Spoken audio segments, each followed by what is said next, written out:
Hey guys, this is Star What If. How are you all? Please support to subscribe this channel for watching new interesting stories. So in this video, we will see what if Harry neglected and uncovered the Malfoys' darkest secrets. Here is short summary. Neglected and searching for the truth, Harry uncovers the Malfoys' darkest secrets, secrets that could reshape the wizarding world forever. But before we start, if you want more stuff like this, then be sure to subscribe and like this video. And if possible, share this video with your friends. Now let's start the story. The last functionaries, in the midst of their somewhat befuddled celebrations on hearing of Voldemort's demise, had very sensibly protected themselves by destroying their files. Dolores Umbridge had been put on permanent leave. But there were all sorts of offices Hermione had never heard of, and she rattled on about them to Harry every evening, picking Mr. Weasley's brain about the inner workings of the bloated institution that employed over 2/3 of all British wizards and witches. But what does the Department of Equilibration, Freighter Inspection, Bewaddlers, and on do? Well, it appeared, the short answer was that such a department provided employment to the witcher wizard who would otherwise be unemployed. Purebloods and even half-bloods could not be expected to demean themselves to make their way in the Muggle world, even had they known how. Witches and wizards lived a very long time, and promotion was glacially slow. Departments were invented and tacked on, and the ministry expanded with every generation. And with a population of a little over 11,000, now there's really no occasion for large businesses or production lines. Wizarding business tend to be family businesses, like Weasel. She stopped, recalling Fred, her memory skittering back and forth, limping when she paused at Georgian. She winced. Some thoughts hurt too much. It was easier to deal with the large and impersonal Gordian knot at the ministry. What about this? She challenged. The Department of Unintended Consequences. I never heard of anything so silly. Mr. Weasley paused before answering, looked very thoughtful, in fact. Finally, he said, perhaps you should have a look, my dear. It's a very small office, always has been. I don't think they have more than 3 people, the head, the assistant head, and Photius Fingal. He's been there for donkey years. I expect he could tell you quite a bit. She found the door after much searching. An unassuming door with the department name in small black letters. She would have taken it for a closet door at first. She knocked. No answer. She knocked again. A moment passed. They ought to be at work. She opened the door anyway and peered in. Despite the modest face the office showed the hallway, the office was quite large. There was a comfortable visitor's lounge, handsomely paneled. It looked like pictures of posh gentlemen's clubs, with deep leather chairs and an air of casual grandeur. A silver tray was set out with a crystal decanter and glasses. 3 doors led off from the lounge. As she entered, there was a soft, discreet ripple of a harp arpeggio. That was, apparently, a signal for a well-dressed wizard to emerge from his office, the one marked assistant head. I won't be a moment, my dear sir, he called out. Help yourself to the fire whiskey. Oh, he stopped, seeing her, then he smiled politely. You must be lost, my dear. Perhaps I can help you. Yes, he could help her, and no, she was not lost. The assistant head was shocked. But, a young witch, I mean. I am Hermione Granger. I am a representative to the Reconciliation Commission. I have a right to be here. No one doubts your right, my dear. But a young witch, here in the department. He glanced anxiously at the closed door of the head's office. Perhaps this is a matter for Mr. Smith. And so the head made an appearance. He was an even better dressed wizard, and was very vexed to be disturbed at first, for it was his prerogative as head never to do any work at all. Clearly, however, these were extraordinary circumstances. My dear, he beamed down on Hermione, so condescending that she wanted to slap him. Your heroism is admirable, your resourcefulness inspiring. We have all heard of it, and are very much impressed. But surely there are other offices, larger offices, more appropriate to your stature, for you to inquire into. We have never had so much as a female clerk, not suitable for a witch, you see. I don't see, Hermione replied, stone-faced. I do hope you are not saying that you refuse to cooperate with me. These words caused an anxious flutter in the bosom of Mr. Smith, and Hermione was hastily shown to the office of their clerk, Photius Fingal, who apparently was the individual who did all the actual work of the department. The head and the assistant head promptly retreated behind their own doors. Photius Fingal's office was equally in posh club style. It was, curiously, the largest of the three. But that, Hermione saw, was because it was full of filing cabinets. Photius Fingal himself was the sort of wizard who had thinned out as he grew old, a wiry little man colored entirely gray. He peered at her over his spectacles, nonplussed by her presence on the chair opposite him. "I do not understand, my dear child, why you are here." Reining in her impatience, Hermione said slowly, "I have permission to be here. I am studying the workings of the ministry. I had never heard of this department. I want to know all about it." He gazed at her a little longer, leaned forward, and said, "You won't like it." Harry, late that afternoon, was looking for Hermione in the labyrinth of the ministry. Ron was spending the day in the Auror's office. So many had died. So many were no longer acceptable as Aurors. The ministry desperately needed new trainees not tarnished with the misdeeds of the Voldemort-infiltrated regime. No NEWTs would be required. Rather, Shacklebolt had devised an orientation session, followed by some practical tests. If the candidate passed, he or she would be sent directly to training.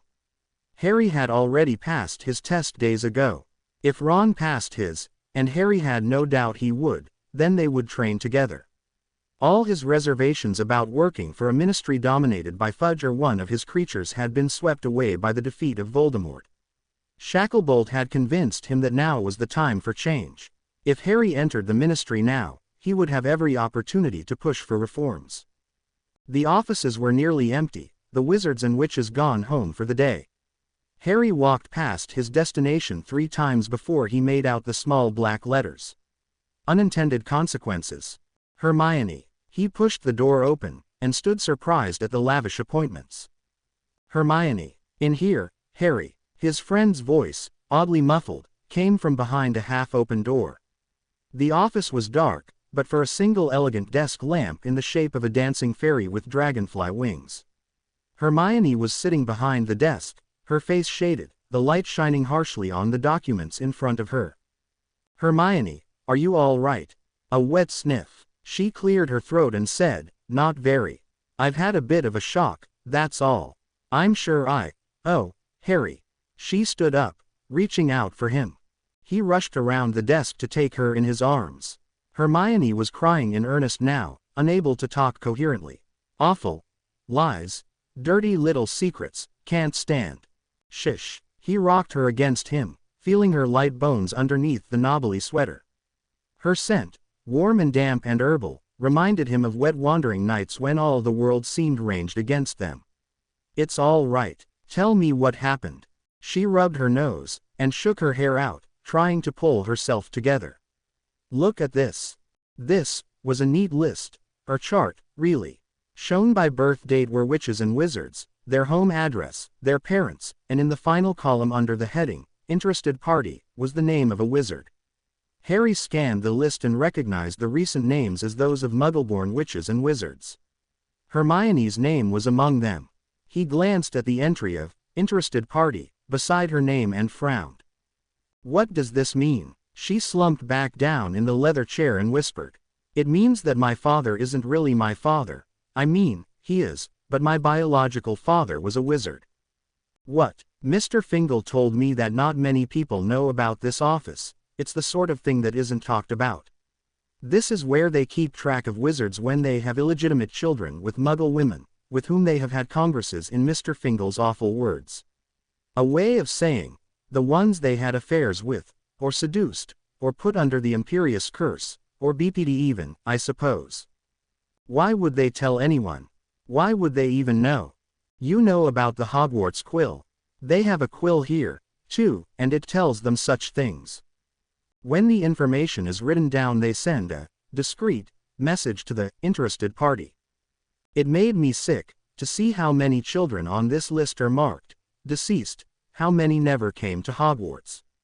Oh, Harry, don't you see?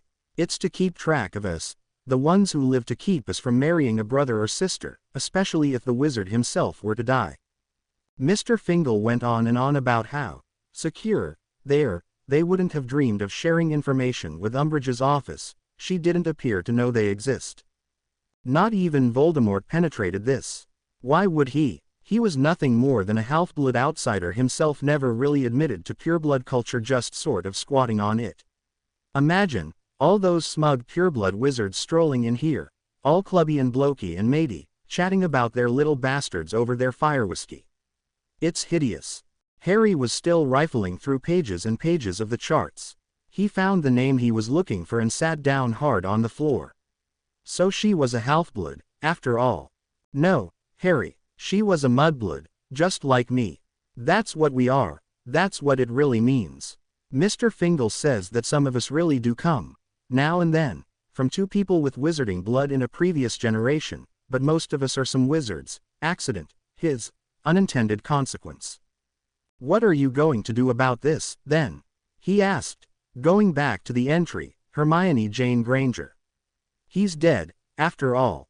Shouldn't you inherit something? No, nothing. I wasn't anything to him, but Mr. Fingal said that he was. She laughed sharply, a very proper, punctilious sort of gentle wizard. He wanted everything in correct order. If I'd been a boy, Mr. Fingal thought, he might have acknowledged me, since his own son was in Azkaban for life. Sometimes wizards do, you see, and then they come up with a nephew, or a cousin that nobody's ever heard of, and make him the heir to carry on the family name. Girls are not considered very useful, but they need to make sure we don't make a family's blood too pure. Mr. Fingal thinks genealogy, even wizarding genealogy, awful rubbish. He says it's been proven that in 1 out of every 10 births paternity is misidentified, but the office doesn't collect data about wizarding marriages. Not our purview. She imitated a reedy, old man's voice. She gave a deep sigh, and said, at least he wasn't a Death Eater. Who? Crouch, you mean? No, not that. This sounds horrible, but you know it could have been. Even do you want to do about this? He stared at the names. Names upon names, a puzzle coming together in a new and unexpected way. His mother's red hair. Nothing, it seems, could ever simply be a coincidence. Draco has an older sister. He muttered, appalled. No more secrets, she hissed. No more lies. Think of them, getting away with this. How many of those women were obliviated, do you suppose? My own mother. They told me how they tried and tried for a baby, for years. What did he do? Did he stalk her? Did he come into the surgery one day when Dad was out and do it, and wipe her memory, and just walk away? Did he come to the front door of our house? Did he come more than once? If he were alive, I'd slap his pompous face. Harry thought about it. It was so horribly easy, when you looked at it the right way. It must happen all the time. It was the sort of thing that decent wizards would never do, and that others would find too tempting to resist. Who would know? Who would report them? Even the ministry had swept it out of sight, into this posh little office with the nearly invisible door. Layers of personal shame and weighty bureaucracy would protect it from witches, even from an energetic and untarnished minister. Custom excused it. It had been going on a very long time. Since there were wizards, probably, he muttered. He took another look at the list, shook his head at some of the names, and laughed at some of the others. Then he grew quiet. It's going to be a big shock to a lot of innocent people, if this gets out. Harry, it's got to come out, or else it will go on and on and on. Come out it did, but very quietly at first. Hermione learned new lessons in wizarding jurisprudence, when she was informed of all the archaic laws protecting this practice and indeed, providing for the office itself. The interested parties were protected by a grandfathering clause up to a certain date, and were informed that their children would be notified of their parentage. They were further warned that any harm to those children would be thoroughly investigated and punished. Old, bad laws were repealed. Hermione herself helped write the new legislation, and found a career for herself. She would take her NEWTs as soon as possible, and become a driving force in the Department of Magical Law Enforcement. The said children were duly notified, and there followed a few scandals, and ripples from the scandals, and 1 or 2 rather happy endings. Mr. Weasley was painfully apologetic, never having dreamed that the issue would personally affect Hermione. He looked at the records in a daze. I had no idea of the scope. He stole a quick look at Harry, and then at his wife. Molly's uncle was dead and no good could come of raking up the past. At least they knew now that Harry was truly part of their family. Don't worry about me, Mr. Weasley, Hermione reassured him. I'm all right with this. If he were still alive, it would different. Too right, laughed Ron. Imagine calling that pompous git, Dad. His smile faded and he hugged Hermione around the shoulders. It's not so bad, really. You're still our Hermione. Hermione discussed her own situation with her mother only once. She had gone to Australia to restore their identities to them, and found that they had no desire to return to England. Their childless lives down under were very pleasant and rewarding, and they had swiftly sunk roots into the community. And then, too, her parents, she found, were not really very pleased that their daughter had modified their memories, whatever the reason. You played God with us, Hermione, her mother said. I don't care if it was for the greater good. You presumed that we were too stupid and helpless to take care of ourselves. I don't know if I can forgive that. But I gave your memories back. Hermione cried. You're just the same as you always were. How do you know that? How can we know that? When you changed our memories you took parts of us away. Can anyone really understand the consequences? She cried, and they said they forgave her, but the rift remained. Hermione asked, the last night of her visit, in an attempt to broach the subject, was I adopted? Not as far as I recall, her mother responded tartly. If you were, I had a cesarean for nothing. Mum, she whispered, did you have an affair? I mean, is Dad my real father? An indignant stare. I should think he is. What is it? Are you still trying to find out where your magic came from? You told us that Muggleborns crop up all the time. Yes, Hermione replied, resigned to eternal ignorance in this single instance. That's right. How was Australia? Harry asked, over a Muggle lunch. As a lark, he had taken her to the dreadful place where they had been attacked by Dolohov. The food was as bad as ever. Mum and Dad are staying there. They were so angry with me for charming their memories. I was so sure I was doing the right thing, but now I see I was hardly better than those wizards who had their way with Muggle women and then deserted them or obliviated them. Maybe we should stay away from the Muggle world. It seems we do them nothing but harm. We always think we know better, and we blunder about as badly as Muggles ourselves. Worse, Harry grinned. We have wands. We can blunder and make things explode at the same time.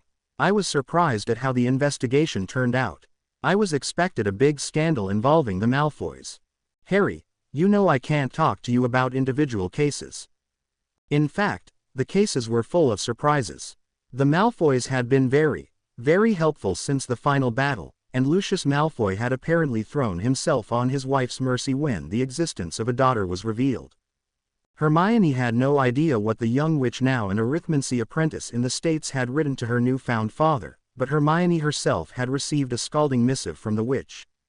I hate the British Ministry of Magic. Never contact me again.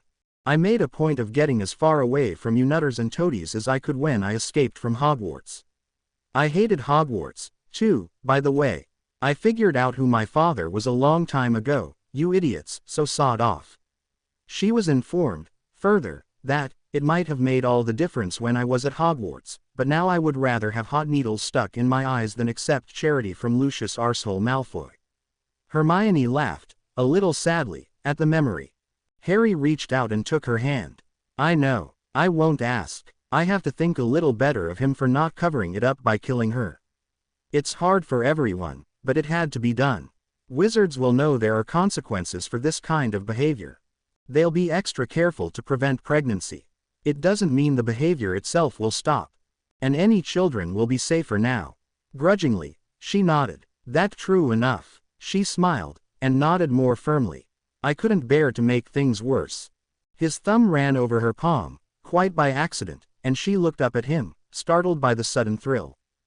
Harry, sorry. He tried to let go, but she held fast to his hand. No, it wasn't a mistake. I can't. Oh, Harry, sometimes I wonder what it would have been like if you and I She bit her lip, and laughed in embarrassment. If we'd been involved. He looked at her.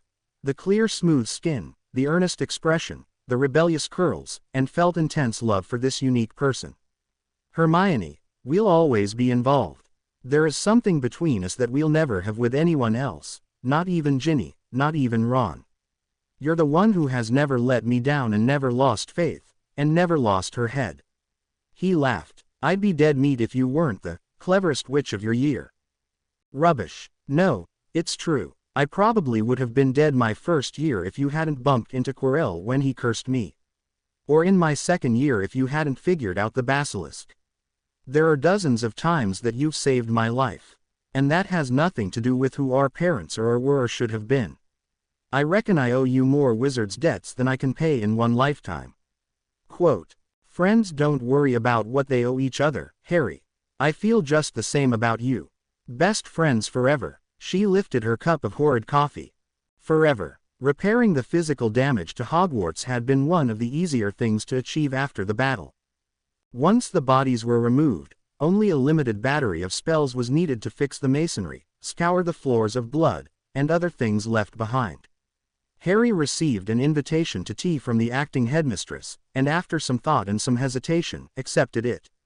He wanted to see Hogwarts, his first true home, though it might never be his home again. He wanted to take the train, but of course he could not spare the time. He flowed to the Three Broomsticks, was greeted by the usual fans, and walked to the gate. Everywhere he looked, he was reminded of past adventures. Every tree had its story. The shadows in the forest beckoned, but Harry smiled and shook his head. Not today. He passed the shrieking shack and sighed. No one had retrieved Severus Snape's body for some time. He had lain unattended, the prey of small curious creatures, until Hermione had related to McGonagall the shocking news of Snape's secret loyalty and sacrifice. Harry had little to do with it. His own feelings toward the man were still disturbingly ambivalent. Certainly, Snape was a brave man, but he had been perhaps Harry's least favorite person in the world. At times Harry had hated him with a personal, intense hatred that surpassed his hostility to Voldemort. And the conversation, or vision, or hallucination, or whatever it had been with Albus Dumbledore, still bothered Harry deeply. It was after all, one's choices that determined what kind of person you were. Snape had chosen to follow Voldemort, for a time. Surely that told Harry everything he needed to know about him. Clearly, McGonagall did not agree. She ushered Harry into the headmistress' office. Yes, it was her office now and likely to become so permanently. Dumbledore's portrait hung behind the desk, but Harry realized, looking at her, that McGonagall could not see it as she looked about the room. Her back was to it, and she made no attempt to turn toward it as she offered Harry a cup of Darjeeling and ginger shortbread biscuits. My favorite, she told him, not even bothering to emphasize the difference. The sherbet lemons were gone. The office was simpler now, cool and orderly, the habitation of a different mind. On the left hand of Dumbledore was an empty portrait. As that, McGonagall turned. Yes, it took some time for him to appear. He is out visiting now. Perhaps he will return while you are here. Harry rather hoped not. He noticed the pensive in which he had observed Snape's disturbing memories. He nodded toward it. Did you? McGonagall gave him a brittle smile. Yes, I did. I looked at twice afterwards. There was a great deal to take in. I shall never forgive myself for my blind allegiance to Albus. And I shall never forgive myself for calling Severus a coward. He was the bravest man I've ever known. Harry shifted uncomfortably in his chair. A lot of people were brave. No one dared what Severus did. And with no hope and no reward and no respect, Albus treated him no better than a house elf. He spent the last year of his life among people who loathed him as a traitor. I should have seen it. The Carrows would have been so much worse without his intervention. What they could have done. She stopped, looking sick. Dumbledore told me, I really am not able to be rational about Albus yet, Mr. Potter. I can't quite. She stopped, and looked at Harry keenly. All that time he was planning for you to die. I cannot forgive him. It was necessary. There's always a way around a prophecy. She uttered the word with infinite scorn. Such rubbish. You didn't need to be with those wretched muggles, and you didn't need to live in a cupboard, and Severus Snape did not need to pretend to be a servant of Tom Riddle, luring a generation of Slytherins into his service, because Albus couldn't be bothered to care about them.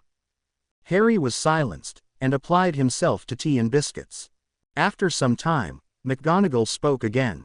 I am informed by Miss Granger that you do not intend to finish your education and sit your NEWTs. Is that true? It's true, Professor. I just don't see the point, when I can be an Auror in a few months without them. It seems a waste of time. She narrowed her eyes, and Harry was dimly aware that he had blundered. I wouldn't say that education is ever a waste of time. She sat back, and considered. The day may come when you are tired of being an active Auror, and NEWTs would give you some flexibility, if you were to, say, wish to teach at Hogwarts. I do grant, however, that at times the standards here have not been all I could wish. Voldemort is gone, the war is over, and now is the time for Hogwarts to be a school again, and not a base of military operations. Harry smiled loyally. It's the best school of wizardry in the world. It's kind of you to say so, but Albus made many choices here for reasons not relevant to the quality of education. He had his secrets and his agenda, and did not always take into consideration the best interests of the students. That was too true for contradiction, and Harry sighed again, and reached for more shortbread. I guess you're going to make some changes. Indeed I am. Harry smiled slyly. Going to get rid of Slytherin House. No, she answered coldly. I'm not. There is a place for people of ambition in the wizarding world. Nothing would ever change or improve or even get done without people of ambition. Dumbledore was always suspicious of them. Ambitious people want power, and people who want power can't be trusted with it. Did he say that to you? Well, yes, very curious. Yes, very curious words indeed, coming from the head of the Wizengamot and the headmaster of Hogwarts. She got up and paced about the room. Briefly, she glanced up at the portrait of Dumbledore, who appeared to be dozing blissfully. Harry noticed that the glance was rather unfriendly. There is no more powerful position in the wizarding world than that of headmaster. The power, the awful responsibility. And he failed that responsibility. He failed Tom Riddle, he failed Severus, and he failed you. In the end, he failed all those Slytherins he sacrificed to keep Snape's loyalty to him secret. It was more than ruthless, it was unconscionable. It worked, Harry pointed out pragmatically. She snorted, after a fashion, and certainly not the way he intended. He ate another biscuit, not wanting to hear about the heroism of Severus Snape. So, what are you going to do? To begin with, a great many things have been done to us that will cause changes. The class sizes, willy-nilly, will be smaller. We appear to have lost nearly a third of the student body already. Harry looked up in surprise. She studied her hands. In a sense, Voldemort achieved his goal at least temporarily. You were not the only student unwilling to return to Hogwarts. While you were away, things were rather desperate here. Many students died in the battle, of course. Others were targeted and killed with their families. Nearly all the Muggleborns who survived the battle to tell their parents about it have been withdrawn from Hogwarts and probably from the wizarding world altogether. There have been a great many transfers abroad and not just Muggleborn students. Some families escaped during the war, and are not inclined to return. But there are changes I plan to make. She shrugged, with a touch of irony. Radical changes. To begin with, I shall employ qualified teachers. Prefects will not be chosen for political reasons. An attempt will be made to address the problem of bullying at this school. Harry fidgeted, thinking of the marauders, and there will be no hissing at the sorting, whatever the student's house. You were never fond of the Slytherins before, Harry challenged. I'll tell you right now, Mr. Potter, McGonagall shot back. Things look rather different from the headmistress, chair than they do from the viewpoint of the head of Gryffindor. If I'm to be headmistress, I intend to be headmistress of all of Hogwarts, and that includes every house. I can never make up for the times I turned a blind eye to outrageous conduct. I can never make up my cruel words to Severus, but I can make a difference in the lives of his students. Students who didn't stand with us during the battle. No, they didn't. Of course, Albus had given them so many reasons to be loyal to him, over the years. Harry considered that briefly. So what else are you changing? Any new courses? McGonagall sat down again, adjusting her robes. It was clear this was a favorite subject. I'm having the Muggle Studies curriculum entirely revised, by Muggleborns. A term of it will be mandatory for all students, as will a term of wizarding life. These will be presented in such a way as to be useful whether the student is pureblood, half-blood, or Muggleborn. And at least one term of Latin. I never agreed with Albus about ceasing to offer Latin. It's necessary for real understanding of spellcraft. Harry was feeling quite pleased about his decision not to return to Hogwarts. It sounded like it would be harder than ever. McGonagall went on, unfortunately, I was not able to abolish the Sorting Hat. Abolish the Sorting Hat, Harry echoed, outraged. And that's exactly the response I received at my meeting with the governors. The Sorting Hat itself has developed reservations about the wisdom of creating such divisions in the student body. Voldemort wanted to get rid of the Sorting Hat, Harry growled darkly. McGonagall was unflinching. A good idea is a good idea, no matter who proposes it.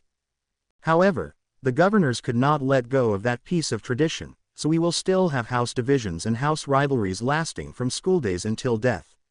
It's a stupid tradition, but there you are. Instead, I'm establishing a number of new student organizations and activities that I hope will encourage mixing. We had a theatrical society in my day. I loved it, so I played Rosalind and Beatrice, and so we shall again. Harry tried to imagine a young McGonagall acting in a play, and failed. He had no idea who Rosalind and Beatrice might be. What did she play? A strict old teacher? Or a cat? She was talking more eagerly now. And I dare say you've heard about the Reconciliation Commission's proposal for wizarding primary schools, haven't you? Such a brilliant idea. The children will meet as equals before the hat can tell them to dislike one another, and accidental magic can be dealt with less distress to the child. Harry thought ruefully of his own schooldays with the Dursleys. The idea of a wizarding primary school looked pretty good to him in retrospect. But McGonagall was enthusiastic for other reasons. Even better, there will be no more unprepared students. It makes quite a difference, I can tell you, when a student knows how to spell, and even more when a student can write a proper essay. I'm introducing a class in fine arts, too. So few know the art of wizarding painting, nowadays. Always those photographs, so ugly. As long as there's Quidditch. Oh, McGonagall agreed, a gleam in her eye, there will always be Quidditch, if I have anything to say about it. There was a knock at the door. Pomona Spout poked her head in and said, Minerva, the applicants are here. I was going to show them about a bit. Oh, hello, Mr. Potter. Harry smiled in response, and then realized that his face was covered with shortbread crumbs. He gave his mouth a hasty wipe with his sleeve and smiled again. McGonagall, for some reason, rolled her eyes. I'll come down with you, Pomona. I should have a word with them first. Help yourself to the rest of the biscuits, Mr. Potter. You appear to be starving. I'll be back in a few minutes. Harry nodded and poured himself more tea. The door shut and the room grew silent, save for the faint snores that reverberated through the walls. Harry was just biting down on another biscuit when someone spoke to him, startling him so badly that he nearly choked. My dear boy, how delightful to see you. How delightful to see you, dear boy. Harry shot up from his chair, eyes already alight at the sound of the well-loved voice. Professor. Dumbledore beamed down at him from the portrait. Simply seeing him, even reduced to 2 dimensions, gave Harry's spirits a boost. Do you have time for a chat, Harry? His favorite headmaster asked. Just the 2 of us. Rather like old times, wouldn't you say? Yes, rather for the best. Between us, my boy. Dumbledore lowered his voice confidentially. Minerva is a bit testy with me lately. It wouldn't do to bother her. She certainly is making some changes, Harry agreed. It's a shame about so many Muggleborns leaving Hogwarts. Hermione will like hearing about the new classes, at least. And how is the estimable Miss Granger? Is she returning? Harry shrugged. No, she says she's just going to sit the NEWTs as soon as they offer them at the Ministry. She'll study on her own. She's got this project now that she doesn't want to leave. She's a little sad about not coming back to Hogwarts, though. Harry took a deep breath. Did you know that Hermione was really a half-blood, Professor? Dumbledore's picture raised its painted brows. Indeed I did not. That is most interesting. Who is her father, then? He's dead. It was Barty Crouch, Sr., of course. It's got her really upset. She found out about this secret department in the ministry, unintended consequences, and she found out that this happens a lot. Did you ever hear of that department? Dumbledore smiled beatifically. I may have had some acquaintance with it. Obscure, indeed. So Miss Granger is a half-blood. I suppose it is too much to hope for that there was a provision made for her in Barty's will. No, nothing, and it's a shame. She doesn't even want it to get out, because she says then the purebloods will nod and smirk and say they knew all along that a mudblood could never be as powerful as Hermione is. I dare say she's right. So, Harry, how are you? I'm all right. Better than all right. I've been staying with the Weasleys, but Ron and I are going to get our own place, now that we're going to be Aurors together. Mrs. Weasley nags Ron about school, but not as much as you might think, since he'll be working for the ministry. He slumped back into the chair, frowning. Professor McGonagall's not happy with me about dropping out of Hogwarts. She thinks I should come back and then sit my NEWTs. You don't think so, though, do you? I can be an Auror right away. Choices make us what we are, the headmaster replied. Your choices will define your future. As long as it is the future you desire, your heart will never lead you astray. I think I may vomit, growled a resonant baritone. More precisely, I wish I could. Severus. Hello, Professor Snape. Harry looked warily over at the portrait of Severus Snape. It was not exactly flattering. It was a good likeness, and anyone who knew the man in life would have recognized him. In the portrait, however, Snape could not be said to look greasy, or slimy, or any of the other terms Harry had bandied about with his friends. The most recent Slytherin headmaster looked serious and dignified, more calm and relaxed than Harry had ever seen him. His robes blended with the shadowy background from which he emerged. His hair shone like a raven's wing, his eyes were impenetrably black. Harry wondered if he should tell Snape that he was looking well, and then decided not to risk it. If anything he said could be taken as an insult, it probably would be. Potter. The name was coolly enunciated. It was neutral, and not burdened the tones of disgust and loathing that had so often accompanied it. Hello, sir. I'm glad to see you. Glad to see me as a portrait. Glad to know that I'm dead. Really, Severus, there's no need to browbeat the boy. He was merely offering a friendly greeting. Albus, it pleases me no end that I no longer have to pay attention to a thing you say, so sod off. What are you doing here, Potter? Come under your invisibility cloak to pilfer Minerva's shortbread. He was not glaring at him, Harry realized. He seemed faintly amused. Harry shrugged. She invited me. She's not happy about me dropping out of Hogwarts. I told her it was a waste of time. Snape smiled. Harry felt a little apprehensive. I have underestimated you. I see. You never said a truer word. If you feel that a 7th year at Hogwarts is a waste of your time, then you are absolutely correct. So, you think I shouldn't bother with NEWTs? Did I say that? No, Albus, don't interrupt me. Potter has asked me a valid question, and I am perfectly willing to answer it. Potter, I overheard you telling Albus that the ministry will make you an Auror without the usual qualifications. If being an Auror is what you wish, then I'd say that you should take advantage of the special treatment once again afforded you, and seize the day. Thanks. If, however, you ever have second thoughts about your choice of career in later years, you might find your options alarmingly limited. You'll find the world has a short memory. That's what Professor McGonagall said. Then why are you asking me? Trying to find someone other than Albus who agrees with you. He, of course, will say anything to make you temporarily happy, anything to distract you from the fact that he planned for you to die. I've already been through all that with him. He smiled at Dumbledore, who beamed back.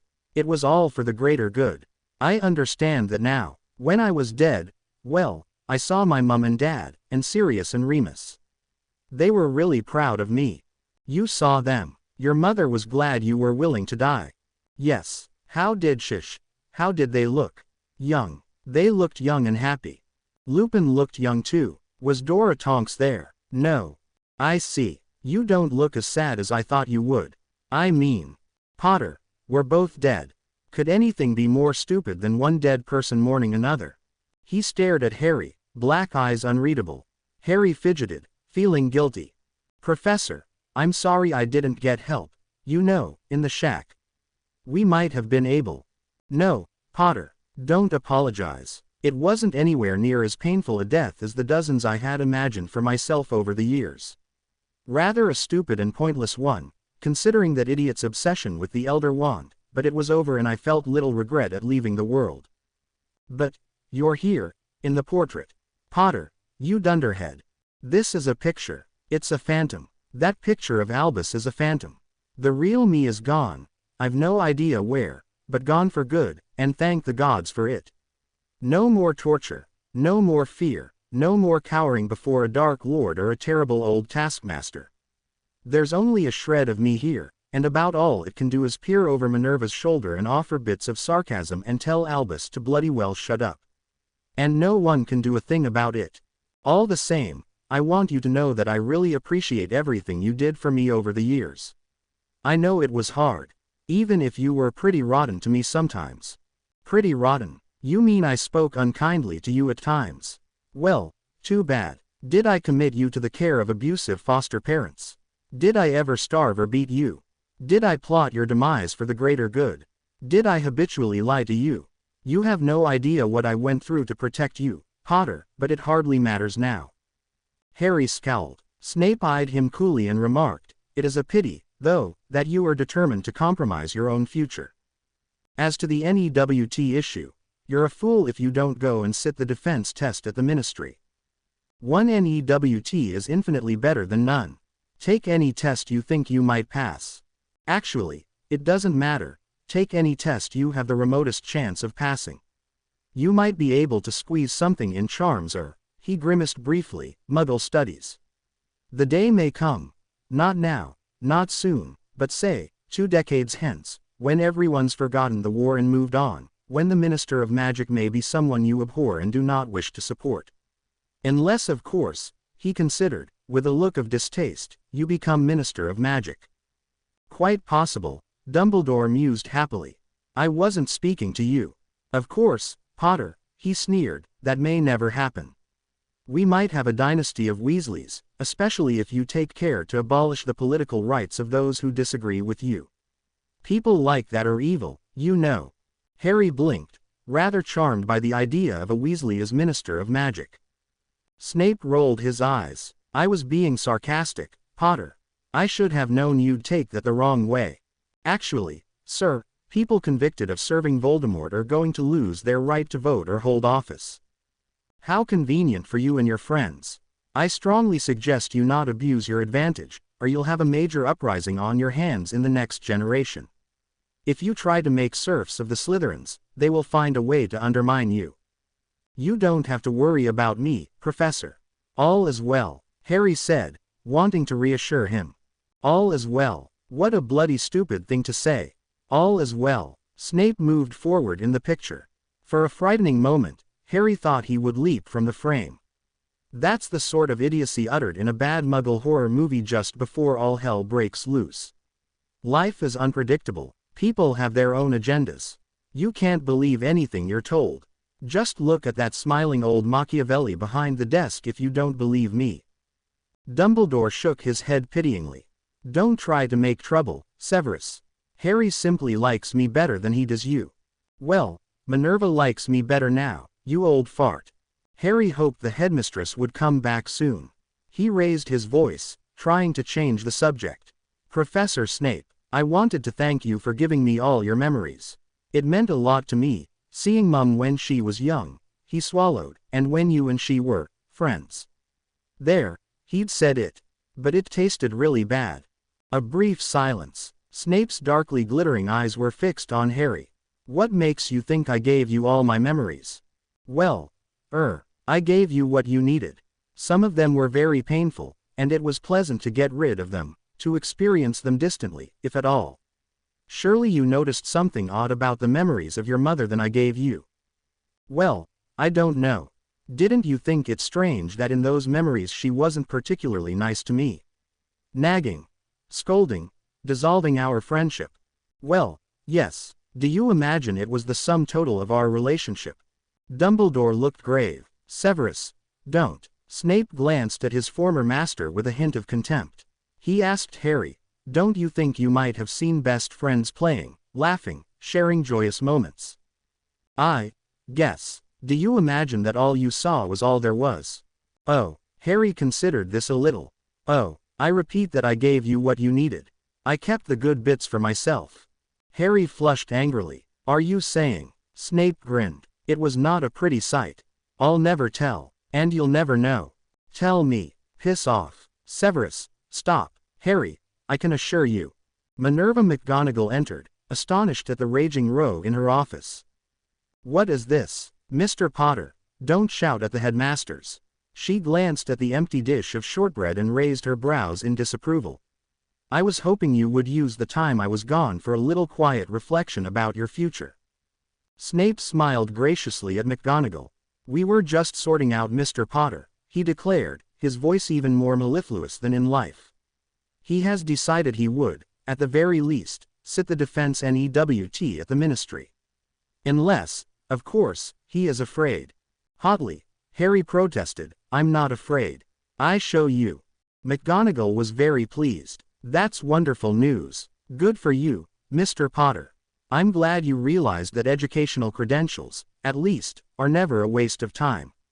Briskly, she shook his hand. I'm sorry to hurry you off, but I need to interview a possible new history professor. I'm very glad you've come to your senses. She patted his shoulder, just enough to push him from the room. Good luck, dear boy. Dumbledore waved, smiling fondly. Snape struck a triumphant pose. Goodbye, Potter, I hope you'll think about our conversation. He lowered his voice, for a long, long time. Harry glared at him. I'll show you, he muttered. Snape smirked, and raised a single finger in salute. The door closed. Dumbledore complained, you were very hard on him, Severus. You are such a hypocrite. Potter will have at least one NEWT to his credit, and that is my doing, and not yours, with all your blathering about his heart not leading him astray. I don't know why I still feel obliged to look after the little snot, but I do. His eyes shone with some of their old malice. There is, however, no reason I can't enjoy myself while saving him from his usual boneheadedness. Harry slapped the table in frustration. But we were going to be Aurors together. Blimey, Harry, you'd think it was the end of the world. George needs the help and it'll be fun. Ron wiped his mouth, and sat back, waiting for the next explosion. It never came. Instead, Harry's face seemed to fold in, withdrawing as he often did when things became too much for him. I don't understand, he muttered. We were going to be Aurors together. That was the plan. You were the one who was so down about your OWLs. Now it doesn't matter. We don't even need NEWTs. So why are you studying? Till your eyes bleed to take the tests, then. Better you than me, mate. I'm done with school and tests. I never want to take a test again. I think you're a nutter to do it. Are you going to eat that? Take it. Harry shoved the rest of his chips across the table. Tom had a small private room, hardly more than an alcove, that was Harry's regular spot now at the Leaky Cauldron. It was impossible to sit in the main room. Well-meaning witches and wizards felt free to approach him, to touch him, to clap him on the back, to give him advice, to ask him personal questions, to make it impossible for him to eat. Harry was public property now. Well, he'd always been public property, really, but the isolation of Privet Drive and the structure of Hogwarts had sheltered him to some extent. With all the strangers now crowding into his personal space, Harry longed more and more for familiar, friendly faces. Training alone would be bleak, indeed. He tried the rational approach. Come on, Ron, it's being handed to us on a silver platter. You said you wanted to be an Auror. What changed? Dunno, mate, me, I reckon. He finished Harry's chips, and regarded the empty plate with nostalgic regret. Hermione says you're taking the NE, 'cause the Git's portrait dared you to do it. Harry stiffened. It was McGonagall's idea. I'm doing it as a favor to her and because she told Hermione I was going to, and now Hermione won't let me alone. Better you than me, Ron repeated, insufferably smug. No NEWTs required at Weasley's, Wizarding Wheezes. Sides, he said, more seriously, George needs me. He's like a bloke who's lost a leg. You'll be all right. We were going to be partners. We are, mate, just not at the ministry. We can still get a place together. I'll be your eating partner, your drinking partner, your chess partner, and even your partner in crime, but I don't want to practice dueling or curses or shields, or anything like that. Not ever again. The war's over, Harry. What about the next war, then? What next war? Crikey, Harry, there won't be any more wars, and if there are, we'll all be dead anyway, so who cares? I do. That why you're taking the tests? Maybe you'd like to teach at Hogwarts someday. Tell the little buggers how to defeat Dark Lords and Slytherin slime. I can't believe McGonagall's letting that lot stay at Hogwarts. They should be drowned at birth. Harry rolled his eyes. They're not sorted at birth, Ron. No, well, at the sorting, then. Ron considered. Right. The hat says, Slytherin. And the floor opens, dropping the little bastards into a bottomless pit. Or maybe something like that cupboard Fred and George shut Montague in. Wonder if WWW could get the contract for it. It'd be great. Harry snorted. You could write up a proposal and owl it to McGonagall. Ron looked hopeful. Harry thumped him. She'd go spare. You get. A howler'd be the least of it. She's gone soft, I reckon. Never figured her for the type. She feels bad about Snape. Why, I don't. The tosser got what he had coming. No loss to the world. And I still say you're a nutter to let him talk you into taking the NE. I just want to show everyone that I'm not being given a break because of who I am. Maybe I want to show everyone that I'm not being given a break, because of who I'm friends with. Ron. No, mate, it's true. So the ministry smooths your way. No surprises, there. They're even willing to take me as part of a package. I get it. I don't like it, but I get it. Maybe it's time to be something besides Harry Potter's sidekick. You're not my sidekick, Harry snapped, uncomfortable and impatient. No. Then what am I? Hell, Harry, I'm not even your faithful sidekick. That title is reserved for Miss Hermione Granger, the girl behind The Boy Who Lived. What do you care what the Daily Prophet spews out? That was a stupid article. They even got her name wrong. Hermione Jean Granger. That shite about Hermione and me was just. I know, mate, you can't expect people to understand. All they hear about is how you were alone together for months and months in the woods, and people figure that naturally you had to get up to something, and... Do you think we got up to something? Because we didn't. Ron's face hardened into obstinacy. None of my business what you did or didn't do. Everybody thinks you did, and now that she and I, well, you shouldn't be surprised at all the sympathy cards. They think you've been right hard done by. It makes her raving mental, but there you are. Harry pushed away from the table. Let's go. She said she'd be at Flourish and Blots. She says I need the 7th year text for the Muggle Studies test. Your funeral. They stepped out from the coziness of the little shuttered alcove into smoke and noise. Conversation stopped. All eyes turned to Harry, and a few people rose to talk to him. Harry smiled tightly, and refused to let them shoulder Ron aside. So sorry, Mr. Potter. Such a disappointment. Young witches today. A group of crabbed old wizards muttered loudly enough for Harry to overhear them. What do you expect from her sort? No better nor she should be, traipsing over the country with a pair o' young wizards. Harry stopped and glared at them. The glassware behind the bar trembled ominously. A single glass toppled from the shelves, shattering brightly into the stillness. Ron put a hand on Harry's shoulder. Come on, mate, don't you mind them. Harry took a deep breath, and declared in a clear voice. Hermione Granger saved my life a dozen times. She is a great witch. I am privileged to be her friend, and people who gossip about her aren't fit to polish her shoes. A chair blocked his way. Harry threw it aside, and stalked out into the sunlight. Ron grinned at him. Well, that'll make the papers. I know. Like everything else. Are you sure you don't want to be an Auror? We could go up to people like that. You can't arrest people for being stupid. But we could loom threateningly. I leave the looming to you, Harry. Me, I'll just feed 'em canary creams. Harry was grateful for his company as they strolled up the street. There was a crowd milling about in front of the bookstore. "What's all that, then?" "Bloody hell," Ron shouted. Eye-catching signs in the window promised the release of the gripping new story, Monster in Our House, the true story of Tom Marvolo Riddle's reign of terror at Malfoy Manor. "That slippery bastard's gone and written a book.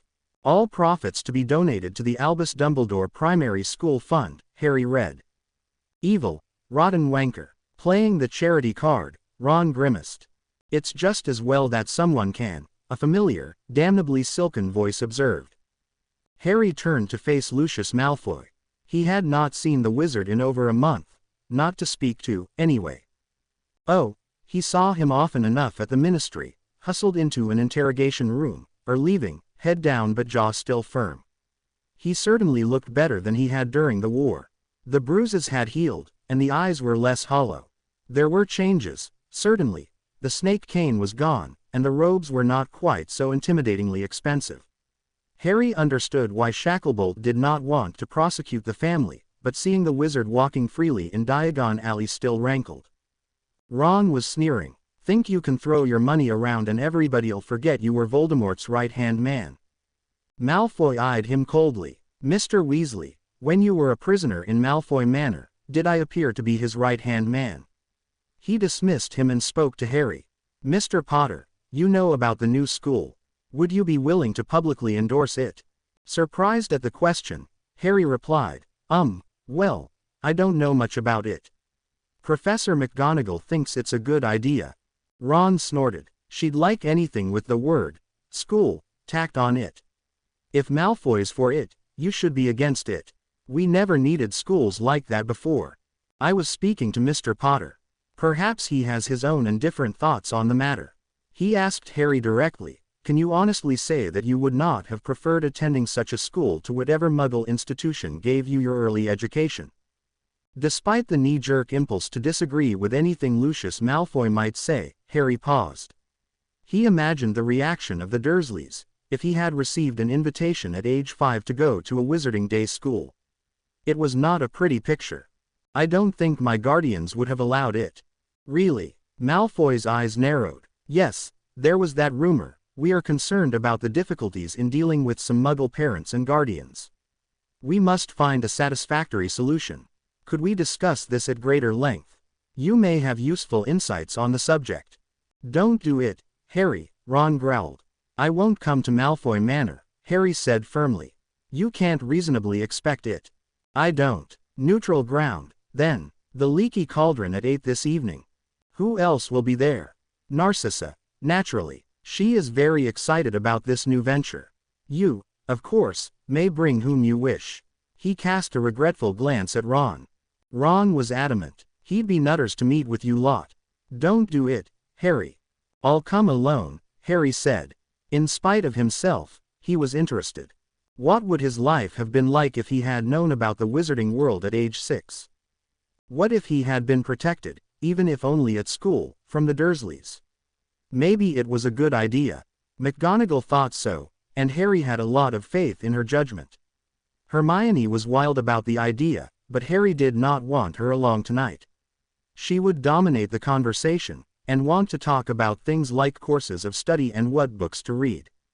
Harry wanted to talk about other things, and all things considered, it would be better if he went alone. 8. Then, "Harry, mate, you're a moron." They met, of course, in private. Malfoy opened the door at his knock, and Harry found himself in a smallish room. Its only furnishing was a long table down the middle with a few chairs around it. There was a booklet at each place, probably a prospectus for the new school. The greetings were awkward and monosyllabic. "Mr. Potter. Mr. Malfoy. Draco's not here." Malfoy considered him. It seemed impossible that Potter would actually want to see his son, but perhaps it was simple curiosity.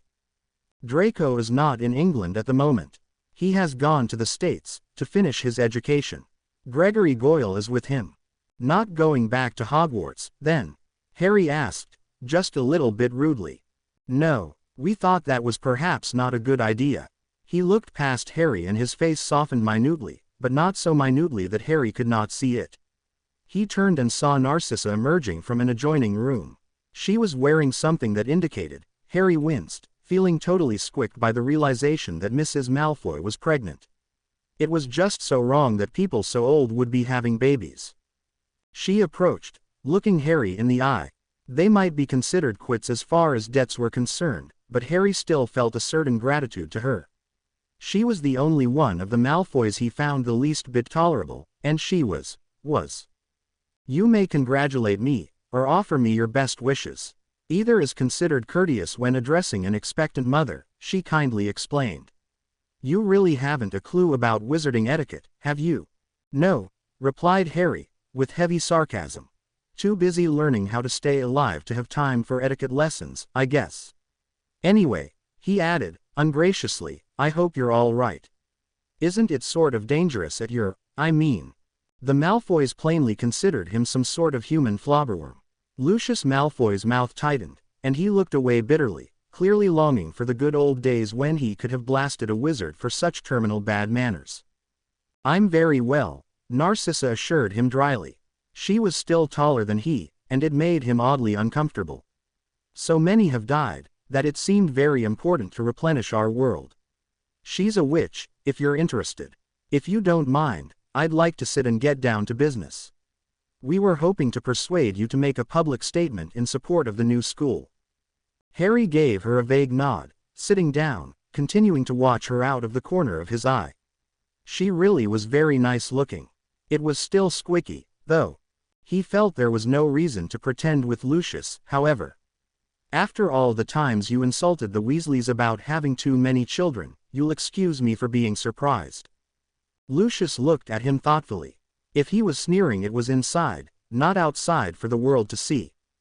I think you'll agree that an intelligent wizard is capable of changing his mind.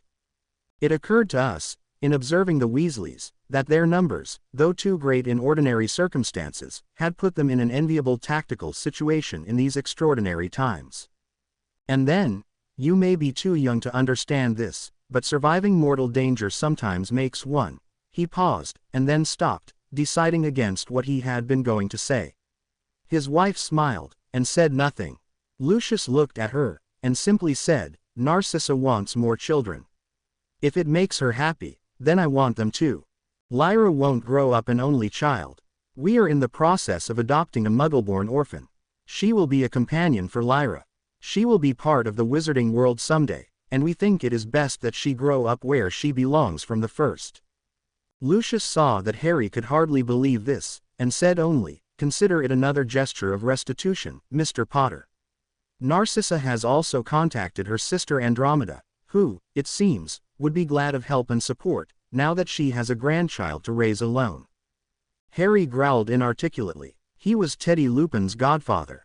When the boy was old enough, Harry would take him in hand, and do what he could to correct all the Malfoy and Black influences. There was nothing he could do now, though, and after all, why shouldn't the Malfoy money go to help a boy orphaned by the Death Eater friends of his aunt and uncle? The Malfoys were smiling at each other, holding hands. Harry thought he might gag. He looked at the cheerful purple pamphlet before him. It was discreetly decorated with twinkling stars and shining crescent moons. The Albus Dumbledore Primary School. The design reminded him of his old headmaster, though it was far more sedate than anything Dumbledore would have worn. Are you going to send your daughter to the new school, or is it just for nobodies? You are determined to be rude, aren't you? The two Malfoys exchanged exasperated looks. Lucius continued, yes, of course Lyra will attend a wizarding primary school. I don't suppose it's occurred to you that I genuinely think them a good idea. Anything that gives the wizarding world another layer of protection against the Muggles is a good idea. Narcissa remarked, I have been thinking about what you said to Lucius about your guardians. Had this kind of school existed then, they wouldn't have been permitted to refuse, not without some better reason than hating magic. They did, didn't they? Dumbledore actually placed you with people who treated you badly, denied you your heritage. Don't say anything against Dumbledore. I don't think that's necessary, really. All one has to do is state facts. Did the Muggles beat you? Did they? I don't want to talk about it. Lucius Malfoy looked at him in honest wonder. Was it to make your life so miserable that you would not mind losing it? He saw Harry's stormy face and said softly, extraordinary. I had to be there for the blood wards created by my mother's sacrifice to work. It was the only place I was safe. Malfoy stared at the sky, obviously nonplussed. Safe from everyone but Muggles, it would seem. Who do you imagine was looking for you? I certainly wasn't. The Dark Lord was gone and life was good. The old crowd. Harry twitched at such a term being used to refer to Death Eaters. The old crowd was getting on with their lives, and keeping their heads down. The lunatics like Bella. Sorry, dearest. That's quite all right, Narcissa assured him. She was a lunatic, after all. And Barty were locked away, one way or another. No one was going to come looking for you. Though I admit, had any rumor of your treatment surfaced, I might have. I could have caused a furor had the truth been known. You might have ended up as my ward. That would have been interesting. I don't imagine I would have lived long enough to find it interesting. Narcissa rolled her eyes. Her husband sighed deeply. That's a remarkably foolish thing to say. What do you think would have become of us if one hair of your head was injured? We would have had every incentive for you to be well and healthy. It would have been a bit of a problem for you when your Dark Lord turned up again, I guess. Certainly, I would have had to make a decision rather earlier than I did otherwise, and that might have been for the best. I never expected him to come back. I had heard rumors. Those first years Draco was in school, but that night at the graveyard was the most hideous shock. Oh, come on, Harry snarled. You knew. What about the diary? You were hot to get Voldemort back any way you could. The diary. Malfoy paled and covered his face with his hands. The diary. It nearly cost me, Potter. I had no idea about the Horcruxes. No one knew. I certainly did not, until I was asked to produce that damned diary and was nearly tortured to death when I couldn't. You did know. You knew he set the basilisk on the school. Dobby warned me that you were up to something. The Malfoys stared at him in total incomprehension. A basilisk. Narcissa faltered. Oh, come on. The Chamber of Secrets had a basilisk in it. You knew that. Malfoy was growing red with indignation. I absolutely know nothing of the sort. I was hoping to get Dumbledore ousted that year, certainly. I knew someone claimed to have opened the chamber.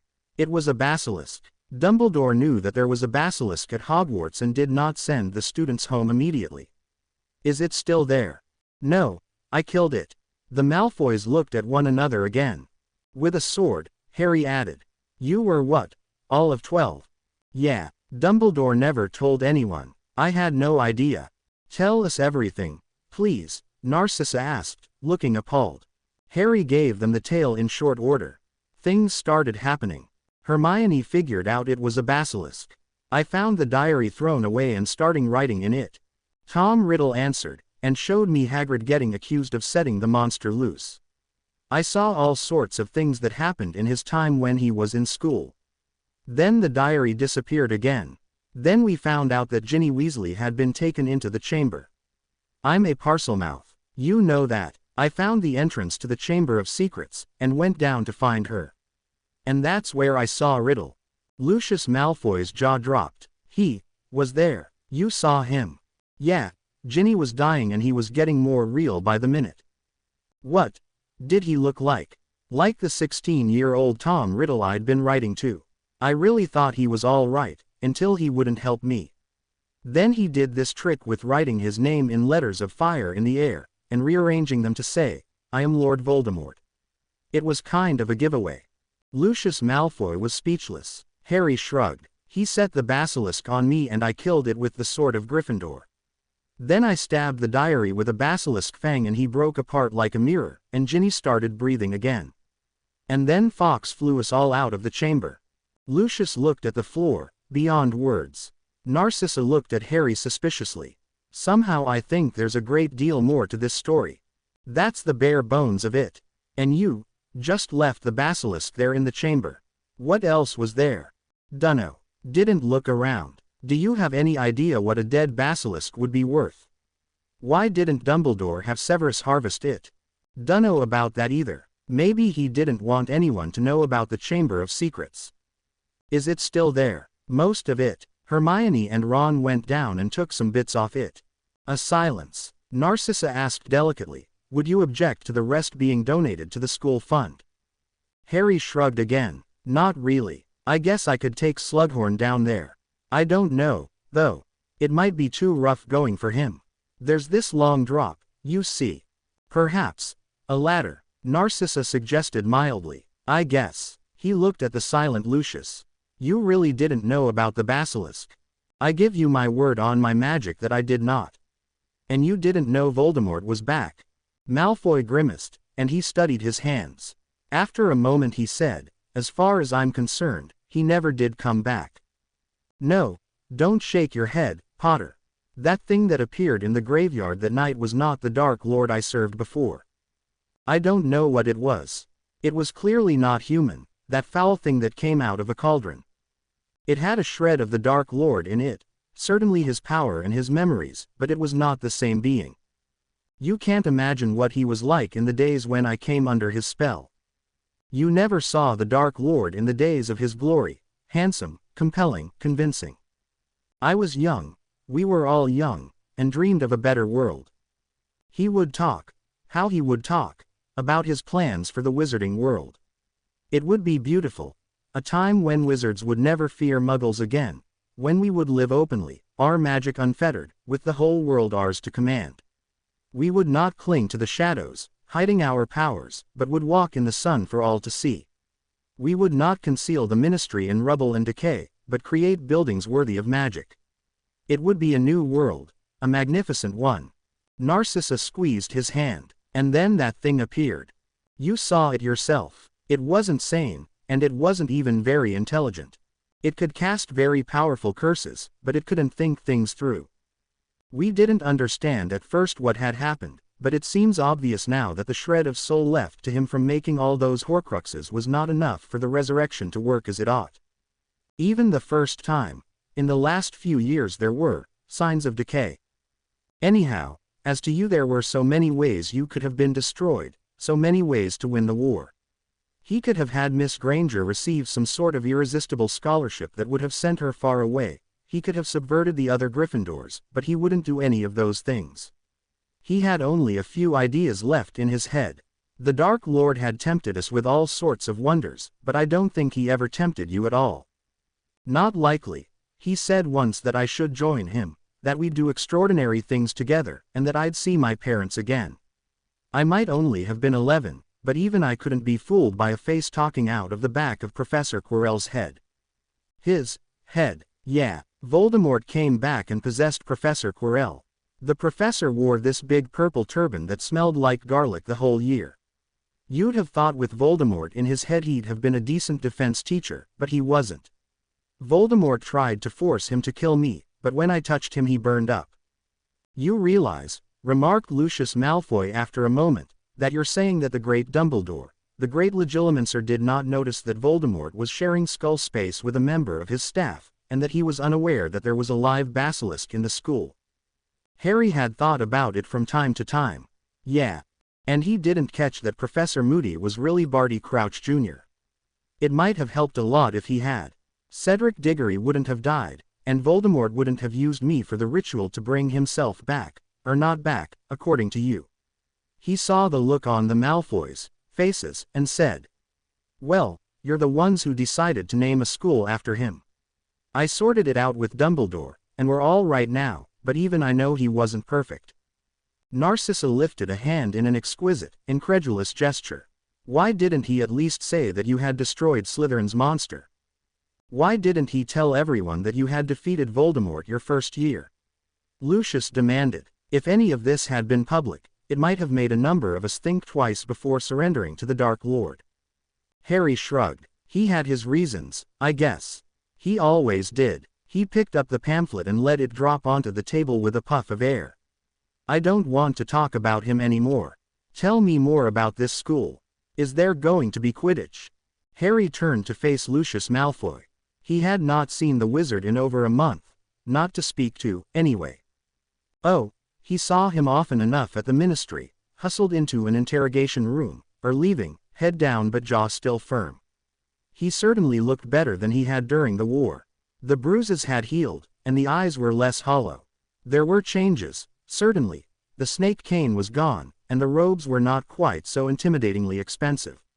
Harry understood why Shacklebolt did not want to prosecute the family, but seeing the wizard walking freely in Diagon Alley still rankled. Ron was sneering. Think you can throw your money around and everybody'll forget you were Voldemort's right-hand man? Malfoy eyed him coldly. Mr. Weasley, when you were a prisoner in Malfoy Manor, did I appear to be his right-hand man? He dismissed him and spoke to Harry. Mr. Potter, you know about the new school. Would you be willing to publicly endorse it? Surprised at the question, Harry replied, well, I don't know much about it. Professor McGonagall thinks it's a good idea. Ron snorted. She'd like anything with the word school tacked on it. If Malfoy's for it, you should be against it. We never needed schools like that before. I was speaking to Mr. Potter. Perhaps he has his own and different thoughts on the matter. He asked Harry directly, can you honestly say that you would not have preferred attending such a school to whatever Muggle institution gave you your early education? Despite the knee-jerk impulse to disagree with anything Lucius Malfoy might say, Harry paused. He imagined the reaction of the Dursleys, if he had received an invitation at age 5 to go to a Wizarding Day school. It was not a pretty picture. I don't think my guardians would have allowed it. Really? Malfoy's eyes narrowed. Yes, there was that rumor. We are concerned about the difficulties in dealing with some Muggle parents and guardians. We must find a satisfactory solution. Could we discuss this at greater length? You may have useful insights on the subject. Don't do it, Harry, Ron growled. I won't come to Malfoy Manor, Harry said firmly. You can't reasonably expect it. I don't. Neutral ground, then. The Leaky Cauldron at 8 this evening. Who else will be there? Narcissa, naturally. She is very excited about this new venture. You, of course, may bring whom you wish. He cast a regretful glance at Ron. Ron was adamant. He'd be nutters to meet with you lot. Don't do it, Harry. I'll come alone, Harry said. In spite of himself, he was interested. What would his life have been like if he had known about the wizarding world at age 6? What if he had been protected, even if only at school, from the Dursleys? Maybe it was a good idea. McGonagall thought so, and Harry had a lot of faith in her judgment. Hermione was wild about the idea, but Harry did not want her along tonight. She would dominate the conversation, and want to talk about things like courses of study and what books to read. Harry wanted to talk about other things, and all things considered, it would be better if he went alone. 8. Then, Harry, mate, you're a moron. They met, of course, in private. Malfoy opened the door at his knock, and Harry found himself in a smallish room. Its only furnishing was a long table down the middle with a few chairs around it. There was a booklet at each place, probably a prospectus for the new school. The greetings were awkward and monosyllabic. Mr. Potter. Mr. Malfoy. Draco's not here. Malfoy considered him. It seemed impossible that Potter would actually want to see his son, but perhaps it was simple curiosity. Draco is not in England at the moment. He has gone to the States, to finish his education. Gregory Goyle is with him. Not going back to Hogwarts, then? Harry asked, just a little bit rudely. No, we thought that was perhaps not a good idea. He looked past Harry and his face softened minutely, but not so minutely that Harry could not see it. He turned and saw Narcissa emerging from an adjoining room. She was wearing something that indicated. Harry winced, feeling totally squicked by the realization that Mrs. Malfoy was pregnant. It was just so wrong that people so old would be having babies. She approached, looking Harry in the eye. They might be considered quits as far as debts were concerned, but Harry still felt a certain gratitude to her. She was the only one of the Malfoys he found the least bit tolerable, and she was. You may congratulate me, or offer me your best wishes. Either is considered courteous when addressing an expectant mother, she kindly explained. You really haven't a clue about wizarding etiquette, have you? No, replied Harry, with heavy sarcasm. Too busy learning how to stay alive to have time for etiquette lessons, I guess. Anyway, he added, ungraciously, I hope you're all right. Isn't it sort of dangerous at your, The Malfoys plainly considered him some sort of human flobberworm. Lucius Malfoy's mouth tightened, and he looked away bitterly, clearly longing for the good old days when he could have blasted a wizard for such terminal bad manners. "I'm very well," Narcissa assured him dryly. She was still taller than he, and it made him oddly uncomfortable. "So many have died, that it seemed very important to replenish our world. She's a witch, if you're interested. If you don't mind, I'd like to sit and get down to business. We were hoping to persuade you to make a public statement in support of the new school." Harry gave her a vague nod, sitting down, continuing to watch her out of the corner of his eye. She really was very nice looking. It was still squicky, though.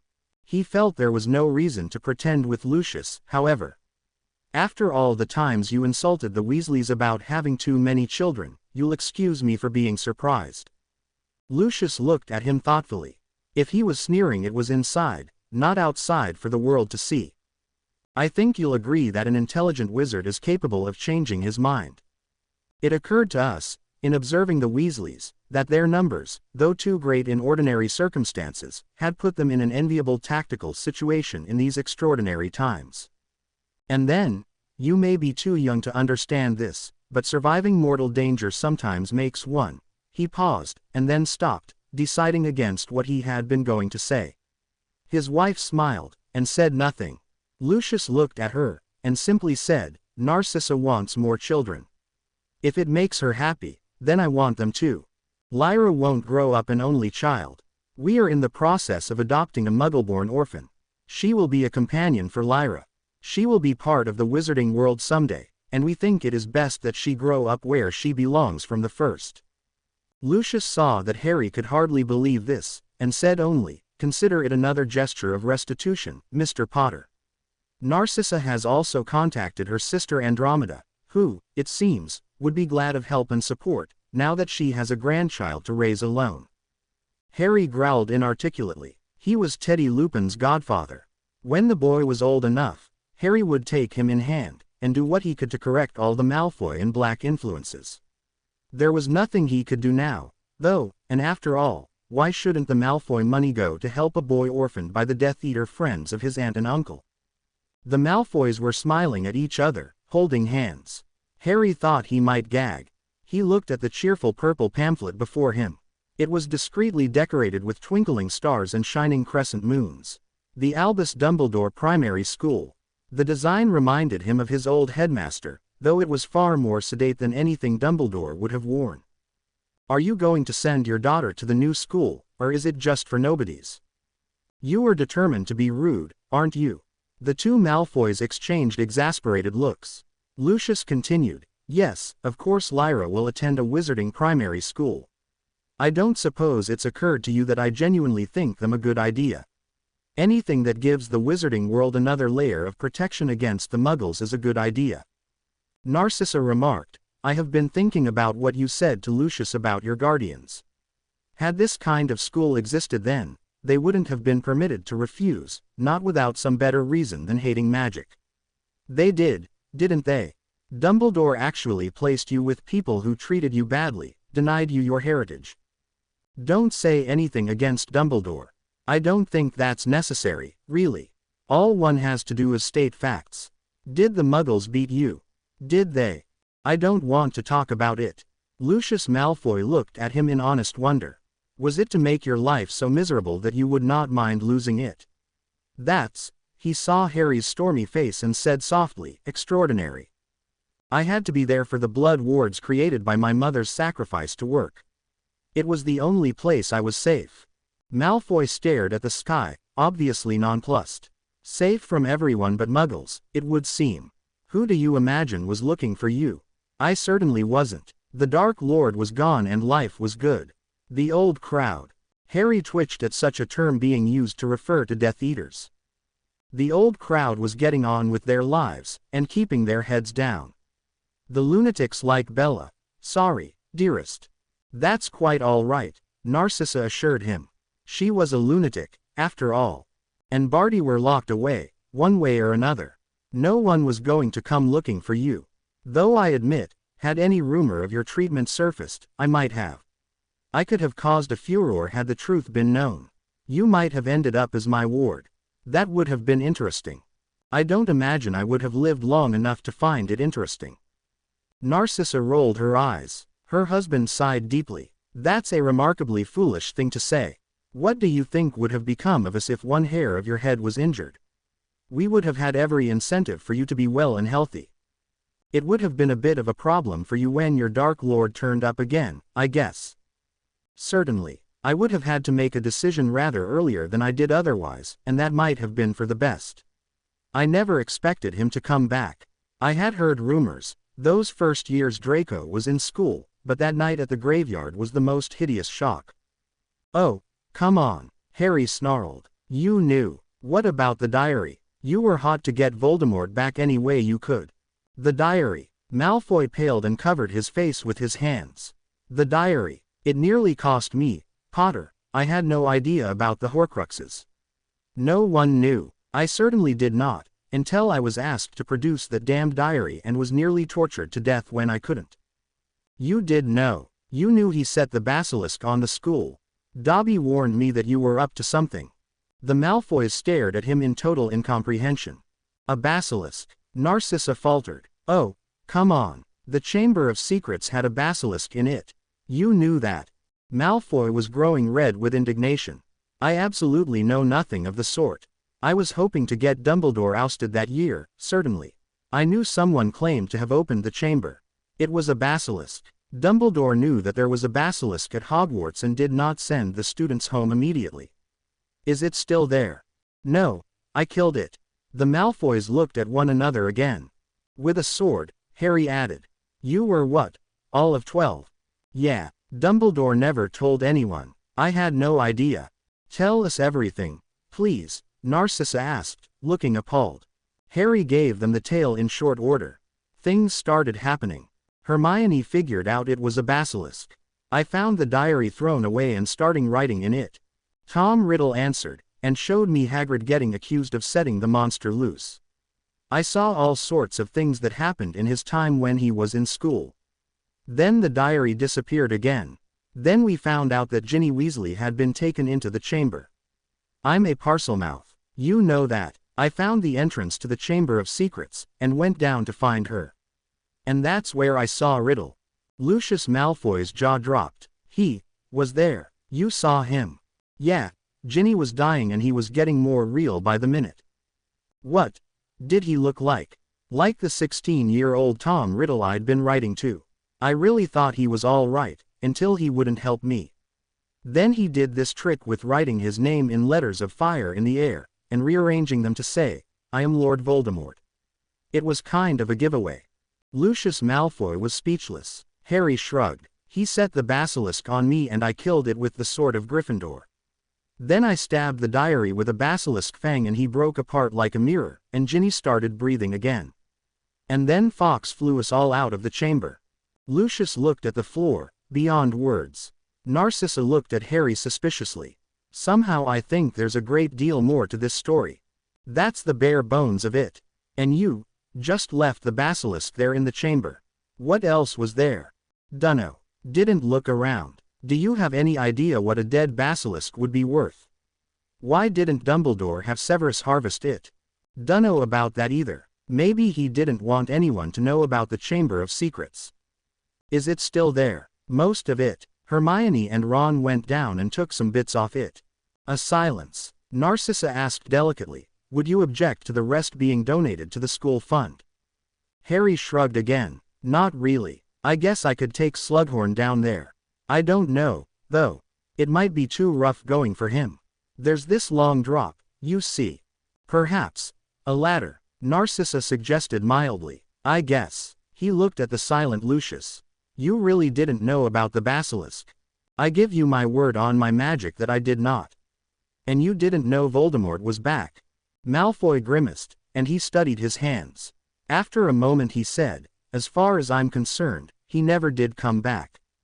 No, don't shake your head, Potter. That thing that appeared in the graveyard that night was not the Dark Lord I served before. I don't know what it was. It was clearly not human, that foul thing that came out of a cauldron.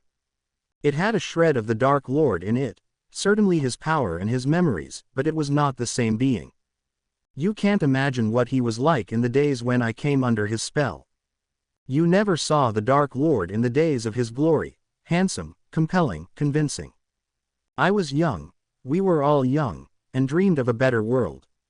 He would talk, how he would talk, about his plans for the wizarding world. It would be beautiful, a time when wizards would never fear muggles again, when we would live openly, our magic unfettered, with the whole world ours to command. We would not cling to the shadows, hiding our powers, but would walk in the sun for all to see. We would not conceal the ministry in rubble and decay, but create buildings worthy of magic. It would be a new world, a magnificent one. Narcissa squeezed his hand, and then that thing appeared. You saw it yourself. It wasn't sane, and it wasn't even very intelligent. It could cast very powerful curses, but it couldn't think things through. We didn't understand at first what had happened, but it seems obvious now that the shred of soul left to him from making all those Horcruxes was not enough for the resurrection to work as it ought.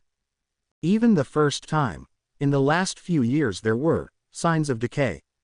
Anyhow, as to you, there were so many ways you could have been destroyed, so many ways to win the war. He could have had Miss Granger receive some sort of irresistible scholarship that would have sent her far away. He could have subverted the other Gryffindors, but he wouldn't do any of those things. He had only a few ideas left in his head. The Dark Lord had tempted us with all sorts of wonders, but I don't think he ever tempted you at all. Not likely. He said once that I should join him, that we'd do extraordinary things together, and that I'd see my parents again. I might only have been 11, but even I couldn't be fooled by a face talking out of the back of Professor Quirrell's head. His head, yeah, Voldemort came back and possessed Professor Quirrell. The professor wore this big purple turban that smelled like garlic the whole year. You'd have thought with Voldemort in his head he'd have been a decent defense teacher, but he wasn't. Voldemort tried to force him to kill me, but when I touched him he burned up. You realize, remarked Lucius Malfoy after a moment, that you're saying that the great Dumbledore, the great Legilimencer, did not notice that Voldemort was sharing skull space with a member of his staff, and that he was unaware that there was a live basilisk in the school. Harry had thought about it from time to time. Yeah. And he didn't catch that Professor Moody was really Barty Crouch Jr. It might have helped a lot if he had. Cedric Diggory wouldn't have died, and Voldemort wouldn't have used me for the ritual to bring himself back, or not back, according to you. He saw the look on the Malfoys' faces, and said, "Well, you're the ones who decided to name a school after him. I sorted it out with Dumbledore, and we're all right now, but even I know he wasn't perfect." Narcissa lifted a hand in an exquisite, incredulous gesture. Why didn't he at least say that you had destroyed Slytherin's monster? Why didn't he tell everyone that you had defeated Voldemort your first year? Lucius demanded. If any of this had been public, it might have made a number of us think twice before surrendering to the Dark Lord. Harry shrugged. He had his reasons, I guess. He always did. He picked up the pamphlet and let it drop onto the table with a puff of air. I don't want to talk about him anymore. Tell me more about this school. Is there going to be Quidditch? Note. Disagree with me if you will, but I've always found it impossible to believe that Lucius Malfoy understood that the diary was a true Horcrux. If he had known, that object would have been locked away in the deepest recess of the Malfoy vault at Gringotts. I believe that he thought it was some sort of cursed object that would embarrass the Weasleys in some way. He probably thought that the most likely scenario would be for the little girl to tell her parents that she had an extra book, and then the Weasleys would have to explain how they come to be in possession of Voldemort's diary. Anything else presupposes an in-depth knowledge of Ginny Weasley's thought processes. It's also fantastically careless. I can't believe that Malfoy would be bin party to unleashing a basilisk on the school his son attended, and that basilisk controlled only by a schoolgirl who was being controlled by a cursed object of the Dark Lord. Let's suppose, for the sake of argument, that Lucius Malfoy was a true follower of the Dark Lord, and that he knew that the diary was a Horcrux. In that case, he could have raised Voldemort immediately, and the First War would have gone on without hiatus. It's only a recipe book, Hermione. I don't think she meant it as an insult. The offending book was a cozy shade of bread crust brown, Madame Simnel's hearth and home spells for the domestic witch. It even smelled like fresh baked bread. You think not. She just wants. She just wants her Ronikins to be taken care of, poor sweet boy. She's never liked me. That's not true, Hermione. Harry blew out a breath, and sat back in his chair. He quite liked coming to Hermione's house in Guildford. She had kept the house while her parents were in Australia. It had lain empty waiting for the return that was not to be. The Grangers did not want to come back from Australia. Hermione had agonized over it, wondering if she had botched the memory spell. Her parents now remembered her, and remembered their life in England, but it seemed to have been unreal, or a long time ago, to them. They were nice to Hermione, now that they had forgiven her, but they never called or contacted her on their own. Hermione had told Harry that when she called them, there was a brief moment of silence, as if they were remembering her all over again, and then they were as pleasant as ever, though they did not seem to have missed or even thought about her. The house remained, though, quite a nice house. Hermione had considered selling it, but then thought again. Why should she? She did not need to live close to the ministry. She could flow to work. The house was now in her name, and she had no desire to go live in a little cubicle elsewhere.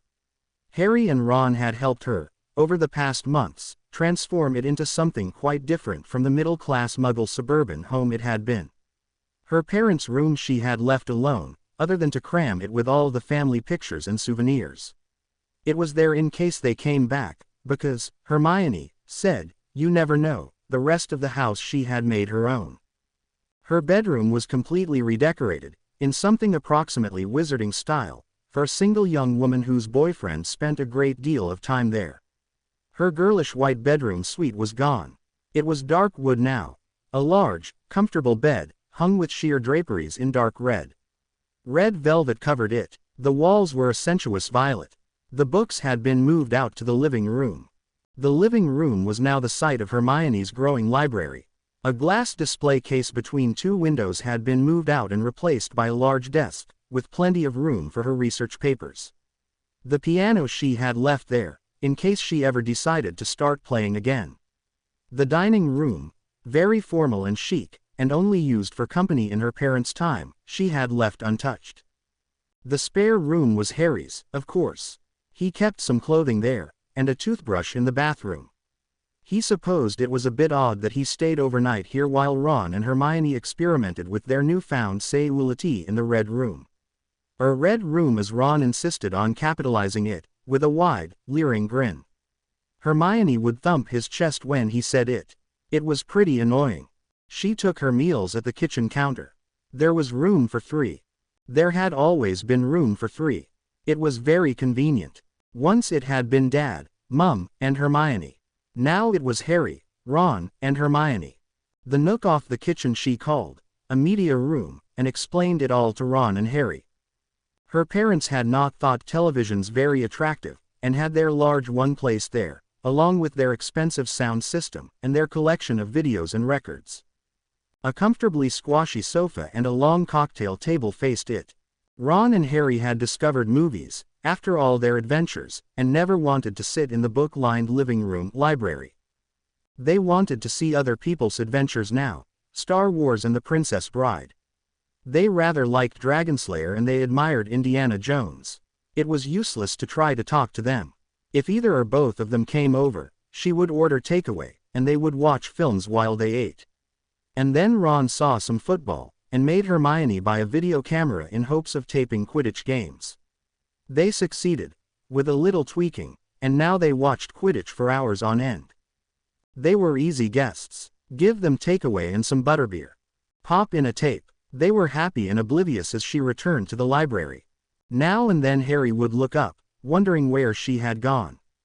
Once he went to the loo, and saw her bent over a book, feet up, as oblivious to them and they were to her. It gave him an odd, guilty pang to see Hermione so divorced from them, in a world of her own. Sometimes Ron would notice her absence, and coax her back. Then they would sit cuddled together, his arm flung around her, until something really exciting would happen. Then he would let go of her and sit forward, shouting at the telly, or jump to his feet. Harry glanced at her a few times during the Quidditch tapes. Hermione was not watching the games, it was clear. Her face was closed, as if she was in another, inner world, thinking of other things. The garden had posed a problem until Hermione had learned some specific charms for keeping the grass cut. Hermione had never cared much for herbology, for all she had earned her NEWT in it. However, one never knew when certain herbs would be useful, so she conscientiously cultivated a raised bed of magical plants in a sheltered spot that could not be seen by the neighbors.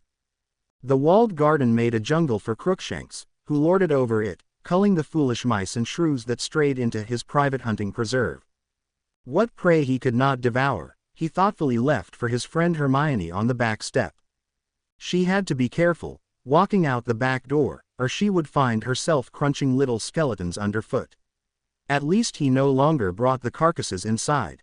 Hermione had been forced, a few years ago, to speak firmly to Crookshanks, when she found him playing with a small object in the living room, which on closer inspection proved to be the head of a lizard he had slain, and was now attempting to stick on the wall, like a trophy.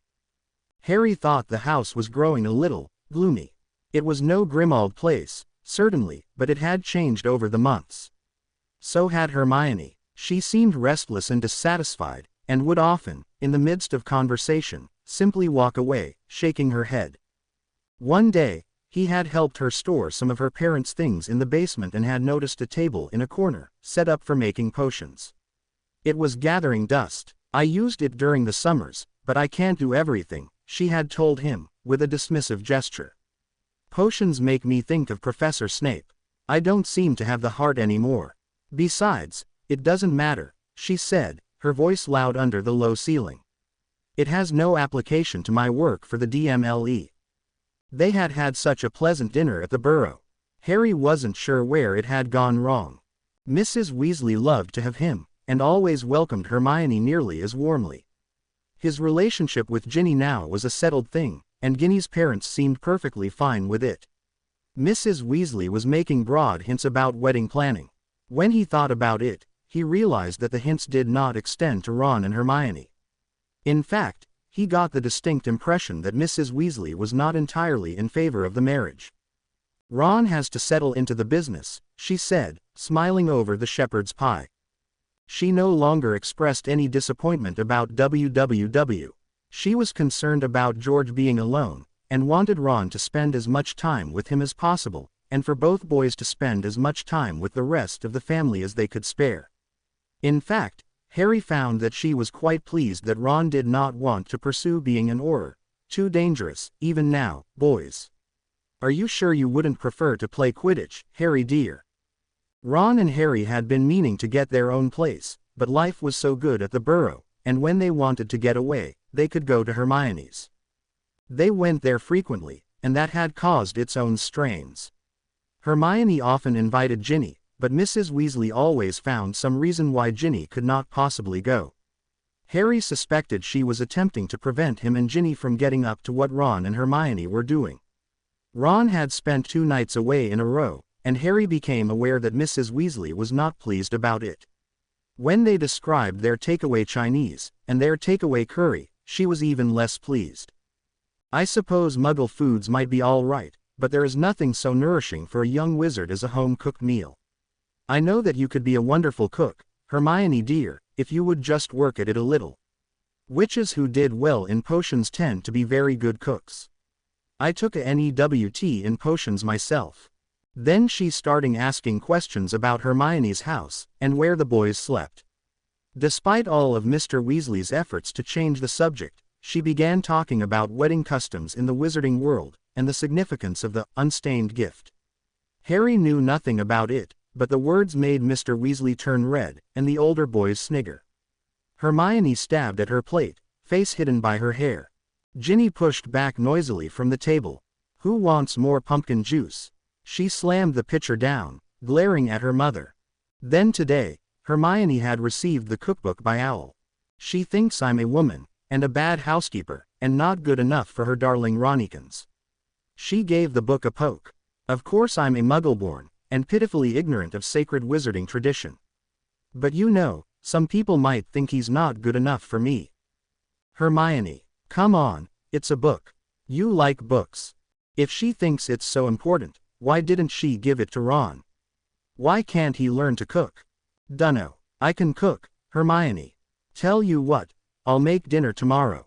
I can make spaghetti bolognese and you told me yourself that she doesn't even remember that he hates corned beef. Poor Ronnikins. Hermione, who are you angry with, Ron or Mrs. Weasley? She lurched up and turned her back to her, leaning against the window. Both of them. I'm sick to death of Weasleys. I never see anyone but Weasleys. All our other friends are gone. Her shoulders shook. He got up and put his arms around her. I know, Hermione. I miss Remus and Tonks so much, Harry. They were our grown-up friends. Without them, there's just us. I miss them too, he muttered, his throat thick. If they were alive, I'd cook all right. I'd give a dinner party, just like Mum and Dad. She ran to the dining room.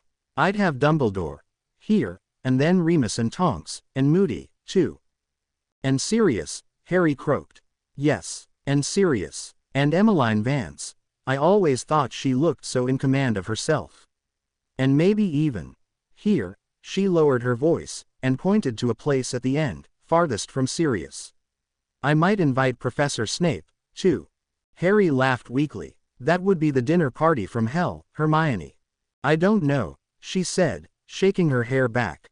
I think it would have been fascinating, now that the war is over and won. Those brilliant minds. Maybe Remus could have found a decent job, or even taught at Hogwarts again. Professor Snape would be free, and who knows what he would have been like, without all the horrible spying and subterfuge. You can talk to his picture if you like, Hermione.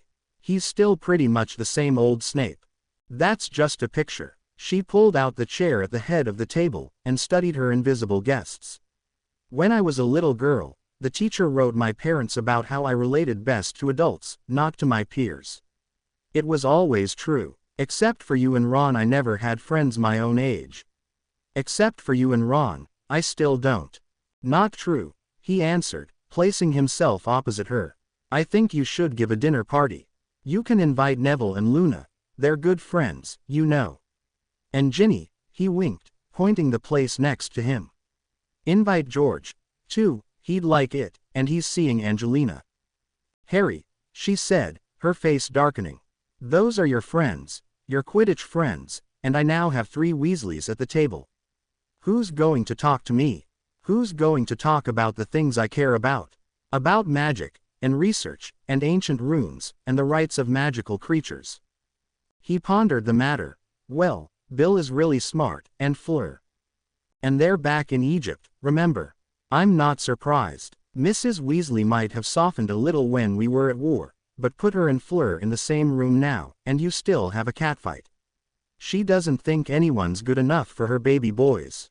No wonder they left. Charlie's gone, too, back to Romania. There's always Percy. He's a Weasley, and right now, he's trying so hard to fit in, it makes me sad. You could have a real grown-up party, you know. You could invite McGonagall and Shacklebolt. Hermione laughed in spite of herself. The headmistress of Hogwarts and the Minister of Magic both at my table. Why not? Maybe not now, but someday. He saw that she was still sad. Do you feel that the Weasleys are pushing you to get married? Does it bother you?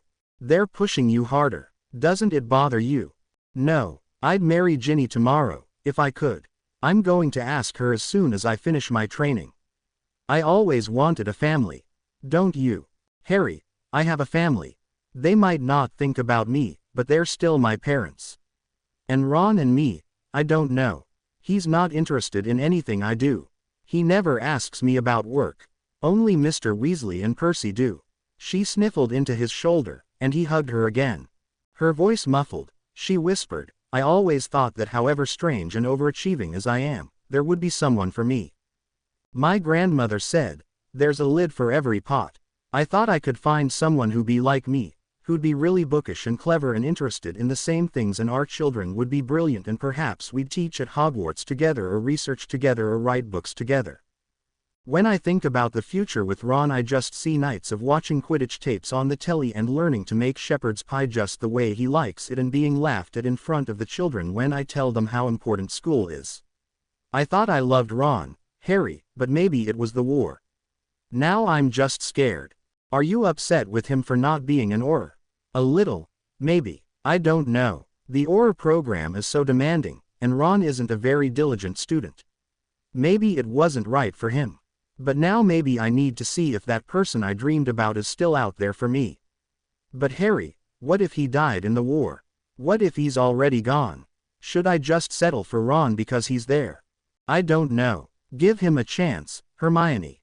But give yourself a chance, too.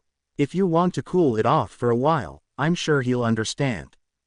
Perhaps he might have, but that conversation never took place. Instead, on Thursday night Harry arrived at Hermione's to find himself in the middle of a blazing row. Ron had brought home the latest prank item from WWW, a cascading flower fountain that burst forth from a bouquet Ron presented to Hermione. She had been very pleased, and had put the roses in a vase on the piano. She was puzzled when she looked up to thank Ron again, and saw him counting under his breath. At 10. The flowers exploded. Sprays of colored water bloomed up, drenching the piano, the papers on her desk, the oriental carpet, the bookcases. The books. Hermione was screaming, hitting at Ron with a soggy copy of the Charms Compendium. Harry rushed in, admiring the gorgeous colors, but thinking that Ron had put his foot in it this time, and no mistake. "Hi, Harry," Ron waved, grinning. "Isn't as brilliant." "Gur off, Hermione." "Blimey, that hurts." "How do you stop it?" "Dunno yet. Thought I'd test it." Hermione had gone white around the mouth. She gave Ron another blow, tucked the book under her arm, snatched up the vase and ran out the front door, spurts of pretty colored water trailing after her. The boys followed her, as she ran around to the back garden and threw the vase down on the grass. A crazy, asymmetrical fountain pulsed pink and blue and gold through the Love Lies Bleeding. Ron hurried over, and righted the vase. The fountain once again sprayed forth in all its glory. "Come on, Ron, we'd better stop it." Finite incantatum. There was no effect. The colored water fountained on cheerfully, refracting the late afternoon sunlight. "Reducto!" screamed Hermione. The vase was blasted into sand. The roses shredded into a bloody mist. She glared at them and stamped back into the house, kicking off her wet shoes in the kitchen with an unintelligible curse. That night, there was no takeaway. There was no telly. Hermione raged through the living room, discovering the limits of cleaning and drying charms. Ron made the mistake of laughing at the sodden mess. "Get out." Hermione did not raise her voice. "Ah, come on, Hermione. It was funny. They're just books." He waved a drying charm over the closest book. Hermione screamed again and rushed to it. She showed Ron the results. "The pages are sticking together. It's ruined. I'm going to have to go through each of the books and dry every page separately. It'll take hours, days. You've soaked the piano, too. It's not like you ever play it. It was mine. What a mean, rotten, passive-aggressive get out. I don't want to look at you." Ron rolled his eyes. "Come on, mate, let's go and leave her to it." Harry shook his head and muttered, "I'll stay and help, Ron. She's not as mad at me. See you later." Ron shrugged and left, grumbling, it was funny. Hermione sat down in a chintz-wing chair with a wet, squelching noise. She wiped away angry tears. "That's it, I swear." Harry did not answer, but set about drying the chair cushions and the worst sections of carpet. It was tricky. The wool fibers were fighting the spell, trying to shrink. Harry concentrated on his work. After a few minutes, Hermione got up and opened the piano, performing a drying spell herself. "I'll have the tuner in. I don't know what harm this has done." "Sounds like a plan. I'll finish the carpet, then I'll make you something to eat, Hermione. After we eat, we'll start on the books." She was ominously silent. Harry was not a bad cook, in his own opinion. He had bought the ingredients for the dinner he had promised, and now got them out, working carefully as he diced an onion, unaccountably reminded of Snape as he chopped. Hermione was muttering in the living room. While the herb flavors melded, and the pasta cooked, he set places for the two of them at the counter, and opened a bottle of wine, left over from Hermione's parents. When it was done, he led her into the kitchen gently, his hand in hers. She sniffled, and picked at the spaghetti doubtfully. After a few bites, she began eating with real enjoyment. "This is wonderful. It's the only thing I know how to make for dinner. I'm better at making breakfast." It's really good. Maybe I should give the cookbook to you. I didn't know you could cook so well. Well, Mrs. Weasley never lets me help when we're at the Burrow. Too bad. I love Italian food. They drank through their wine, beginning to laugh a little. He put his arm around her shoulder and gave it a comforting squeeze. When the bottle was empty, Hermione found another in her father's little wine cellar in the basement. They worked on the books, and then they drank some more wine. Then they went to bed. Together. There was a Hermione-sized hole at the Weasley kitchen table. Harry felt it keenly, an irritating knot therein that caused him to look up and about from time to time, searching for his absent friend. The Weasleys, for the most part, were doing their best to pretend that there was no such person. "More Spotted Dick, Harry?" asked Molly, very solicitously. Half the table erupted in sniggers. Molly glared only at Ginny, who was laughing out loud, clearly thinking that her daughter must be held to a higher standard than boys, who, after all, will be boys. "No, thank you," Harry managed, feeling that this was a no-win situation. Ron elbowed him, grinning. The ridiculous name did not prevent him, however, for putting out his plate for another slice of the pudding. "Well," said Arthur, looking about him affectionately. "Our last dinner before our little Ginny leaves for the last time on the Hogwarts Express. I'd say this calls for a toast. To Ginny." Harry raised his pumpkin juice immediately. Her brothers grumbled good-naturedly, but followed suit. To Ginny. "Our little girl." Molly grew misty-eyed. "I fancy the owls will be flying thick and fast this year," she said, beaming at Harry. "Only a few months to wait." "Thanks," replied Ginny, saluting them in her turn. "Only a few months, and then N.E. You know what I mean, Ginny dear," Molly told her in a stage whisper. Harry blushed. "As a matter of fact, I'd like some more Spotted Dick," Ginny declared. Her brothers guffawed. It did not help when Molly said, "Well, you know where it is, dear." "Hush, now, boys. Don't be so silly," she smiled, a little anxiously. "I'm sure you'll have a splendid year, even if things didn't work out quite as we had hoped." Ginny got up and gave herself a hearty helping of pudding. Harry knew Molly was a little disappointed that Ginny had not made head girl. McGonagall had talked to Ginny about it, and explained that the war and Hogwarts school were two different things. As headmistress, McGonagall intended to run Hogwarts simply as an educational institution, putting aside all other considerations. Harry knew that there had been some pressure exerted on McGonagall to make Ginny head girl this year. It was only proper, a nice gesture. Others had said plainly, "She deserves it, after losing her brother like that, and her father being who he is." McGonagall said that the positions of head boy and girl would not be awarded based on politics during her tenure as headmistress. Instead, the head girl was someone Harry did not know at all, a Hufflepuff whose face he could not recall. He was occasionally surprised to realize how few people he knew by name at Hogwarts. He had been focused on the war and on his own concerns in his school years. If they hadn't been in Dumbledore's army or played Quidditch or tried to kill him, he didn't know them. Surprisingly, Ginny did not care about being head girl at all. "I am going to have a splendid year, thank you, Mum. I'm going to make a decent showing on my NEWTs and I'm going to play Quidditch.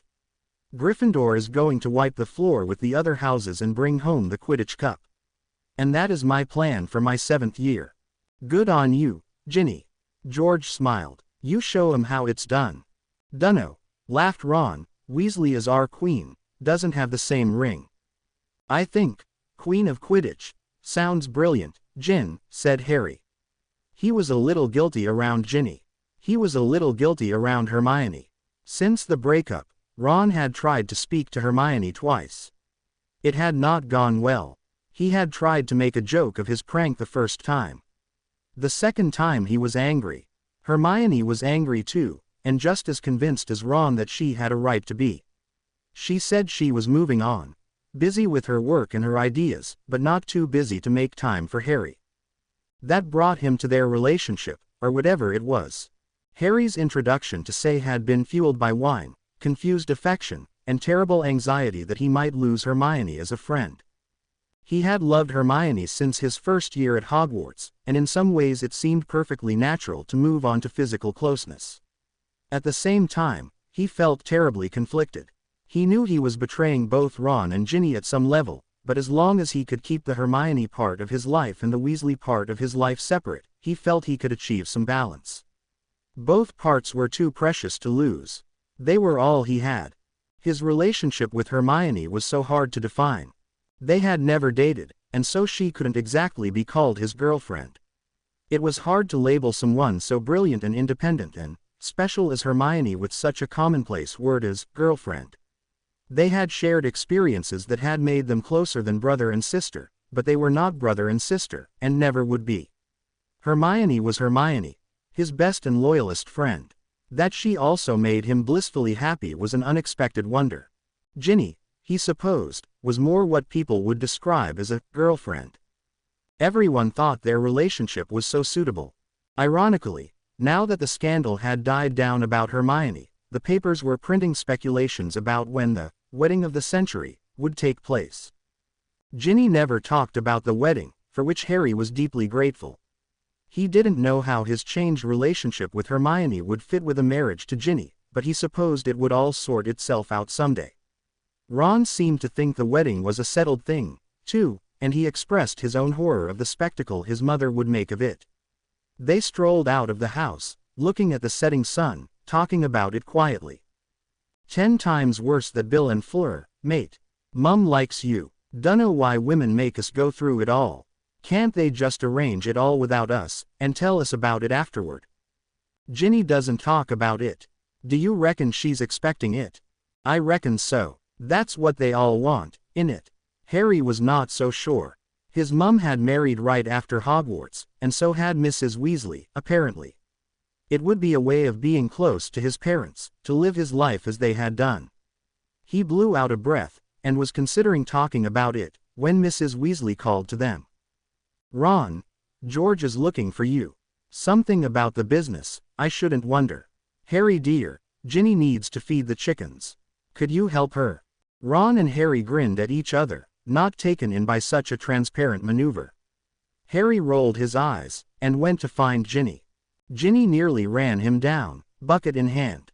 Come on, she growled, you might as well help, since Mum's making such a bloody fuss about it. The co-op was low-roofed and dusty and full of feathers. Harry thought the hens were sort of off-putting. Ginny showed him what to do.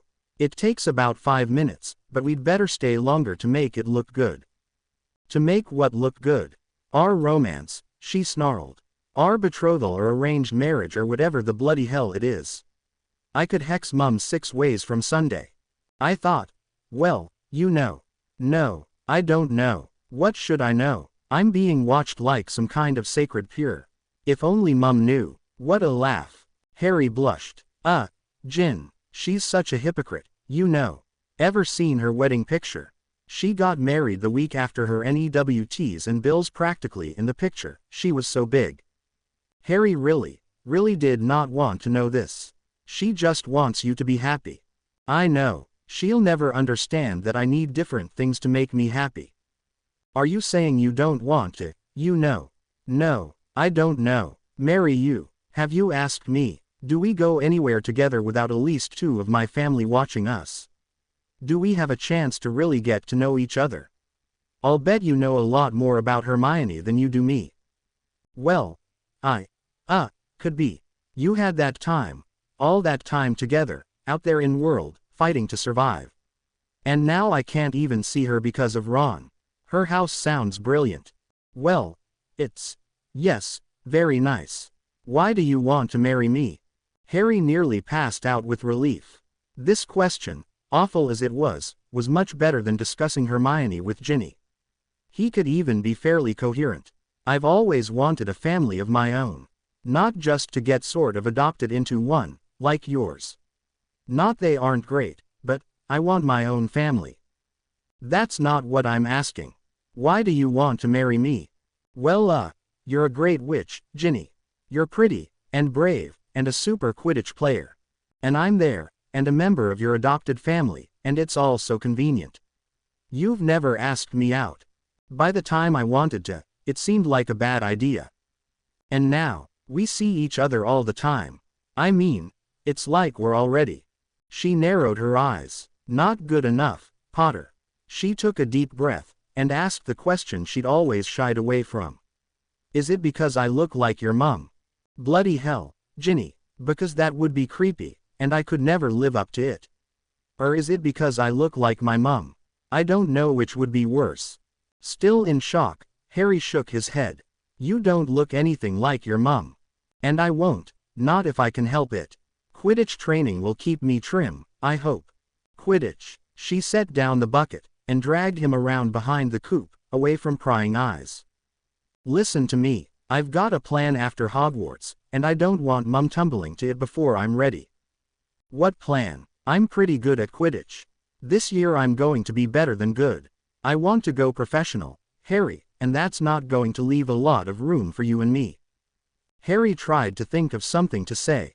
Whatever he had imagined, it was not this. And yet, it made sense. The Holyhead Harpies, he guessed. Maybe, if I make the cut. Harry, when the time comes, you've got to back me up. I'm not saying I never want to get married. I'm not saying I wouldn't marry you, but I want to be out on my own.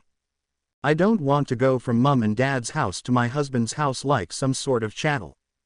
I've got to have a few years, just a few years of my own. Don't ruin this for me, Harry. If you decide you want to marry me someday, fine, but you're going to have to make a better go at courtship than helping me feed chickens. I'm going to have my own place, and you're going to call on me, and we're going to spend some private time together, and maybe then we can decide if Harry and Ginny are a real couple and not just a reenactment of the life of James and Lily Potter. Offended, he turned away. Don't talk about them like that. I'm not saying anything about them. I don't know them, and neither do you. I just don't want to pretend to be something I'm not, that's all. I want a little part of my life just for myself. Is that too much to ask? He shook his head, not sure how he felt. No, you're right. You shouldn't be used to make someone else's plans come true. I know what that's like. You take the time you need. After all, we'll hardly see one another for the next few months.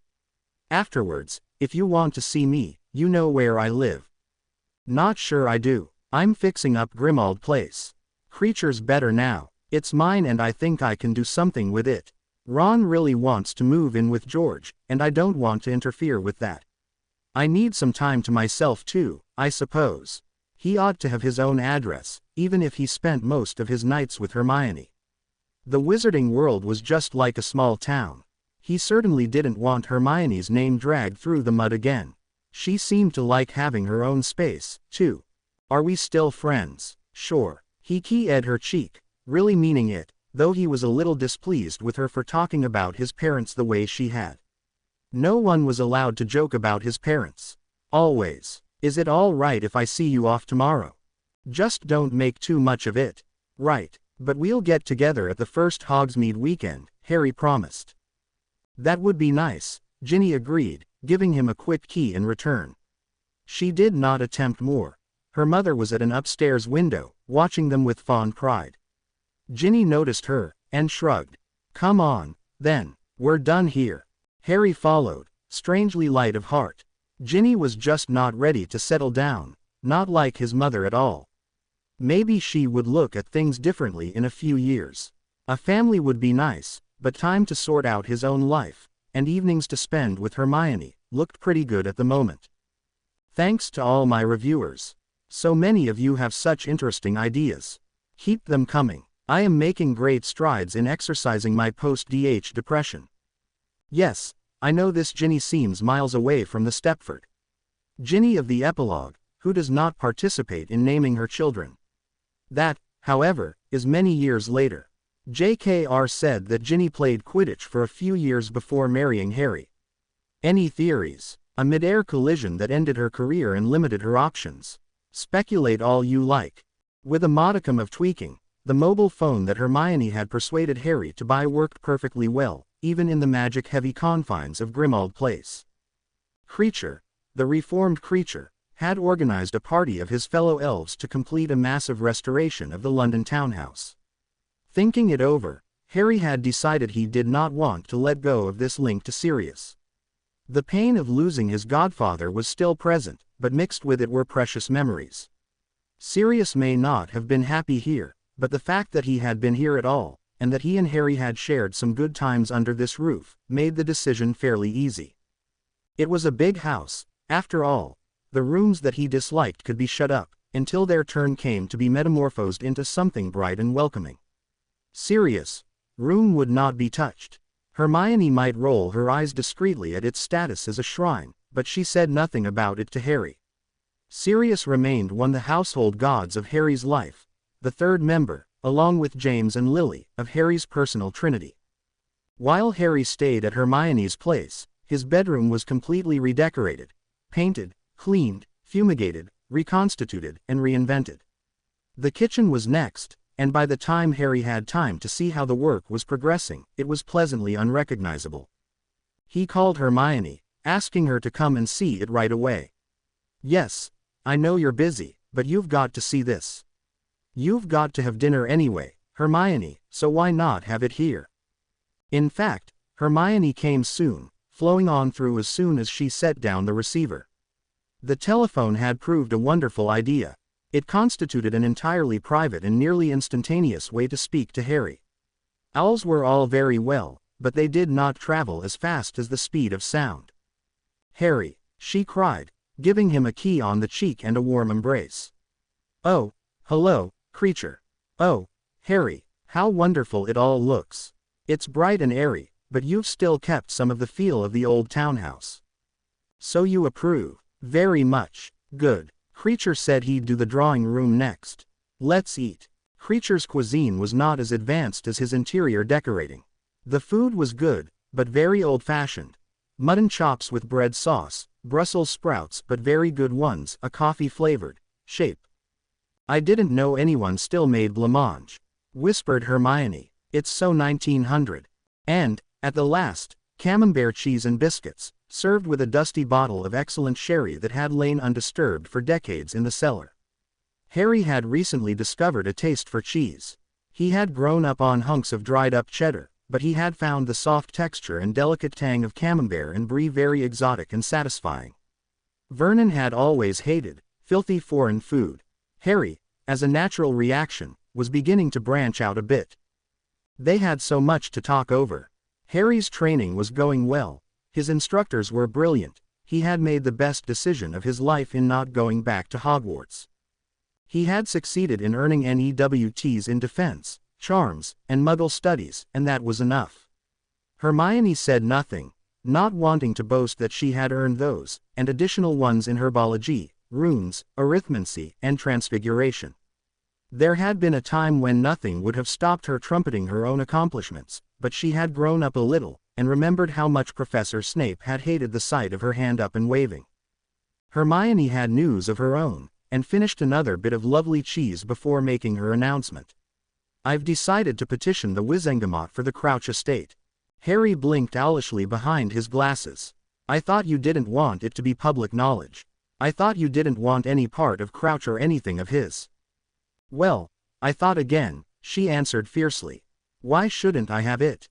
There are no relatives closer than third cousin, and if no one of nearer blood puts in a claim, the ministry will seize the lot after 7 years have passed. Why not me? The more I think about it, the more outrageous it seems. There's a big country house in Sus and a vault at Gringotts. Who knows what the family owned? Maybe I could do some good with more resources. I have some ideas." "Hermione," Harry objected, "if you need money, you could always." "But don't you see," she interrupted, becoming a bit strident. "It's mine. I was his daughter. I ought to get something." "Sure, right," he said, trying to soothe her. "It's all right, Hermione. If that's what you want, I'm all for it. I'm glad you feel that way. You can help me." Harry wondered what he had got himself into. It was quite simple. Harry would attend the hearing. He would sit there, lending her visible support. At this moment, Harry could command a great deal of influence, and many members of the Wizengamot would not wish to stand in his way. "It's all in a good cause, Harry," Hermione declared. "It sets an important precedent. I got my hands on a copy of Mr. Crouch's will. He doesn't mention me, true, but on the other hand, he doesn't explicitly cut me off. I have proof through the unintended consequences documents that he was indeed my father. The other heirs are dead, Mrs. Crouch in Azkaban, and Barty Jr. a year after he was Key Ed. I think I've got them. Okay, what will you do with the money, and the house, and all the what have you?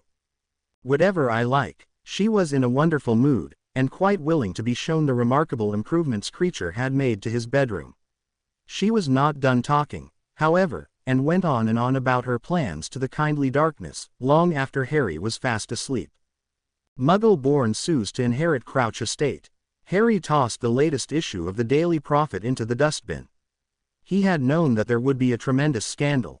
He hated scandals himself, but for Hermione's sake, he would set his face to the storm and ride it out. The Wizengamot delayed proceedings for 2 weeks, until public excitement forced its hand. There were lurid speculations about the events leading to Hermione's conception. The vilest rumors were circulated concerning her mother's morals, appearance, intelligence, and choice of career. Since the editors of the Daily Prophet were not clear as to what a dentist might be, they ignored it, and suggested something quite different, a profession rather older than dentistry. The wizarding world, unfortunately, had no libel laws at all. Hermione bit her lip, and added that to her growing list of changes to be made in due course. Letters to the editor appeared in the pages, deploring Hermione's greed, her lack of simple decency. If she were the child of a wizard, conceived out of wedlock, she should have remained forever silent, hiding her shame from the world. It all showed she hadn't had a proper upbringing. When something of the sort was said to Harry one day, he retorted sharply that it was hardly her fault if her father had failed to provide her with a magical upbringing. If wizards fathered children, they should take care of them. He had no sympathy for parents who deserted their children, and he said so, loudly and often. Others felt that Hermione was pandering to blood prejudice, that she was ashamed of being a Muggleborn, and was trying to make herself more socially acceptable in certain circles. Is Hermione a half-blood? Was the question repeated every day on the front page of the Prophet. Harry's involvement in the case stirred up the manky old rumors about an affair during the hero's wanderings, as his horrible camping trip was now being called in the papers. Hermione Key-Ed him, and told him not to mind, and held her head high. Let them say whatever they like, the hypocrites. The Auror office gave him leave on the morning of the hearing. Most of the Aurors were going, too, eager to hear the juicy bits. Shacklebolt himself was to be the interrogator. Harry found a seat in the midst of some loyal friends. The Weasleys came, of course, except for Ron, who was just too busy at the shop. It was probably just as well. Ginny sat by him, gave him a wink, and took his hand, determined to keep up romantic pretenses for her parents' sake. Luna floated in, escorted by Neville, who stared at some people near Harry until they moved away, muttering. People he knew, and people he did not know poured into the chamber. One young woman caught his eye, a tall, pale girl, very good-looking, whose long platinum hair reminded him irresistibly of someone. She came in, and paused in the doorway, looking about. Harry hoped for a moment that she was looking for him, but she was not. Her eyes, ice blue and glittering, were fixed on a spot behind him, and she sneered. Harry started and exchanged a quick look with Ginny. Do you think, she asked, she must be, I'd know that sneer anywhere. Don't you remember her? She was head girl my 3rd year. I remember her now. Percy hated her. She looks different. Didn't she wear her hair in one long plait down her back? Yeah, I didn't see the resemblance then. Perdita Robinson. She was a Ravenclaw. Not feeling he owed the Malfoys anything, he turned his head, and saw them sitting very still, perfectly devoid of expression. Harry smirked. Shacklebolt entered, tall and imposing, and the spectators settled down into an expectant silence. The hearing was miserably protracted. Proof was provided from the appropriate department that Bartemius Crouch, his wife, and his legitimate son were all dead. Hermione had seen to this ahead of time, since she knew that there would be some trouble over it. The transfigured body of Crouch Sr. had never been found. The body of his wife, who had died in Azkaban, had been summarily disposed of, cremated, as all deceased inmates were, and the ashes scattered into the icy black waters of the sea. The proof of their deaths was taken from Crouch Jr.'s statement under Veritaserum, which had been administered by Severus Snape, and preserved in the pensieve of Albus Dumbledore. Additional memories of the event had been provided by Harry, who had seen and heard details that Dumbledore had come upon the scene too late to witness. The names of 2 deceased headmasters of Hogwarts gave an air of respectability to what Hermione admitted to herself was very shaky evidence. She suspected that without Harry's support, and in any other circumstances, her case would have been thrown out, or at least delayed until a full 7 years had passed. If she wanted to do things in the ordinary way, she supposed she ought to wait. But she did not want to wait. She knew the Crouches were dead, and she felt this was her moment to make a statement about the corruption of pureblood wizarding customs. The evidence was admitted. It was next established that no other close relative had come forward to claim the estate. Next, there was the matter of her birth. Let us hear from Eustachius Smith, head of the Department of Unintended Consequences. That gentleman had obviously never expected to appear in something so sordid as a lawsuit involving his own department. He appeared, grimacing in his discomfort, and settled uneasily into the witness box. Identify yourself. Eustachius Smith, head of the Department of Unintended Consequences. Does your department have records which pertain to the birth of one Hermione Jane Granger? Well, yes, we do, but can you produce said record for our examination? Yes, but our records are private, you see. As Miss Granger has waived anonymity, and as the wizard in question is deceased, the record can be presented. Deceased wizards and witches have no right to privacy. There was a slight delay, as Mr. Smith had not encumbered himself by actually carrying a physical document on his person. His clerk, Photius Fingal, however, was prepared for this exigency, and with an apologetic nod to the Wizengamot, crossed the daunting open space to his head, and handed him the file. Well, this is the statement of Bartemius Crouch, Sr., relevant interested party re the birth of Hermione Jane Granger, born of the Muggle female Leslie Ann Broccoli Granger. Said infant shall be referred to henceforth as the subject. This document has all the usual stipulations. For the benefit of the worthy members present, please describe this stipulations. Very well. That this is not a public acknowledgement of paternity, nor an attempt to admit the subject to the rights and privileges of a legitimate heir of the family in question. It merely recognizes the participation of the interested party in the conception of the subject, and requires us to intervene in case any inappropriate attachment is reported between the subject and any member of the interested party's family related in a closer degree than second cousin. If such an attachment had been reported, what would be your procedure? We would notify the interested party immediately. If the interested party were to be deceased, we would notify the head of the family, or the father of the innocent party. If absolutely necessary, we would discreetly approach the innocent party directly. The innocent party not being the subject, I take it. No, certainly not. Another member called for the document to be read in its entirety. It was. Hermione forced herself to sit still and not squirm while Smith droned on. She felt the eyes of the entire wizarding world on her. She knew where Harry was, and all her friends were, and tried to take strength from that. Smith finished reading, and a low murmur rustled through the chamber. Discussion was called for, but no one wished to speak.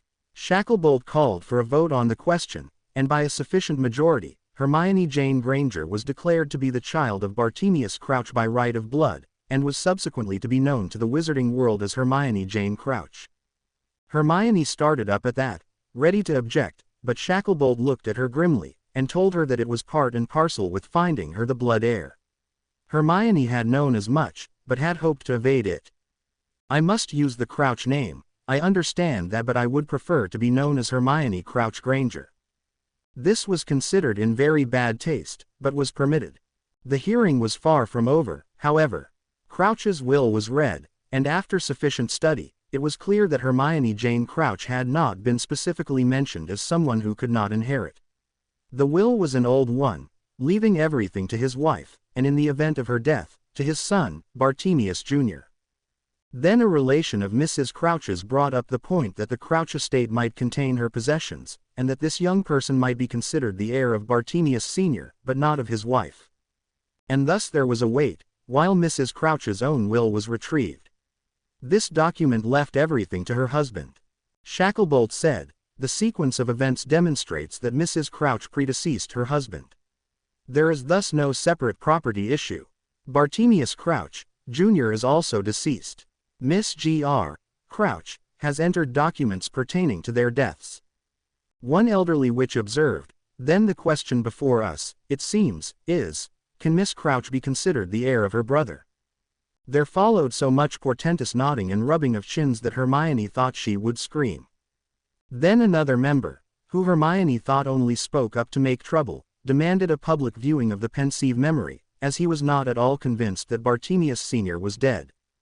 This was the most awful part of the hearing for Hermione.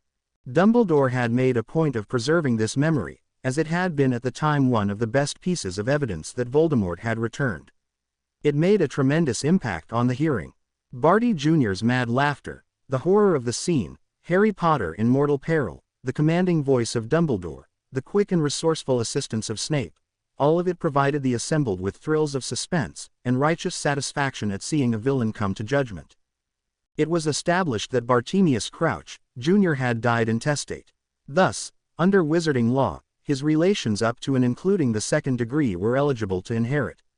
Within short order, Hermione Jane Crouch found herself the sole possessor of the substantial Crouch estate. There were hugs and congratulations. There were also hostile stares and mutterings. Harry pushed his way through the crowd to Hermione and put an arm around her. She felt and looked triumphant and tired. Various functionaries needed to speak to her, to arrange her access to the Gringotts Vault and to Crothvichacom Hall. At least it was spelled, Crothvichacom. It was pronounced, Crusham. Crothvich was the old spelling, she was informed by a tottering, ancient wizard. The family simplified it in the 20s.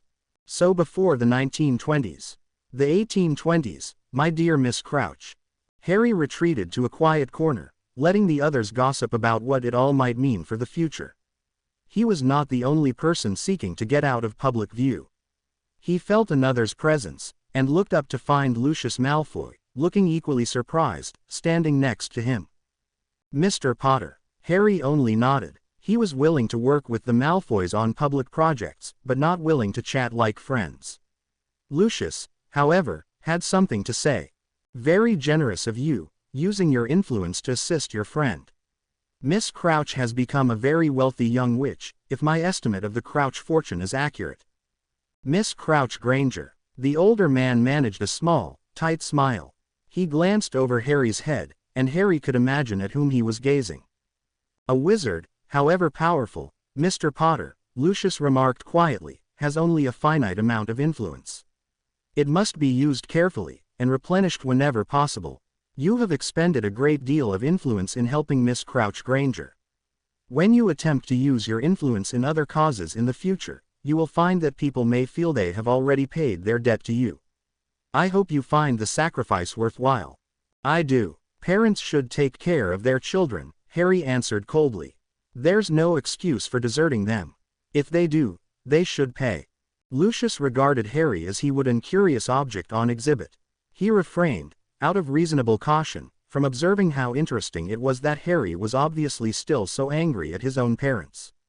Oh, parents always pay, one way or another. I hope that when you become a parent, you remember your words and your righteous indignation. Perhaps you will find being a father more complicated than you imagine. If you will excuse me, I must go speak to someone. Crouch Country House to be new school. Harry set down the Daily Prophet, and finished his tea. Are you sure about this, Hermione? Absolutely. It will make a wonderful school. That stupid name will be forgotten, and it will become the Albus Dumbledore Primary School to the end of time, I hope. Oh, Harry, look at this picture of you and Lucius Malfoy talking. You should have stopped the photographer. It looks like he's advising you. He is such a snake. Pictures like this are very powerful, Harry. You should be more careful. You could lose a lot of influence in the ministry, if people think you're listening to him. Oh, I meant to ask you whatever happened to Draco. You said he was in the States. Yeah, he's at some place called Miskatonic University. Miskatonic, Hermione screamed, forcing Harry to cover his ears. Draco Malfoy is at Miskatonic University. That is so unfair. They have the original Necronomicon. Then it sounds just like Malfoy's thing. Harry muttered. H.P. Lovecraft went to Miskatonic University. Hermione stormed, slamming down her toast with reckless abandon. There isn't anything like it in England. The lower school, the college, is only for boys. Still, the girls go to Salem Witches Institute, but the university is co-ed now, and there aren't any wizarding universities left in Europe. Another item for the to-do list. Harry teased. Someday. Yes. Draco Malfoy. Miskatonic. Crothvichacom Hall was not a 1,000-year-old edifice on the scale of Hogwarts, but then, what was? It was a rambling 15th-century manor house, with a charming rose garden, mullioned windows, and a wealth of odd rooms. Hermione and Harry spent a day exploring it, an uncomfortable day, at times. They had been greeted by a trio of house elves, all female. Their pitiful joy at the arrival of a proper mistress surprised Hermione too much to permit her to immediately make plans for their liberation. Instead, she told them, in the most positive tones she could muster, about her wonderful plans for a school, and how the house would be filled with little witches and wizards, and were they sure they would like their peaceful life disturbed, because of course they would. Harry saw that at once, and also pointed out that the kids would need lunch, and who better to provide it than house elves. Lunch needn't be a feast like dinner at Hogwarts, but it would be a nice feature, and something magical for the Muggleborn. In fact, he was a bit peckish, and wouldn't mind some lunch himself. They ate it in the big dining room that had once been a buttery in another age of the house, admiring the carved oak wainscoting. "This is quite a place," Harry remarked. "I like it." They wandered through the ground floor first. Hermione was much taken with the library, but of course most of the books would have to be either removed or locked away when the students came. She grew quite animated, thinking about how to stock a library for children from 5 to 10. With Muggle and wizarding literature. No Muggleborn will leave this school without reading Beedle the Bard. There was a grand piano in the drawing room. Hermione thought that music should be in the curriculum. Maybe they should even offer music lessons. The room could be used for that. "I had to quit piano lessons when I went to Hogwarts," Hermione told him. "It made me sad. Professor McGonagall is talking about developing art and music classes at Hogwarts. I think that would be a wonderful thing for the students. I don't see why the school couldn't have an orchestra, or at least have a teacher come in to give lessons." "You might want to set aside these family things somewhere else, Hermione," Harry suggested, looking over a selection of Crouch portraits and awards proudly displayed throughout the downstairs. "Maybe you put it all in a room about the family." "Maybe," she shrugged. "I don't know. Let's look upstairs." Hermione could not quite think of this as a family home, much less her own family home. Some things she found, like the room that had obviously been Barty Jr.'s, distressed her. Mrs. Crouch's room, perfectly preserved, was simply depressing. A few graying hairs remained in the silverback brush on the dressing table. Hermione shuddered, thinking of Polyjuice Potion. There were many other doors, though. There were 10 bedrooms on the first floor. 7 of them were quite large. There were 3 bathrooms, which would not be sufficient toilet facilities for a school. Those would need expansion. On the second floor were more rooms, smaller ones. The nursery was there, full of forgotten toys and phantom laughter. Next to it was a little schoolroom. Evidently it had been the Crouch tradition to educate their children at home before they went to Hogwarts. It was horrible to contemplate Barty and his poor mother, and all her efforts to raise her only child ending in a lonely death in Azkaban. There was a narrow staircase at the end of the second floor hall, which led up to the attics. Dilly, the head house elf, told them there had once been a ghost there, a ghost of a little girl who had suffocated in a trunk in the attic, but she had been exorcised when Bartemius Sr. inherited the house. Master didn't like untidy things, or things that made trouble. "So it would seem," Hermione said, a little tartly. "Thank you." To Harry, she remarked, "Professor McGonagall thinks we'll only need 6 regular classrooms to begin with.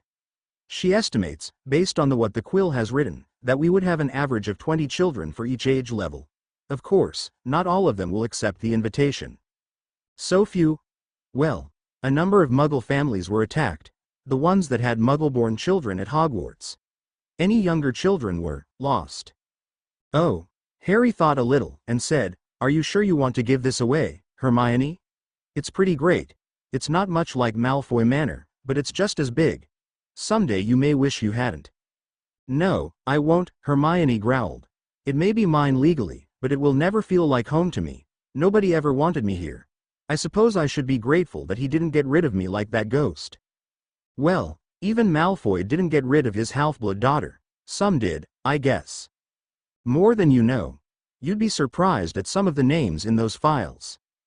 Before long, the school was progressing very well, far faster than anyone had imagined it could. With Hermione's generous gift of Crouthwitchacombe Hall, the magic of Harry's name, and the Malfoys' financial backing, things were beginning to fall into place.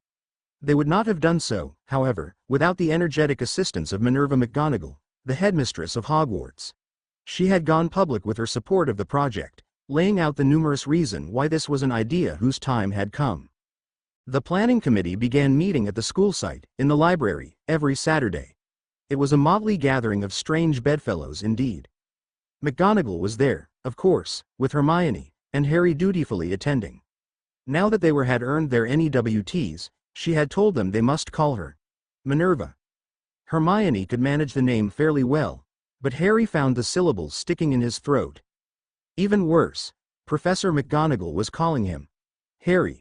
It was just wrong. The house was metamorphosing into a school. Toilet facilities were expanded. Books were purchased. The dining room became the head's office. Dumbledore's Hogwarts portrait was laboriously copied and charmed, and would be a feature of the new school. A big room off the kitchen was converted into a lunchroom and decorated with colorful murals. Hermione insisted on calling it the refectory, and had insisted so loudly that in the end she got her way. That was largely because Hermione, on McGonagall's advice, had taken the precaution of making the gift of the school building contingent on her becoming a school governor in perpetuo. McGonagall was a member of that body as well, in her capacity as headmistress of Hogwarts. Lucius knew it was unwise to put himself forward, but Narcissa, on the strength of the Malfoy donations, was installed as a school governor, and very pleased about it. The Malfoys always arrived together, sitting side by side for mutual support. Griselda Marchbanks was a governor, as was old Professor Tofty, who had been injured by Death Eaters, but was nearly himself. His friend, Tiberius Ogden, lent his support. The two elderly wizards seemed very excited about the proposed school. So excited was the worthy Tiberius Ogden, that he was moved to quip, upon seeing Minerva McGonagall, Narcissa Malfoy, and Hermione Crouch Granger seated at the same table, that they embodied perfectly the principle of the maiden, the mother, and the crone. Only Narcissa was unoffended. After all, she purred, I am a mother. How can anyone object to being called what they are? Hermione was about to make her views known on the whole wrong-headed issue of thaumaturgic iconography, but Harry hastily interrupted, uttering in his desperation a question so inane that it derailed even Hermione's chugging train of thought. Why don't we have a dinner party? Everyone stopped and stared at him. I mean, he said, everyone's got to have dinner anyway, so why don't we have a big meeting and invite the minister, and... An excellent notion, McGonagall approved. Properly mentioned in the Prophet, it will keep the project before the public eye. A very good project for you to organize, Harry. Narcissa had been rather annoyed, thinking this duty should naturally fall to her, but the touching sight of her husband's eyes shining in unholy glee at Harry Potter's dismay caused her sit back and smile herself. Besides, she needed her rest. Everyone else liked the idea, and Harry found himself the chosen victim to organize a party that he would never have dreamed of attending in any other circumstances. Immediately following the meeting, Hermione sat down with him and forced him to start planning. It was worse than any revision from their school days. If they were to be responsible for this event, everything must be right. Where to have the dinner was the first question. I won't have the Malfoys in my house, Harry, Hermione declared. The idea is just too awful. Harry agreed that it really was pretty awful. He liked Hermione's house a lot. It would spoil things if the Malfoys were to look down on Hermione because her parents' house, though very nice, was an upper-middle-class suburban house of the Muggle persuasion. How about Grimmauld Place? Creature and his chums are at work on the dining room. It'll be super when they're done. And it's certainly a wizardly sort of place. Mrs. Malfoy can't sneer at an old family home, especially if the family was hers, after all. I don't know, Harry. All things considered, Harry thought again, and then agreed that he did not want the Malfoys, reformed or not, in Sirius House. Once again, he wondered how he had found himself planning a dinner party for the wizarding elite. Years of frying up bacon and eggs for the Dursleys did not seem like the right sort of preparation. They went round and round on the subject of the location. Hermione did not like the idea of having it either of their houses. Malfoy Manor was out of the question. Why not have it at the school? Oh, Harry, I don't want to have it at Hogwarts. It's an independent project, and I think. No, I mean have here. You know it, Crusham Hall. Hermione paused, and sat down, thinking hard. We've already remodeled the dining room as the head's office. Have it in the Great Hall, then. You've still got the kitchen, for the kids' lunches. I suppose we could have it in the lunchroom. The refectory, Harry, Hermione corrected him. Honestly, we should use consistent terminology. The refectory might be a little too cute, I think. I dunno. I like the unicorn and dragon murals, but I guess I see what you mean. Exactly. Narcissa Malfoy might have said that the refectory is charming for little witches and wizards, but she might not think it was the place for a proper dinner party. I like the idea of the Great Hall. Of course, it's not like Hogwarts. You know the house elves probably would know what to do. Harry, Crouch had to have given dinner parties. The house elves will know what to do. Let's go talk to them. The house elves indeed knew what to do, and were utterly enraptured by the idea that young mistress wished to give a party. However, there were things that were the purview of the hosts, not of their house elves. The guest list must be drawn up, invitations must be issued, a menu had to be approved, a seating plan arranged, and decorations chosen. It was etiquette hell. Harry desperately wanted to invite Mr. and Mrs. Weasley, but how to place them at the same table with the Malfoys? They wanted to invite some of the Hogwarts faculty, but how to invite some without inviting them all? Hermione settled the matter by having the tables set up to their full capacity in the Great Hall, and then counting the number of places. They discovered that it was possible to seat no more than 50 with any degree of comfort. That settled the issue, until Harry and Hermione looked at each other, and screamed, 50? In unison. After a break for restorative drinks, Harry said, No way, Hermione. No way are we giving a party for 50 people. We don't have to, Harry, Hermione reasoned. We just can't give a party for more than 50. Let's work on the guest list, and as long as it's under 50, we're fine. Couldn't we put this off until the school's ready to open? Actually, the school could open today, if it were only a matter of classrooms, Hermione told him. But it's more than that. Minerva and I have only now sorted out the issue of how the students are to be transported. It's far more complicated than Hogwarts, since this will be a day school. The assistant head will be in charge of the network of flows and licensed apparition aides. We also will offer a bus. The L bus, Harry grinned. I heard you talking about that. For those who required something more conventional. And then there's the matter of finding a head and a faculty and a staff, though that is moving along nicely. Maybe we should wait until the head is chosen. It would be an opportunity to introduce him or her. You should be the head, Hermione, Harry told her. No, thank you. Hermione shook her head vigorously.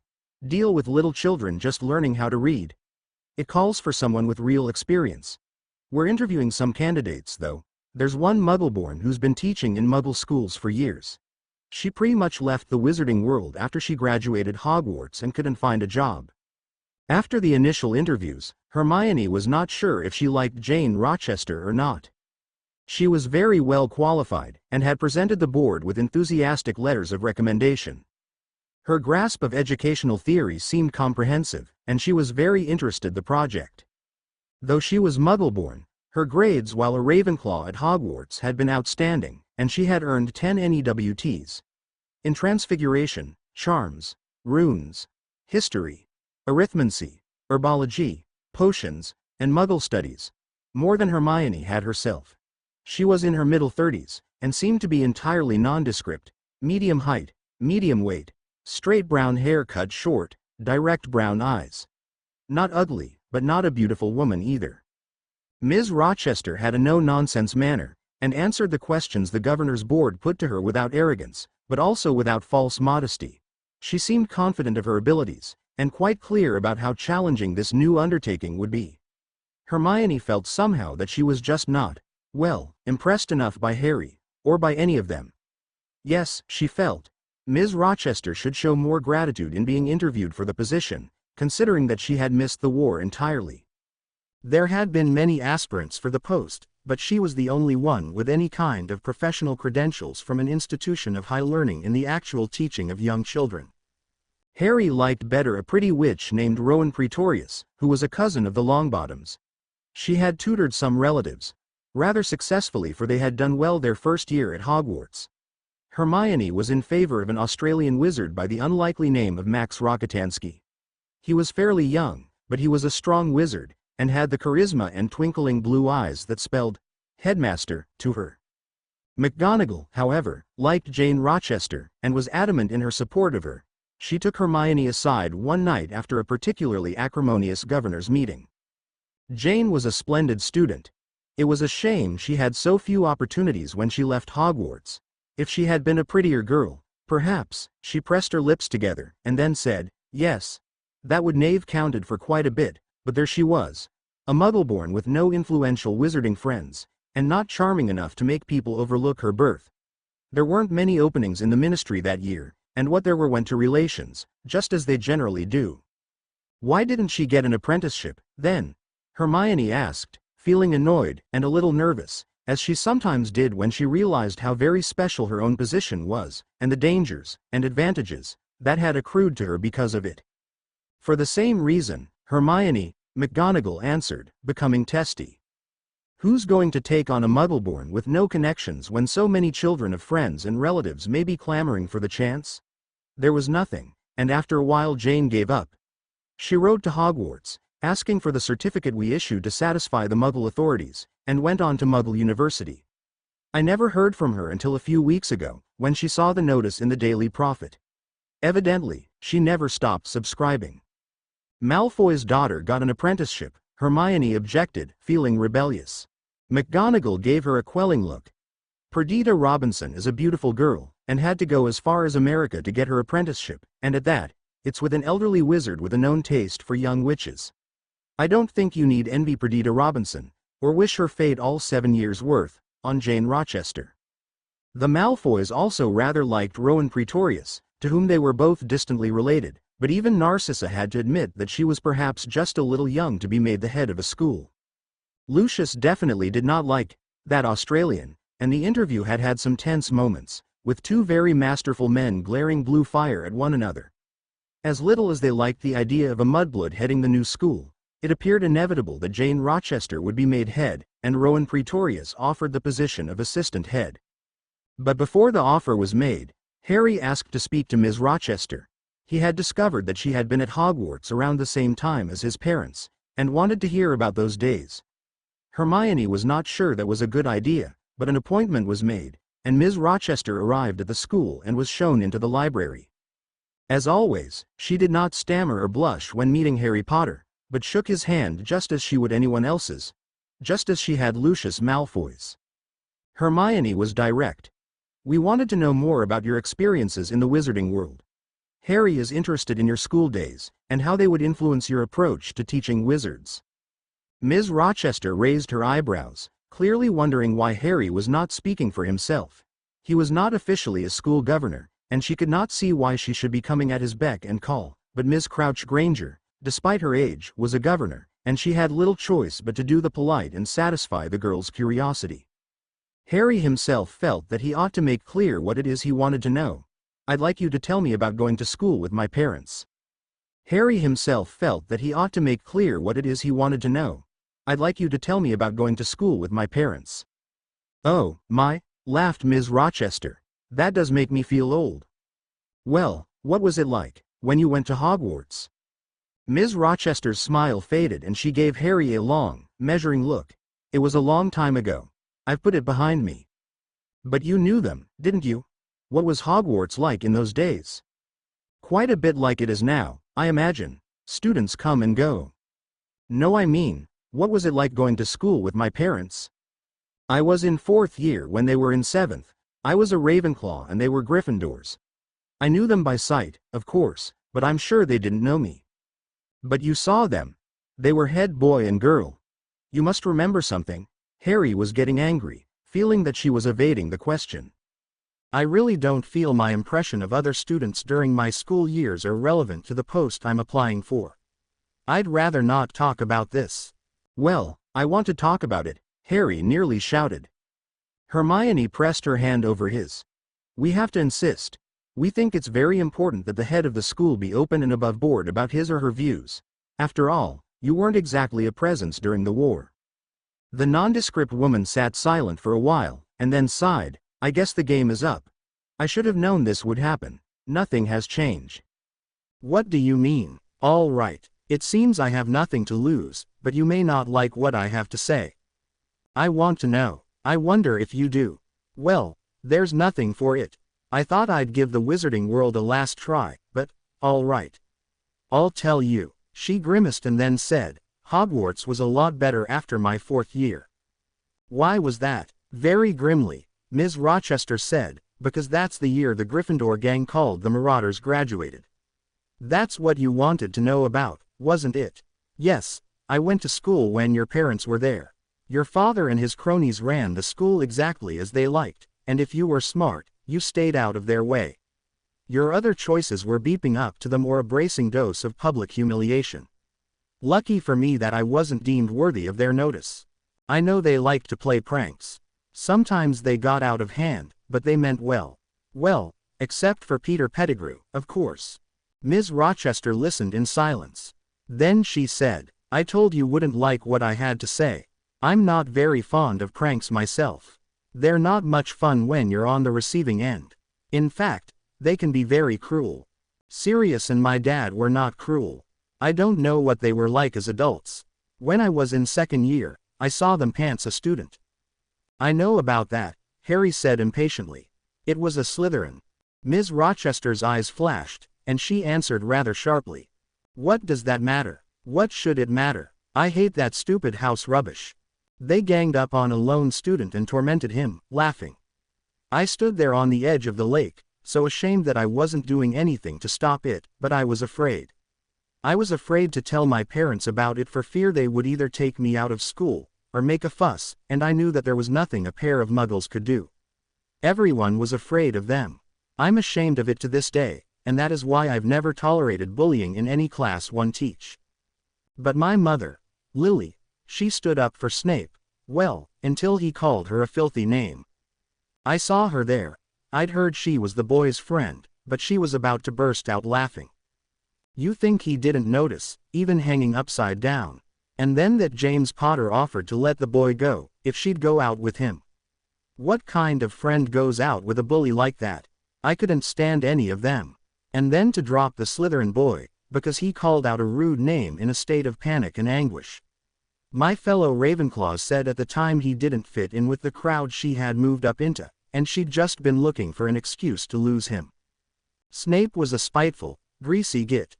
I read that he was pretty brave during the war. He never did anything to me. He wasn't doing anything to them that day, but they sought him out, the way bullies always do, choosing the lonely, unattractive outsiders no one likes. Harry was offended. Snape always gave as good as he got. He wasn't giving much, hanging upside down with his pants off. He was very tough to bear it. At least he didn't make the list of suicides Hogwarts has totted up over the years. All very discreet, of course. So-and-so has withdrawn due to ill health. She left to go back to the Muggle world. He's gone abroad to study. They say that when there are suicides, Hermione asked, horrified. Or when some girl is pregnant, and there's no wizarding marriage in view, Ms. Rochester told her. There was a girl in my dormitory, a 5th year, who left one night and never came back. We knew what had happened, though. It wasn't a boyfriend, mind you. It was some bully who knew she'd be too ashamed to tell. You had better not be talking about Sirius, Harry shouted. I thought you wanted to hear about my school days. That was one of the more memorable episodes. As I said, things were better after 4th year. Hermione tried to take control of the interview. Well, maybe. Harry was furiously angry, and interrupted her. My parents sacrificed their lives for me. With painful patience, Ms. Rochester pointed out, I thought we were speaking of my school days. And what parents wouldn't sacrifice themselves for their child? She looked down her nose, pulling herself together. I understand. I don't think we have anything else to say to each other. If my employment is going to be contingent on my reverence for those rather unkind boys, thank you, but no, I was under the impression that this was a post that would be chosen on the basis of professional qualifications. I am not going to pretend things never happened, or conveniently rearrange my memories to suit the current political climate. I shall write my withdrawal to Professor McGonagall. Don't bother to see me out. She rose and stalked out, head held high. Well, said Hermione. That went well. Good riddance, Harry snapped. We don't need her kind. We'd be better off with Mrs. Weasley. She's taught all her children. With somewhat uneven results, Hermione muttered. Minerva McGonagall was not happy with them. She called them to Hogwarts and rounded on them for a quarter hour. After a brief pause to take a breath, she went on, fortunately, I have been able to persuade Jane to reconsider. I explained that you were speaking as a private individual, not on behalf of the governors. Who knows whose side she was on during the war? Harry snapped. For that matter, maybe she didn't even have a side. She was lying low like a coward, and then she has the nerve to criticize my parents. Hermione knew that Harry should not have pressed the woman to talk, but he was much too angry to reason with at the moment. The headmistress of Hogwarts, however, was not inclined to give an inch. What I principally know about Jane Rochester is that she is an excellent teacher and the best chance we have for a head who will bring fair play and high standards to our school. That is what we want, isn't it? I don't see why Rowan can't be the head, or Mrs. Weasley. Harry Potter. McGonagall interrupted. When he was quiet, she steepled her hands before her, and asked quietly, do you understand what is meant by the terms, political corruption? Or cronyism? He glared and refused to answer. McGonagall sighed, and said, the wizarding world is small, Harry. So small that it's easy to give out jobs to our friends and relatives, because we know them and love them. But don't you see that it's just that attitude that has led to so many of our troubles? Don't you see that giving a plum position to Mrs. Weasley is not much different than the pure-blooded fanatics wanting to keep all the plum positions within their own little group? Mrs. Weasley. Harry began hotly. Raised Ron Weasley, who wrote on one essay that Belladonna is the name of a star in the constellation of Orion, supplied the gloating voice of Severus Snape's portrait. She also completely failed to control the twins, those purveyors of subversion and chaos. If she cannot control 2 children, how could she control a school? Snape smirked, his voice a syrup of sweet reason. Yes, agreed McGonagall. Thank you, Severus. Mind you, if Molly wished to teach a class, we would seriously consider her application. Maybe very young students, Hermione temporized. She loves little children so much. Actually, she was not sure about Molly's hot temper and tendency to favoritism, but Harry wanted Molly recognized, possibly because he knew she would be so disappointed when there was no wedding to plan next summer. We are going to vote in 2 days, Minerva said with quiet force, and we are going to vote to appoint Jane Rochester headmistress of Albus Dumbledore's school. Anything else is simply wrong. It would mean putting personal feelings and family preferences ahead of merit. Do you believe in the pursuit of excellence, Harry? Would you place someone on your Quidditch team simply because he was your friend? Hermione blushed. Remembering her own adventure in manipulating Quidditch had seemed the right thing to do at the time, but she suspected that McGonagall would not see it that way. She was glad that McGonagall's eyes were fixed on Harry, and not on her. To her embarrassment, she saw that Snape was regarding her with amused interest. She turned her back on the portrait, and smiled at Harry. You know she's right, Harry, and it's not like you'll be seeing much of her anyway. I'm sure she'll be a very good headmistress. Let's go home and finish planning the party. McGonagall nodded in approval. Very good. If you have any questions, please don't hesitate to ask. Be sure to invite all the Hogwarts governors. They can be a touchy lot. And it would be sensible to have Narcissa Malfoy vet the menu. Harry and Hermione looked at each other. I'm sure we can manage, Hermione answered, rather stiffly. Hermione, I've got to invite Ginny. Mr. and Mrs. Weasley won't understand if I don't. She gave him an expressionless stare. Harry, you wouldn't get yourself into these situations if you would just tell people what's going on. Ginny should tell her parents that she doesn't want to marry you. Inviting her as your girlfriend just raises unfounded hopes. They'll thank you someday if you're just honest with them. Yeah, maybe someday. But they'll give us hell now. I promised Ginny I wouldn't tell her parents about her Quidditch plans. So why does that mean you have to keep up this stupid pretense? How is it that you have to protect Ginny? She drew herself up, and asked, are you ashamed of me? No. God, no, it's just that. I thought you hated gossip, and the talk about the wanderings has only now died down. And I'm trying to stay friends with Ron, and that won't work if thinks I've stolen you. Her voice turned icy. Stealing me implies that I am somehow someone's property. Is that what you mean to say? That I was Ron's chattel and you stole me away like sack of galleons? A no-win situation. I don't think that way, but you know that Ron does, a little. I don't care how Ron thinks, if you want to describe his reptile brain reactions as thinking. If you're going to ask Ginny, that's your decision. I would never lower myself to demand that you choose between us. She turned her back, and continued making notes for the dinner menu. Harry doodled an elaborate seating charts, trying to keep mortal enemies as far apart as possible. With the current Hermione-Ginny situation, he would have to sit between the two girls, and hope that everyone drew the conclusion he wanted, instead of the correct one. It always worked for Dumbledore, he muttered bitterly. What worked for Dumbledore? Misleading people. Telling them zip and then twinkling at the train wreck. Why can't I do it? Maybe if I practice, I'll get it right by the time I'm, say, 120. She pursed her lips. You shouldn't criticize Dumbledore, Harry. Everything he did for the greater good, even if parts of his plan aren't perfectly apparent to us. It all turned out for the best, didn't it? I'm not sure Snape thinks it turned out for the best, or Andy Tonks. I'm surprised. I didn't think you cared what Professor Snape thought. Thinks. I go to Hogwarts, he's there in the headmistress' office and he gives me that look. He still thinks I'm an idiot. Well, you're alive and he's dead, so you must have done something right. She frowned, considering, or he did. Maybe we should ask Mrs. Malfoy to look over the guest list. I can't make any sense of the Hogwarts governors. One old sod from St. Mary Axe is still on the list, but the Weasleys told me that he's dead. Quote, Harry, I thought we agreed we'd do this ourselves. It's bad enough that the Malfoys are involved at all. Next you'll want her to look over my menu. What if we're missing something? What if there's something about wizarding dinners that aren't in the books? What if we're going to look stupid? It's going to be fine, Harry. Trust me, altogether, it could have been worse, he supposed, but not much. With a book on wizarding customs and some painstakingly drawn diagrams, Harry achieved a seating plan that placed the Malfoys and Weasleys on opposite sides of the Great Hall. Hogwarts was represented by its headmistress and its heads of houses. The new Gryffindor head was someone completely unknown to Harry. It bothered him somewhat, though Hermione pointed out that there had been years and years of Gryffindors, and it wasn't reasonable to expect everything to go to people they had known from school. The minister was there, sitting to the right of the headmistress. To her left was Headmistress McGonagall, and many of the department heads.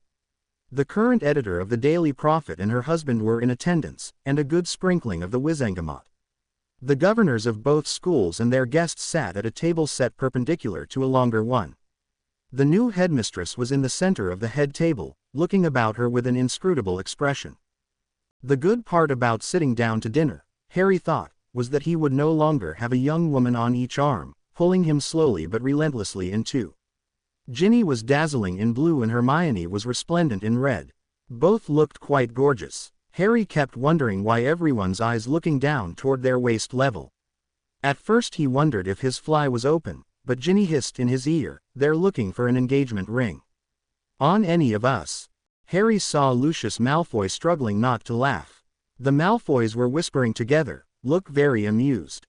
Possibly it was because of the problems Harry had when he tried to shake anyone's hand, or even move. He supposed the evening would figure in a long letter to Draco at Miskatonic University.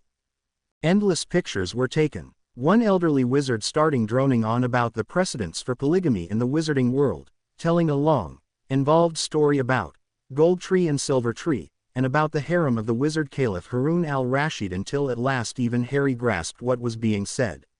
He managed a weak grin and slunk away, his arms pinched to the point of nerve damage by the girl's grips. The house elves had furnished a splendid meal, though it was a strange mix of the old-fashioned and the trendy. Some of it was well received and some of it was not. Hermione's smile hardened like cement.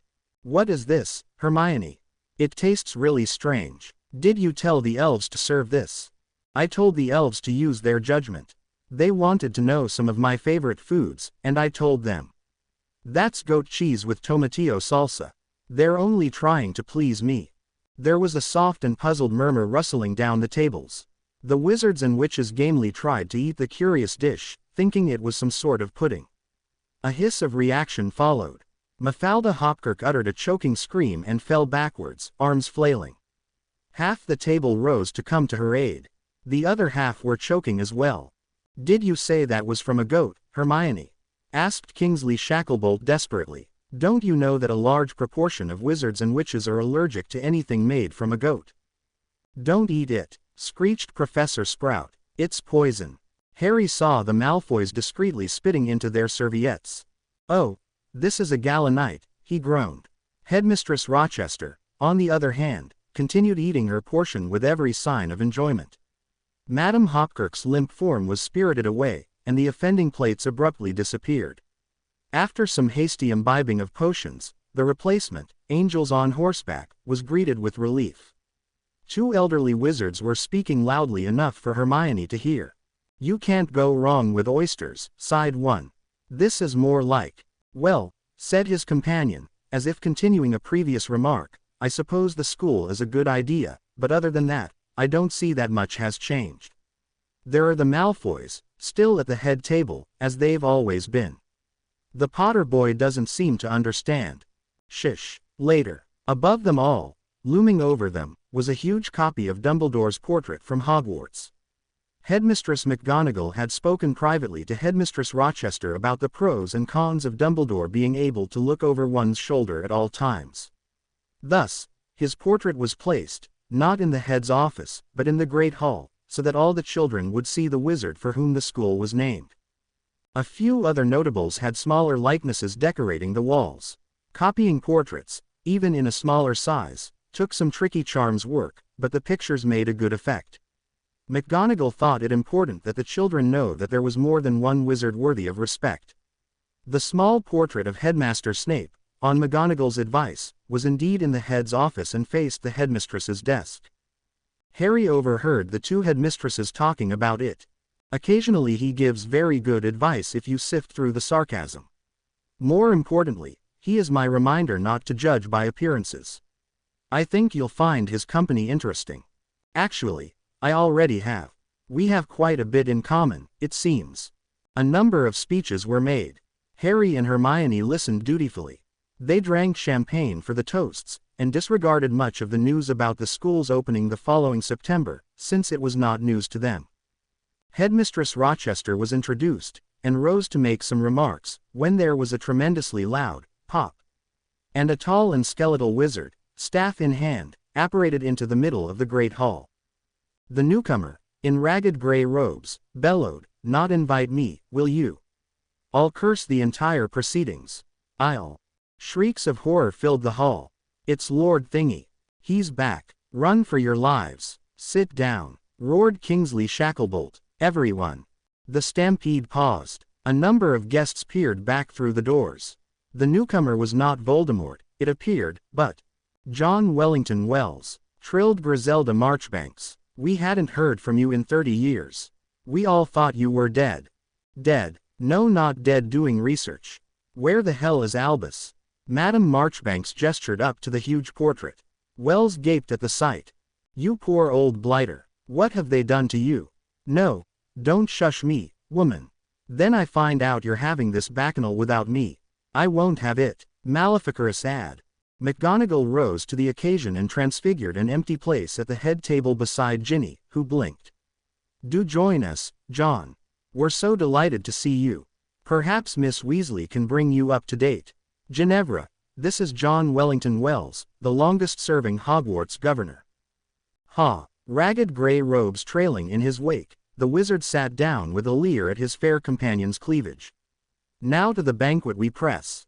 Shacklebolt relaxed, declaring, now for the eggs and the ham.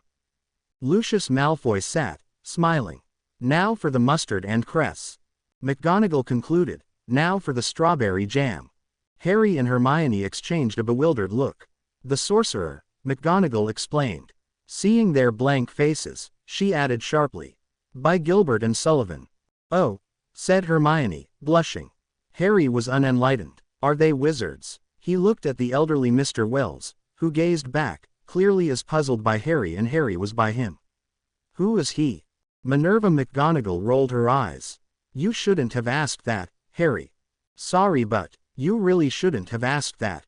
For the elderly wizard was standing up again, beaming at the guests, who were all gazing at him in anticipation, every one, Malfoys, ministers, Weasleys, and all. To Harry's utter confusion, he burst into song. My name is John Wellington Wells. I'm a dealer in magic and spells. In blessings and curses, and ever-filled purses. In prophecies, witches, and knells. If you want a proud foe to make tracks. If you'd melt a rich uncle in wax. You've but to look in. On the Resident Gin, number 70, Street, Mary Axe. We've a first-class assortment of magic. And for raising a posthumous shade. With effects that are comic or tragic. There's no cheaper house in the trade.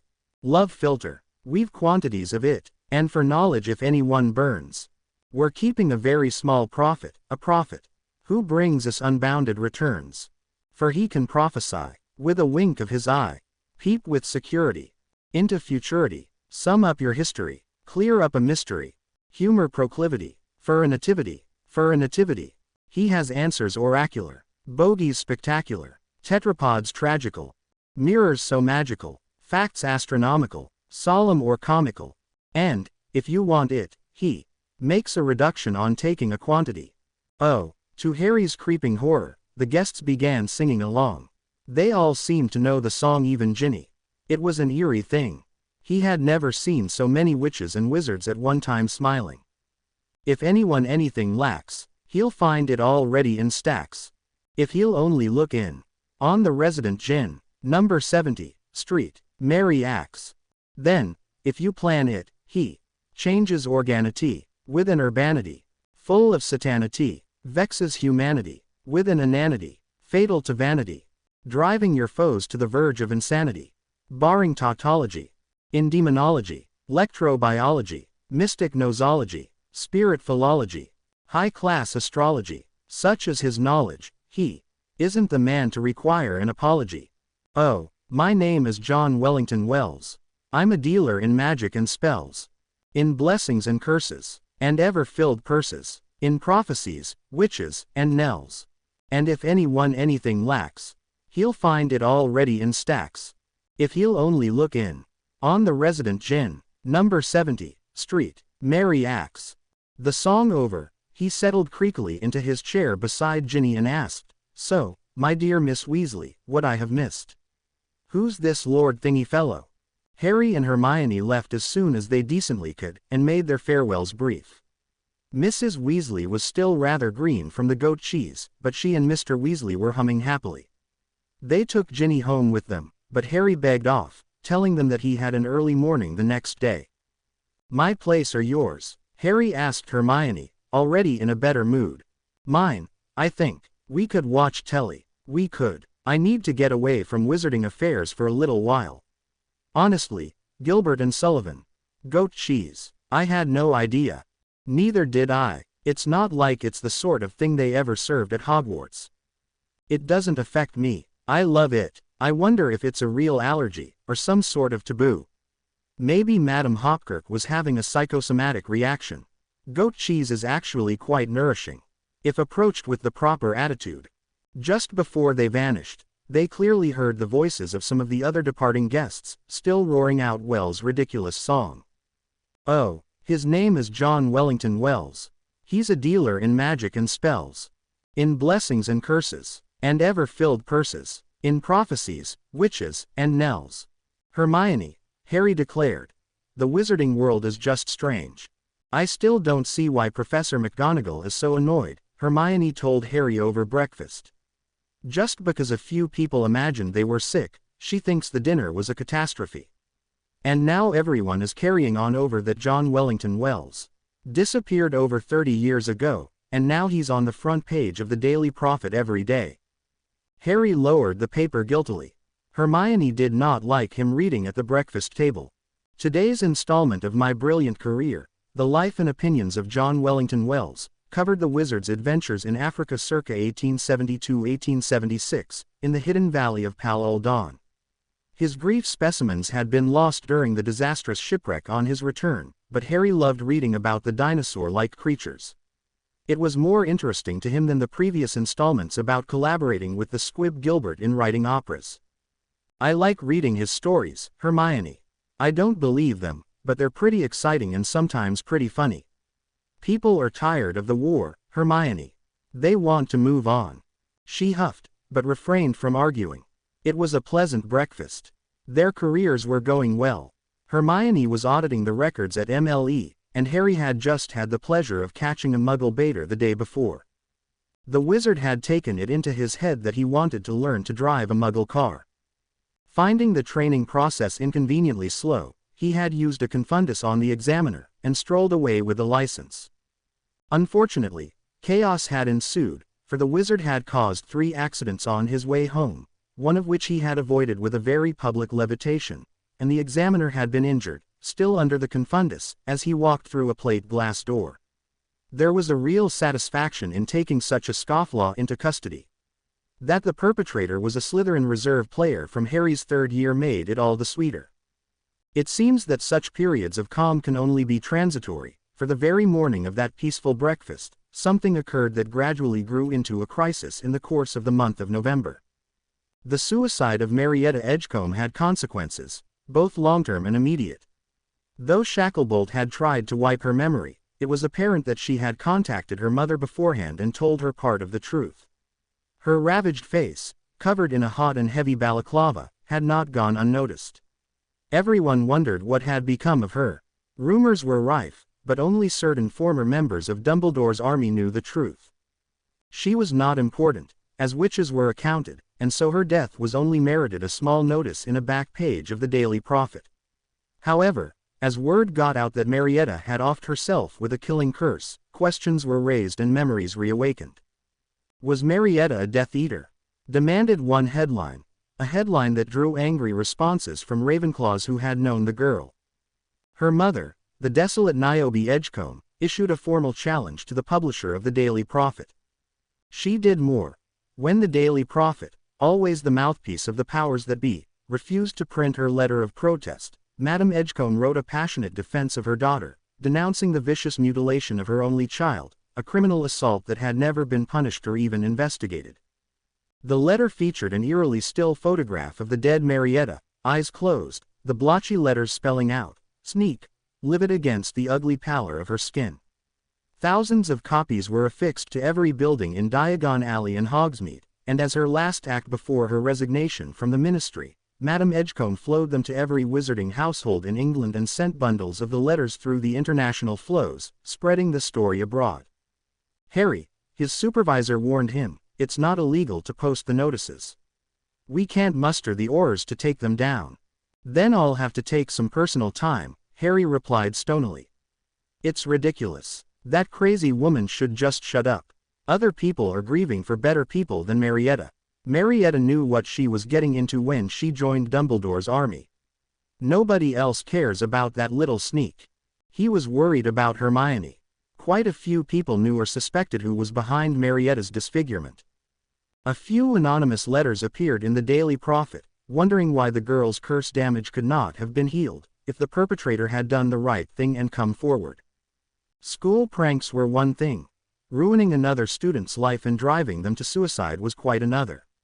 Ravenclaws at the ministry were heard commenting bitterly on Professor Flitwick's failure to protect one of his own, and then their voices would drop as they would add, "But you know who was behind it, that lot always got a pass." The issue came up in a session of the Wizengamot, and Harry did his utmost to quash discussion, using his trump card, the official Wizarding Secrets Act. He had the right, with his Order of Merlin First Class, but as Hermione pointed out, it had only driven the speculation underground, it had not silenced it. And now the duel is scheduled to be held at the ministry. Hermione complained, "Everyone is getting administrative leave to go watch it. It really disrupts my schedule, and it will look odd if I don't go." It's so medieval and barbaric. Imagine. They can duel to the death without any criminal liability. Of course, if Madame Edgecombe survives, we can see that she is properly punished for misusing the flow. She'll get at least 6 months in Azkaban for that. Hermione was sorry that Marietta was dead, naturally, but it was not her fault. She had not forced Marietta to kill herself. People always have choices, as Dumbledore had wisely said.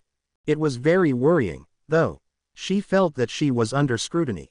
A few whispers had reached her that Umbridge, who knew all about Marietta, was spreading gossip about Hermione, describing her as malicious and vindictive, using her cleverness to devise sadistic tortures for her enemies. Hermione hoped these rumors were being treated as they deserved. She had never done anything to anyone who didn't deserve it. She shook out her hair. It's all very sad, of course, but what do you expect? Madame Edgecombe was Umbridge's creature, monitoring the flow, and was a collaborator, just like Marietta. I loathe a traitor, she added, rather sheepishly. Besides, I forgot about her. The crowding onlookers at the ministry the next day were disappointed.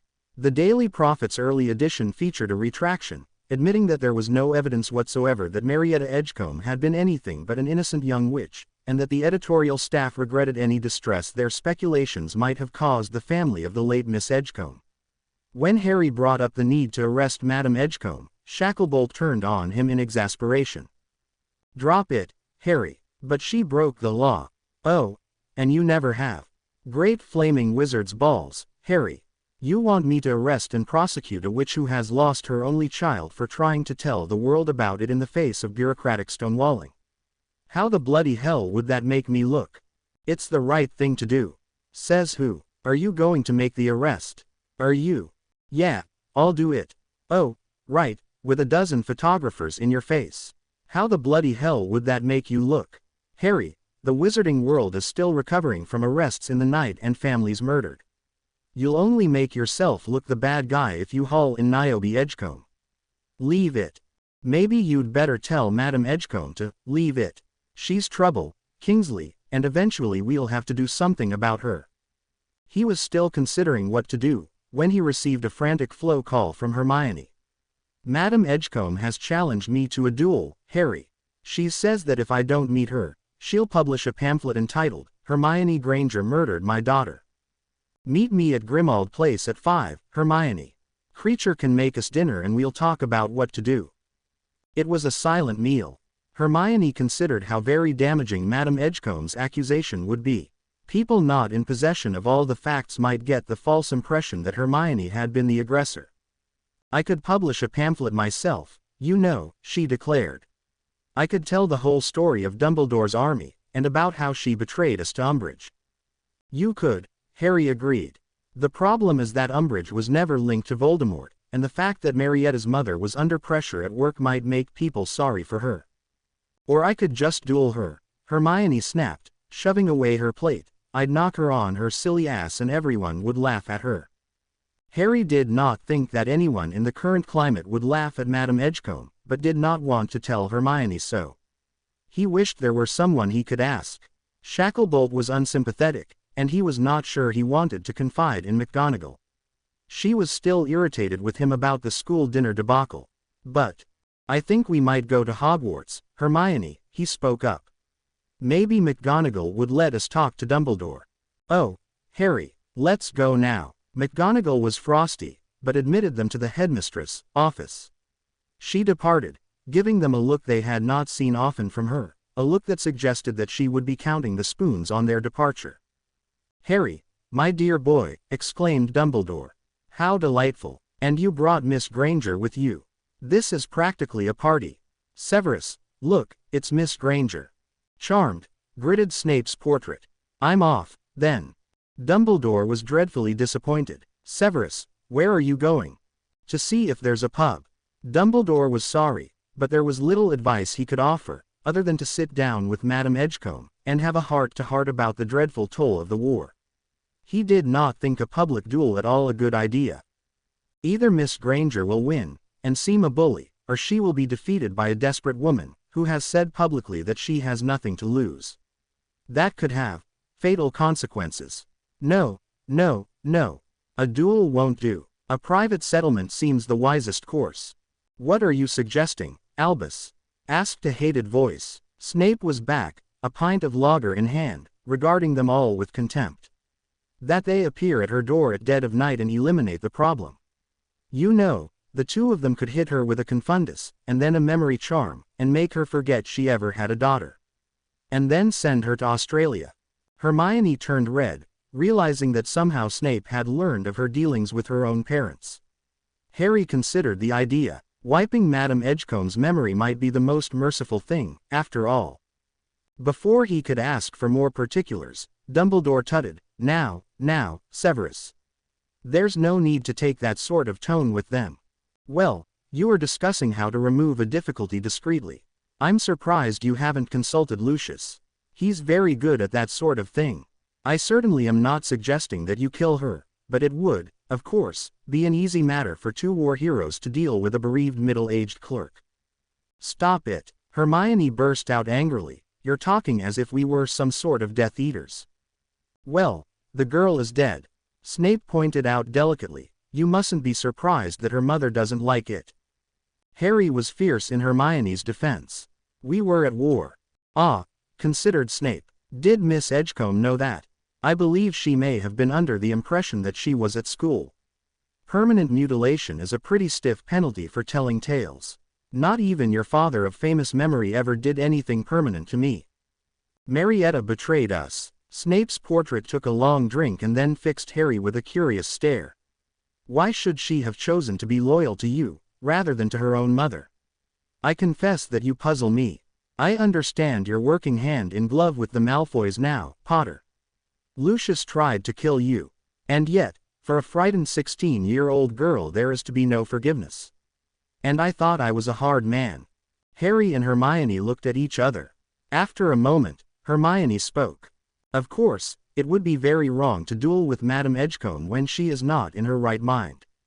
I'm sure Harry and I can deal with her in a humane, sensitive way. I think we've taken enough of your time. Yeah, thanks for the ideas, Professor, Harry said, over his shoulder.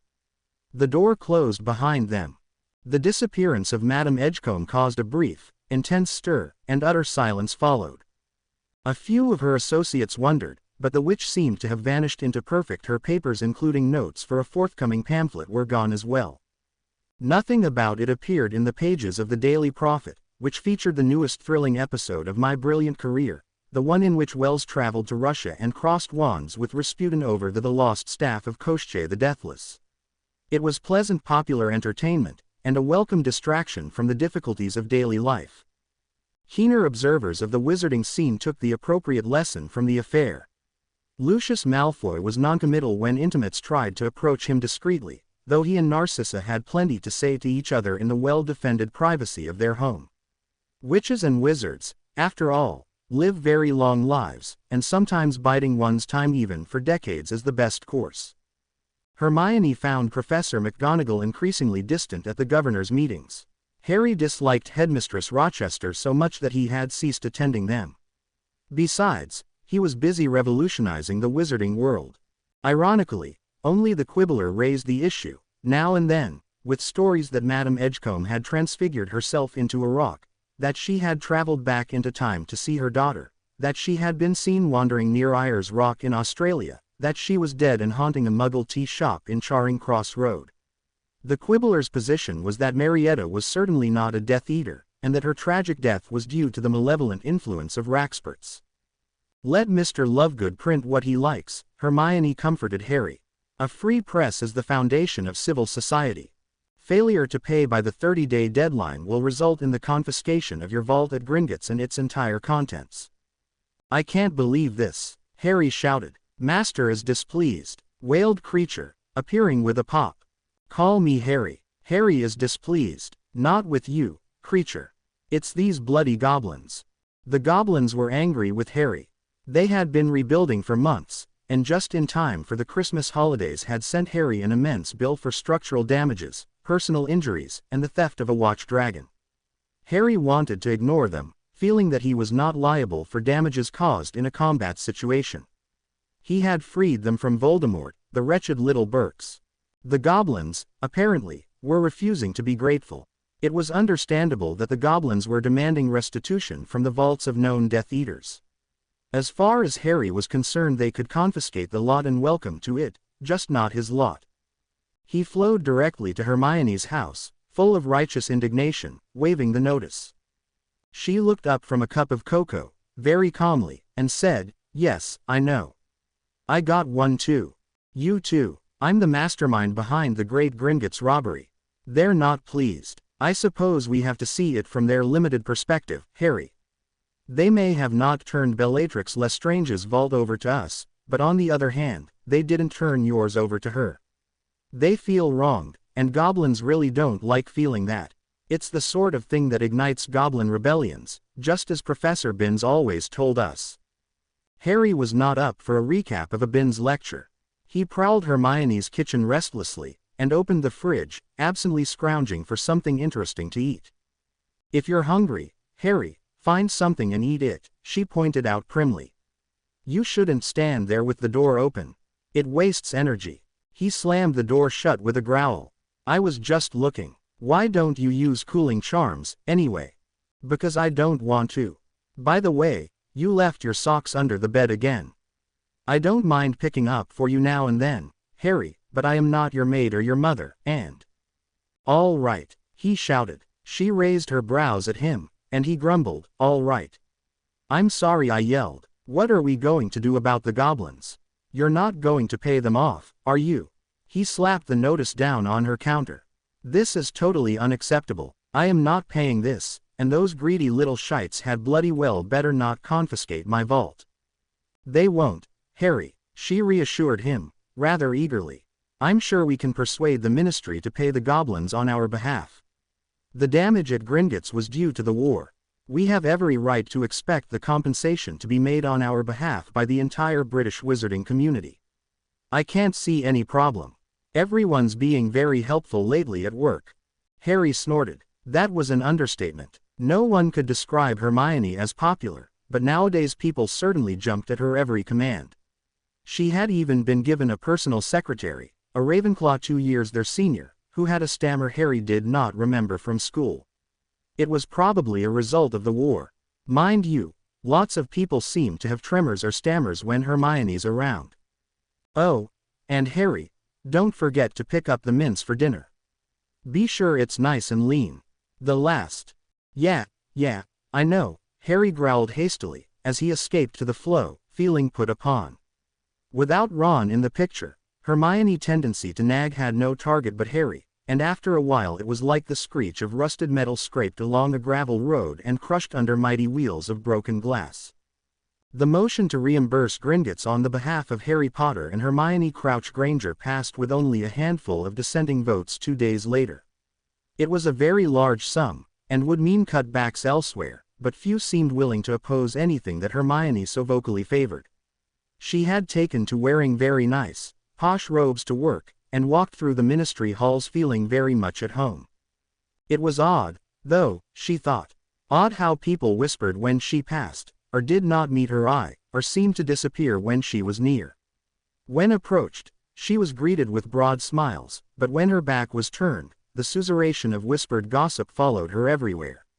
And now and then, when she saw Kingsley Shacklebolt, he did not smile, but looked at her in a grave, appraising way. It was unsettling. Harry, too, was feeling unsettled. The Weasleys were always super, and his mates in the Auror office seemed to think he was shaping up well, but he could sense that others were having reservations about him.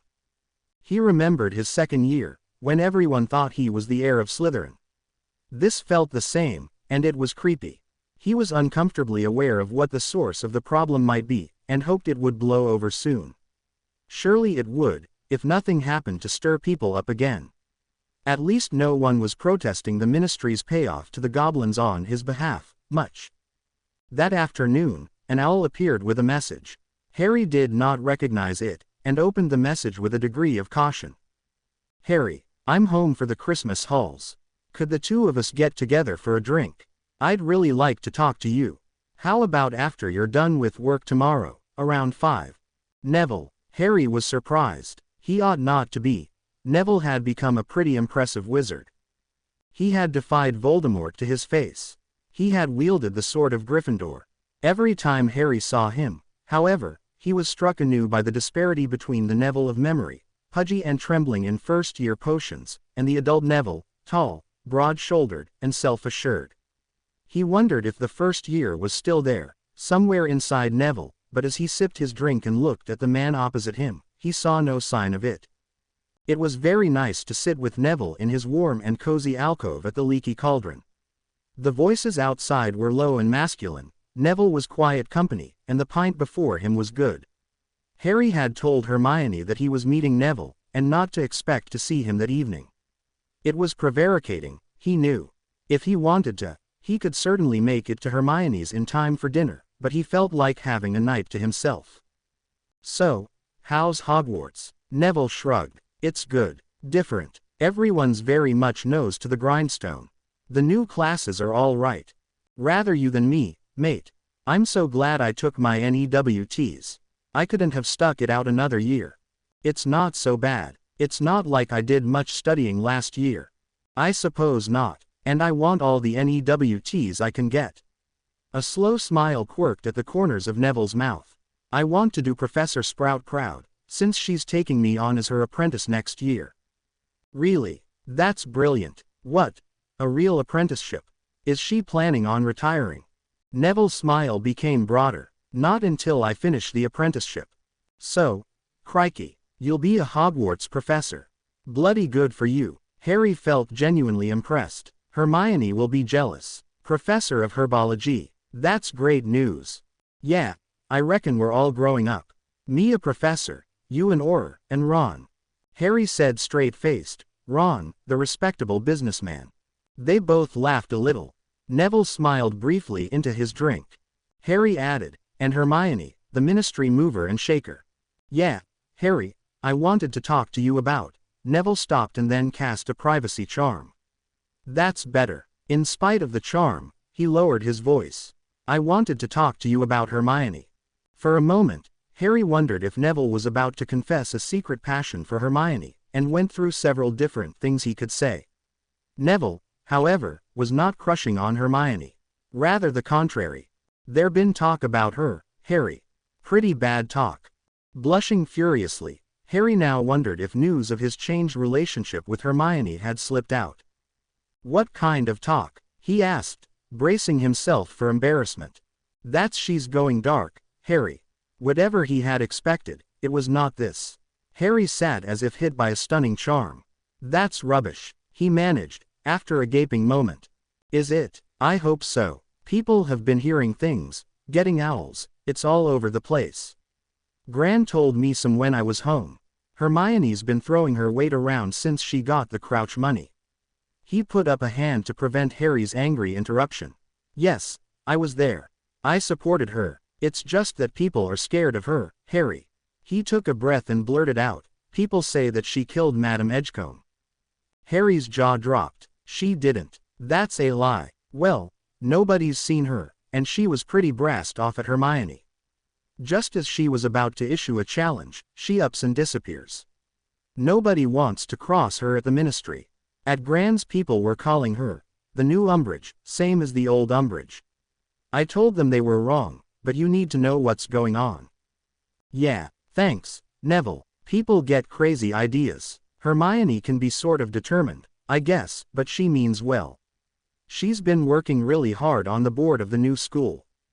She's around the Malfoys a lot, Harry. How's that working out? Fine, I guess. They're putting a lot of money into it, and letting Hermione have her way about a lot of the details. Realizing how he was making Hermione sound, Harry changed the subject a little. I've been to some of the meetings. I can't say I like the new headmistress much. She was laying low all through the war, and now she thinks she can tell us all what to do. Do you know she's going to make all the teachers take a month of training this spring? That's really insulting to someone like Mrs. Weasley, who taught all her children. Neville didn't think it sounded so bad. Looks like she wants everyone to be prepared. I wish I could have had a school to go to, instead of being taught at home by Gran and Uncle Algy. I knew I wasn't ready for Hogwarts, and it took me years to catch up. So you go to the meetings, too? I reckon that's where you've been spending all that time with Lucius Malfoy. I'm not spending all that much time with Malfoy. He comes to the meetings with his wife. Sounds like they're all in it together. I'm surprised that Draco doesn't show. He's at uni in the States. Miskatonic University. The Malfoys say he likes it a lot. Neville was studying him thoughtfully. Seems like you know a lot about the Malfoys, Harry.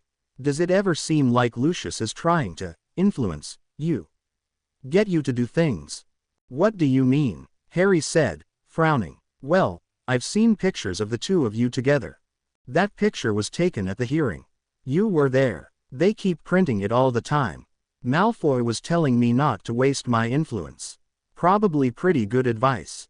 Could be. They drank for a while in uneasy silence. Finally Neville spoke again. So, are you and Hermione an item?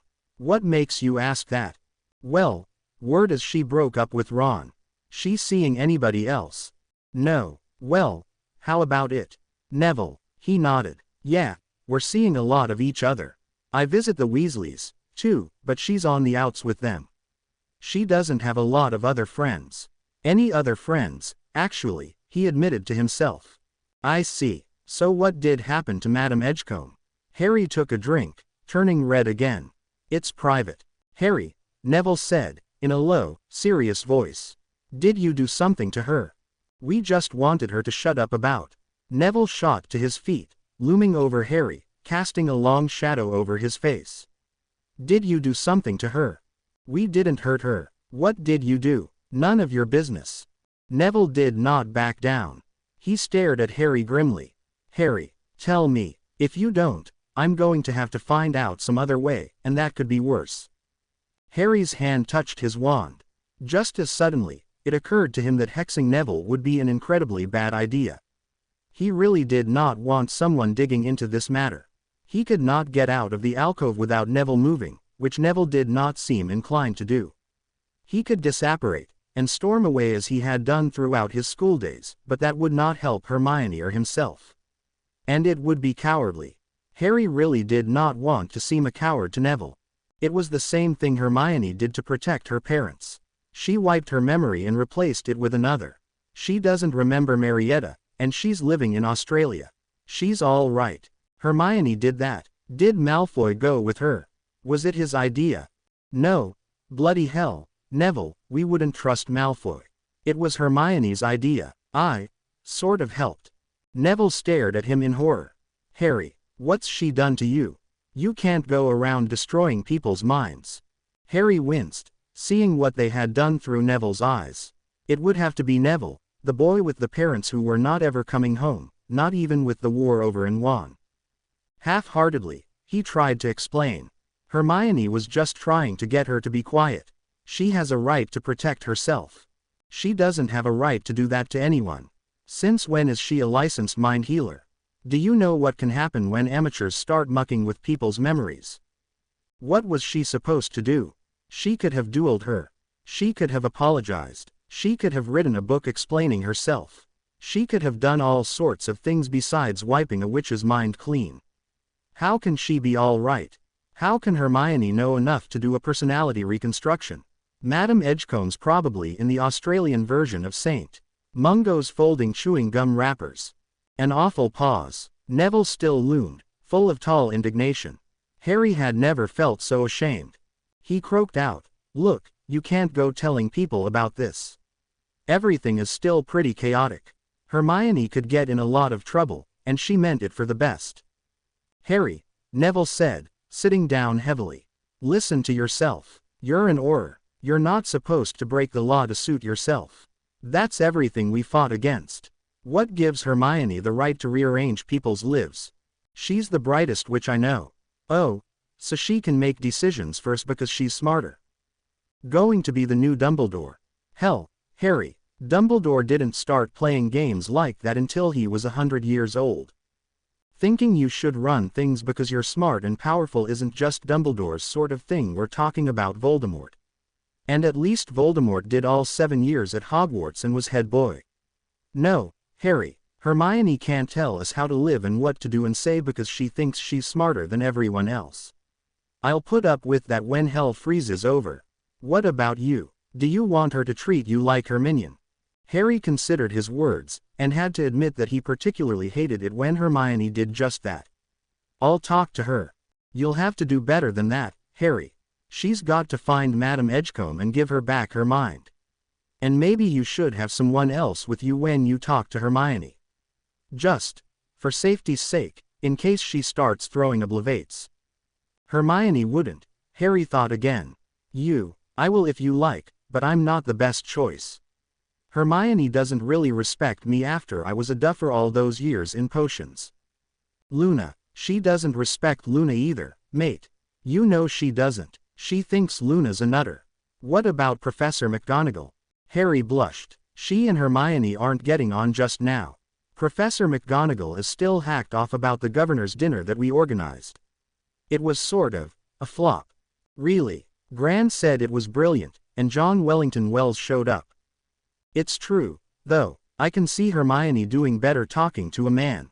Maybe Shacklebolt. You all were in the Order of the Phoenix together, and he's Minister of Magic. Hermione might listen to him, and he could help keep it quiet, if he thinks that's best. Very earnestly, he added. I do understand why having a huge scandal right now wouldn't help, but you can't just sweep a person under the rug. Even a person you don't like. Where the hell did Hermione get an idea like that? I told you, it's what she did to protect her parents. She already knew how to do it. Oh, and did they appreciate it? Not very much. And then we talked to Dumbledore's portrait and Snape had to interrupt, and he threw it in Hermione's face. I don't know how he found out about it. Harry, Snape was being sarcastic. He's sarcastic all the time, especially to me. Doesn't it bother you? No, it's just a picture. Snape is dead. When the picture tries it on with me, I remind it of that. It shuts up then, most of the time. I don't think you should go to a portrait for advice anyway. You don't know how much of Dumbledore is there. Gran warned me years ago about our family portraits. They only have bits of the person in them, and sometimes they're the wrong bits. Yeah, well, I didn't grow up around any family portraits. Then he remembered Mrs. Black at Grimmauld Place. She couldn't possibly have been that loony all her life, or all the time. Grudgingly, he admitted, maybe things are going wrong. I promise I'll talk to Hermione, and we'll do something for Madame Edgecombe. But Hermione really feels isolated. I'd like you and Luna to come to dinner, Friday, maybe. Hermione needs to have friends around who know her. It won't be easy, talking to Shacklebolt. There were days when she regretted her impulsive generosity. This was one of them. Harry had gone to meet Neville for the evening, and Hermione found herself very much at loose ends. She could not blame Harry for wanting to spend time with his other friends, not exactly, but his absence brought home to her how few human ties she had to the wizarding world. It wasn't as if she could say in return, oh, that's fine. I'll Lavender, Parvati, Ginny, Luna, anybody. We'll have a girls' night out. You don't mind, do you? Sometimes it made her sad. Wasn't school the time to build friendships? She hadn't succeeded particularly well, and it was so unfair. There had been the war, which had made normal life impossible. She had devoted herself to helping Harry, and she had spent nearly all her free time with him and Ron, and here she was on a Friday night with little to show for it. Ties to the wizarding world. She snorted back a bitter laugh. Ties to anyone. Her parents were in Australia, and unless she called them, they remained blissfully ignorant of her existence. There was not a single soul in the Muggle world that she could describe as a friend. In effect, she had vanished into thin air and no one had ever come looking for her. She had always been an outsider, even in the exclusive primary school for the gifted her parents had paid for. An outsider, trying to force her way in with her books and her cleverness and her views about how people ought to get on, if only they had the proper attitude. She was gone from them now, and utterly forgotten, her name existing there only in glowing school reports that would probably be purged in a few years. She had hoped for more from the hidden world of witches and wizards. Witches and wizards, she had found, were just like Muggles, only more so. They were just as prejudiced and blinkered and parochial and unimaginative as the muggliest Muggle slumped slack-jawed in front of a telly. They were worse, of course, because they were all armed. Even the most pathetic excuse for a wizard knew a few ugly jinxes to cast when irritated. At school, children had the power to hurt and harm and disfigure, far more easily than their muggle counterparts, and everything in their culture urged them to experiment with and refine these powers. She had done her share of it, after all. Dead Marietta's marked face would never leave her memory. She had been wrong, perhaps, to have not removed the hex at the end of the summer, but she had forgotten. Besides, it was not her fault. Why hadn't any of the adults in On the Secret done anything? All right, she understood that Marietta had been obliviated and had not been able to ask Hermione to remove that brilliantly persistent hex. Her mother, though, who seemed to have known who had been behind Marietta's just punishment, she could have come to her and begged for forgiveness, instead of wasting time with those hidebound healers at St. Mungo's. She moved about the house restlessly, unable to settle down to anything. If only her situation with Ron hadn't made an evening with the Weasleys an impossibility. She was painfully lonely. She missed the Weasleys, for all that she said otherwise to Harry. She missed Ron, for uncouth and impossible as he was, he had been a very exciting lover, which Harry, alas, was not. Harry, oh, Harry. Harry was nice, perhaps too nice, and in some ways, he was too much her brother for this whatever kind of relationship it was to last. I must get out of this house, but where to go? In the end, she went to the Albus Dumbledore School. It was hers, after all, and people ought to remember it. She had the free access of a school governor, even at 9 o'clock at night. She stepped out of the flow and admired the satiny gleam of the dark woodwork. It was a splendid building, and Hermione felt the familiar pang of regret, imagining what it would have been like to reign as mistress here. She should have waited, and considered, and looked about before she had given it all away. If put to it, the Malfoys could have coughed up an adequate school facility. She had not yet seen Krotivicicum Hall in the spring, and suspected it would be enchanting in every sense of the word. Dumbledore's giant portrait was dozing above her head. A light shone out from under the door of the headmistress' office. Hermione passed by, not caring to chat with Jane Rochester, but she heard voices, and paused. One of the voices was deep and velvety, and engaged in very earnest conversation. So, Headmistress Rochester was in her office of an evening to talk to Professor Snape's portrait. She must be as hard up for company as I am. Curious about what they might have to say to one another when alone, Hermione pressed her ear to the door, which swung open, soundlessly. "Come in, Miss Crouch Granger," the headmistress called. The room was lit only with soft witch light. It cast odd shadows on Jane Rochester's thin face and reflected off the surface of Snape's portrait, making his face paler than ever, his dark eyes more cavernous. Some might call the light romantic, but Hermione thought it was rather eerie. Very embarrassed at being discovered, she pulled herself erect, knowing she should have anticipated simple portal wards. "I heard voices. I was not sure you wanted to be disturbed." "We don't," Snape told her, sounding very bored. "But I would not want your latest adventures in eavesdropping to be in vain. Shall we provide a pensieve, so that you may observe our entire private conversation?" "I'm sorry," said Hermione, feeling no one had the right to challenge her presence in her own house. Trying to find some reason to be there, she told the headmistress, "I've just come to sort through some of the Crouch heirlooms. I didn't want to bother anyone while they were at work. I didn't know you were here." "Quite all right," Headmistress Rochester assured her, brow contracted skeptically. "Go right ahead. Would you like some tea first? I was just about to make myself a cup." "No, thank you," Hermione refused, with a glance at Portrait Snape. He was staring at her with a black and bitter gaze, obviously wanting her gone. She scowled back at him, and he snorted, rolling his eyes at the headmistress. "I'll just be going, then," Hermione said in farewell. "Don't mind me." "I won't." "Well, I mind her," Snape told the headmistress as the door closed. "She's not what she appears to be, you know." The voices abruptly stilled. Hermione realized that a privacy ward had been cast, and felt very offended. They were probably talking about her. Defiantly, she stalked to the grand staircase and decided she really would take another look at the Crouch collection. It was stored in Mrs. Crouch's bedroom, family souvenirs and magical artifacts and grimoires and genealogies. Hermione had gone through the Gringotts vault and found little other than heaps of money and some old-fashioned jewels. Apparently, the Crouches had been proud of having nothing they need hide from the eyes of other wizards. That did not mean that some of their possessions had not been used for very dodgy ends. Hermione still had not located the invisibility cloak that Crouch had used to sneak his son into the World Cup. Hermione very much wanted such a cloak of her own. It opened a world of possibilities. She could indeed use Harry's whenever she liked, but somehow she would always have to tell him what she wanted it for. She needed her own, if she was to find out what was being said about her at the Ministry. The room was to her left, further down the hall. The darkness closed in around her, and Hermione called out, "Lumos." Eyes followed her. The whispers began. "She's one of us, they say.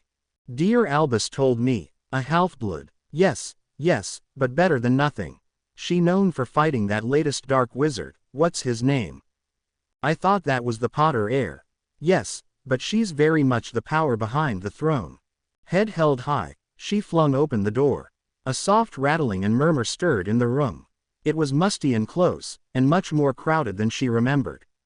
Others had been here, dutifully setting aside everything pertaining to the last 2 generations of Crouches. Hermione would need her wand for searching through the room, and so lit a pair of beautiful little lamps, whose fairy arms each held a candle. Perhaps she should take them home. "That's her, Mama," hissed the voice of young man. "She's the one I told you about." "Oh, is it really?" Hermione turned and found herself facing a wide portrait set on the floor. Part of it was concealed by the corner of the bed, but Hermione had no trouble distinguishing the subjects of the painting.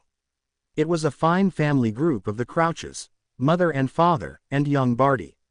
Her half-brother was fresh out of Hogwarts, dressed much like his father for his first job at the Ministry. Her father was looking at her. Hermione clutched at her wand, willing herself not to run away. This was perfectly awful. He was looking at her, very gravely, and saying nothing.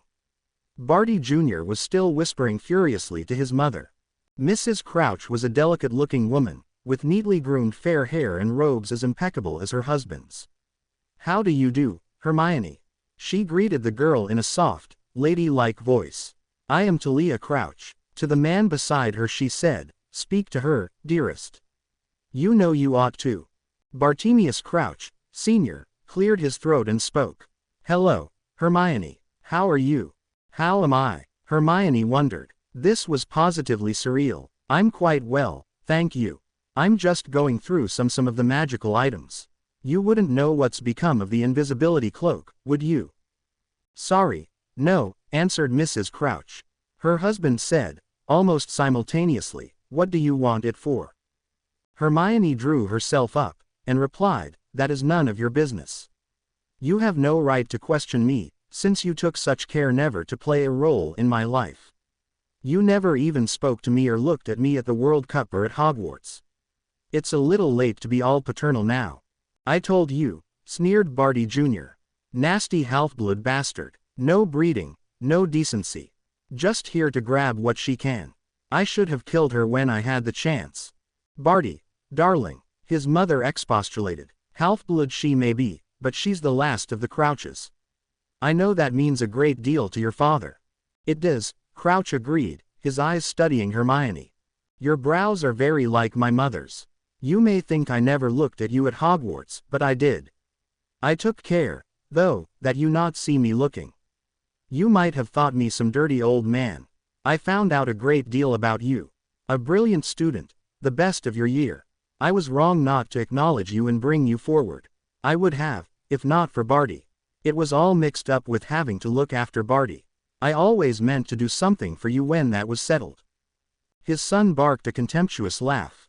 "That's not what you said when I confronted you with the papers from the Department of Unintended Consequences. You know what he told me then, half-blood. That you were nothing to him.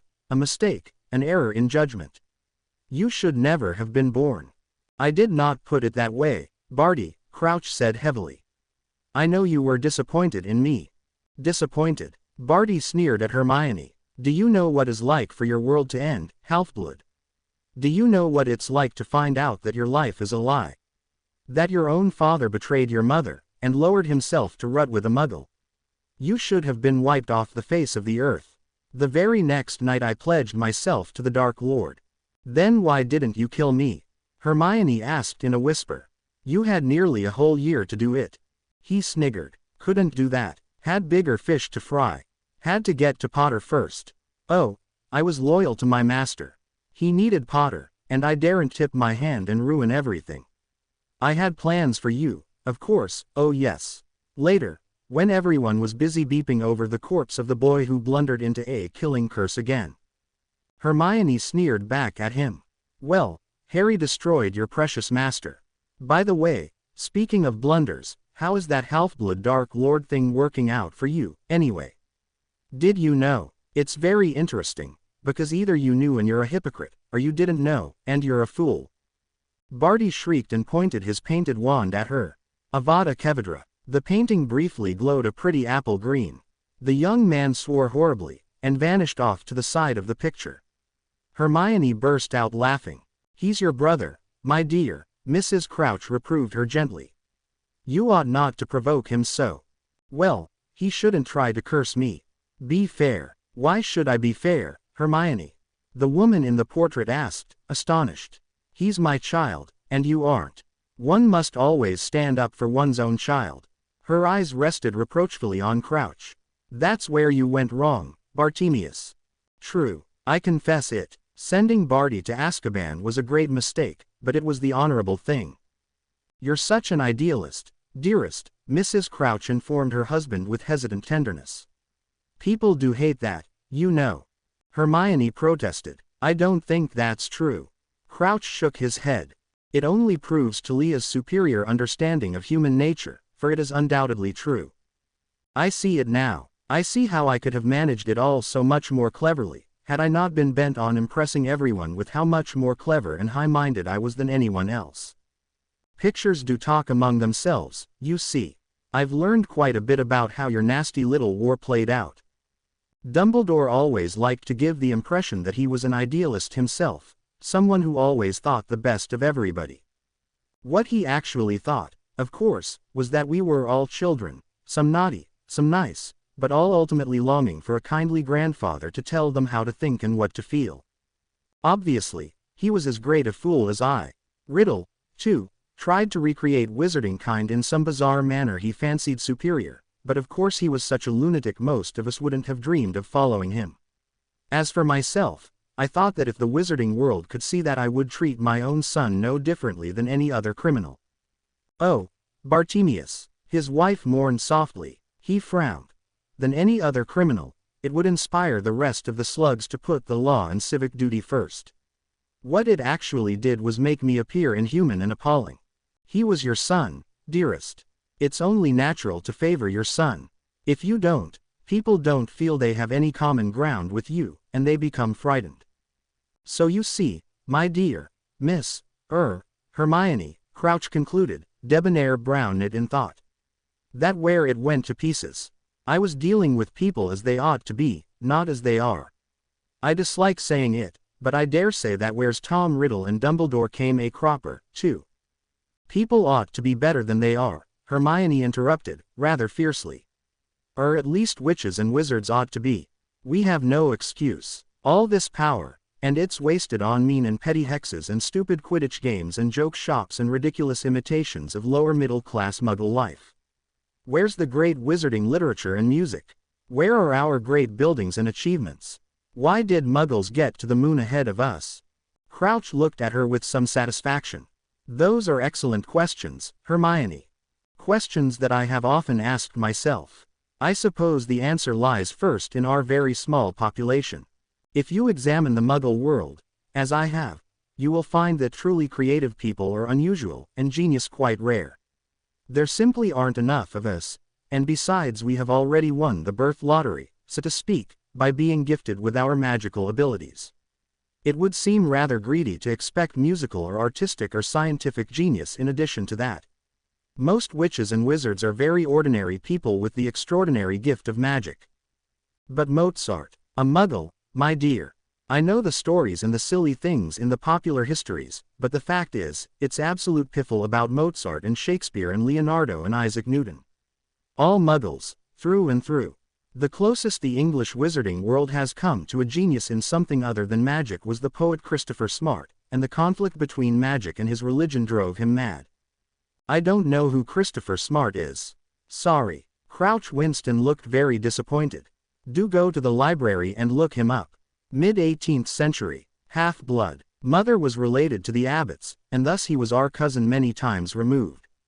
Wouldn't go to Hogwarts. Thought we were evil. Ended in a madhouse. Are you fond of cats, Hermione? Startled at the change of subject, she said, well, yes, I am. Very fond of them. Crouch smiled faintly, and began to recite. For the cherub cat is a term of the angel tiger. For he has the subtlety and hissing of a serpent, which in goodness he suppresses.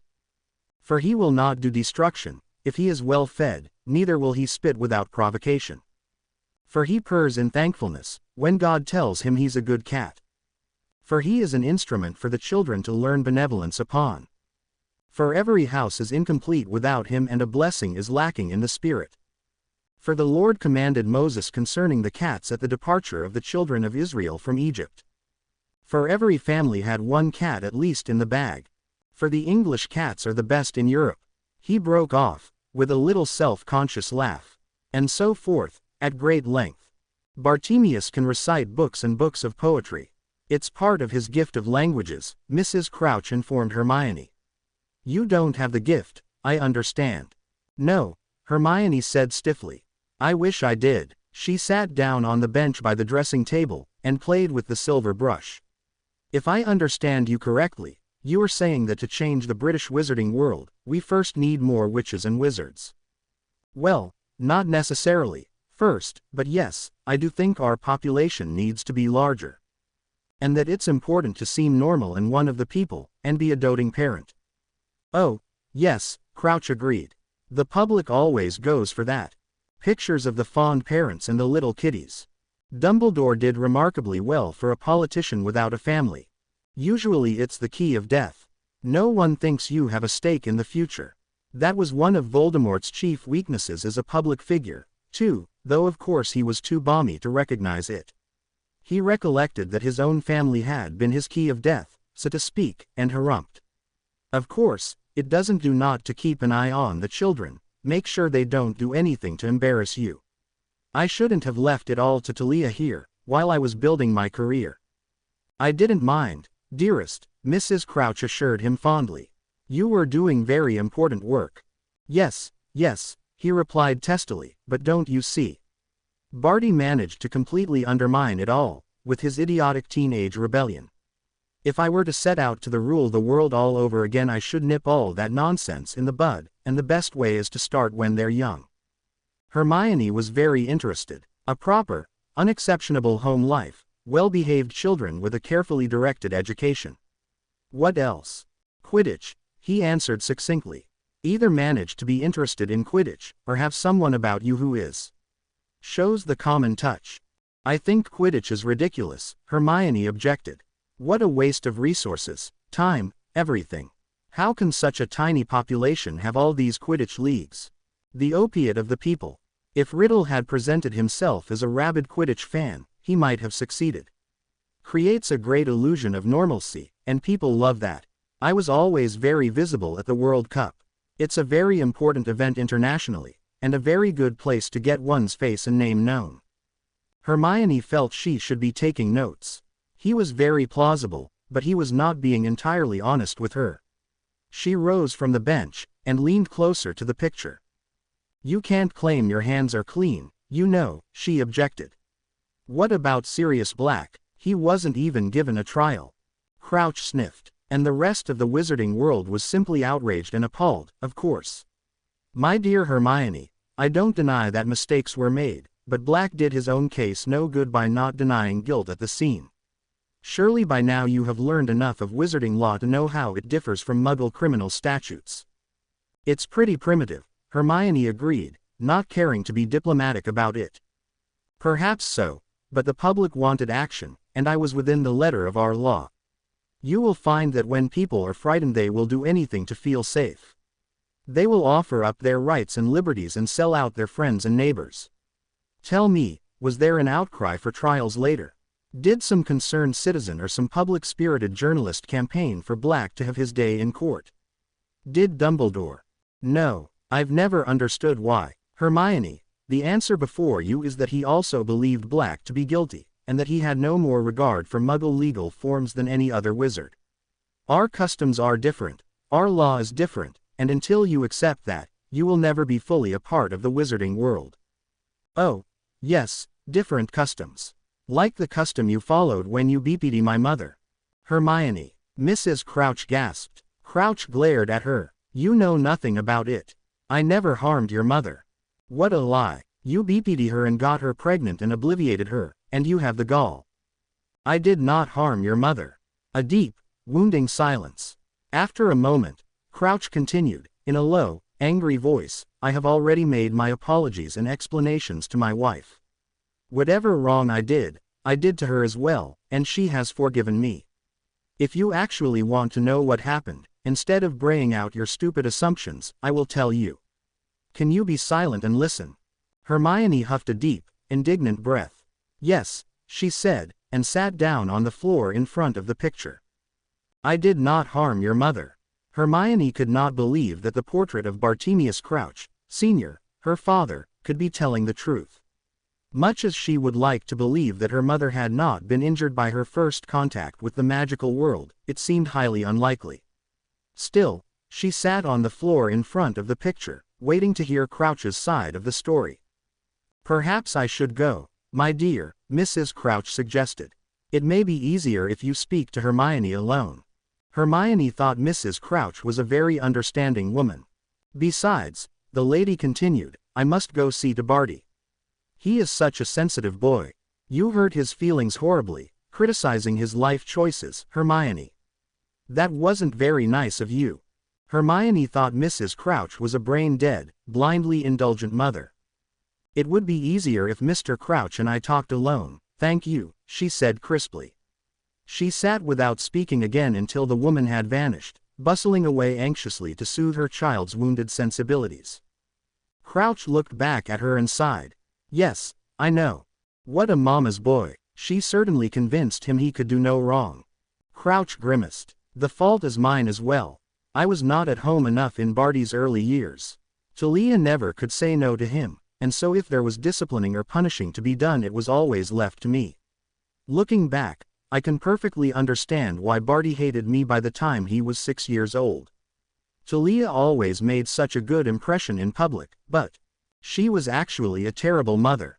Well, yes, that did not become clear to me for some time, however. As I said, much of the fault is mine. None so blind as will not see. We began our lives together with such hopes. I suppose everyone does.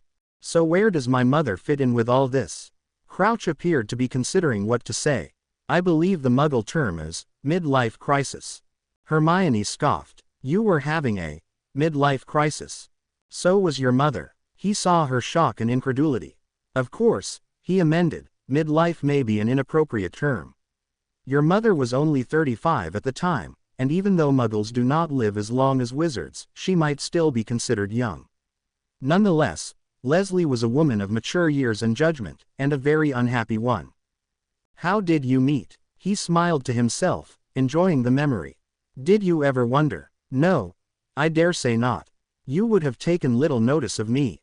However, perhaps, if you think about it, you will recall that when first you saw me at the World Cup, I, unlike the wizards about me, was not making an of myself in matters of dress. Yes, I do remember that you looked very dapper, I suppose. He gave her a suspicious, uneasy glance. Not inappropriate, I trust. No, your clothing was very nice, and you could have easily been taken for a well-to-do Muggle. He was satisfied, and settled back into his comfortable, painted wing chair. I've always prided myself in my ability to fit in, to understand the customs and appearance of any circle in which I found myself. It's an indispensable skill in diplomacy, even more important than a talent for languages. Too often, British wizards make a fetish of not making any accommodations to other cultures. Hermione was impressed. Oh, I totally agree. And it's so foolish. The people you deal with would feel you had no respect for them. Just so, he nodded approvingly. Of course, to dress and behave appropriately, one must travel and study the natives in their normal surroundings. I knew wizards all over the world. I also, though it was not something I was very open about, wizards being as close-minded as they are, spent a great deal of time in Muggle London. He frowned. You see, what you said about the lack of wizarding high culture struck a chord in me, for I found it so myself. One achieves a good position in the ministry, one has a family and a fine home and one makes the usual social rounds, but after a time one begins to wonder if, he paused. If, Hermione prompted. To be honest, I wondered, is this it? Is this all there is? Will I be at the office, and then home, and then dining with the same faces and ideas and jokes for the rest of my very long life? I tell you, it was not a very attractive prospect. You were unhappy yourself. Frankly, yes. I thought that when Barty went off to Hogwarts, Talia and I would renew our relationship, but that did not happen. She had had a difficult time when Barty was born, and then when he went to school she became very depressed. She had devoted every moment to him until he was 11, and then she seemed lost. I suggested that we try for another child, but she could not bear to make Barty feel that we were replacing him. She wrote to him every day, and lived for his letters. And gradually, we ceased. He grimaced again.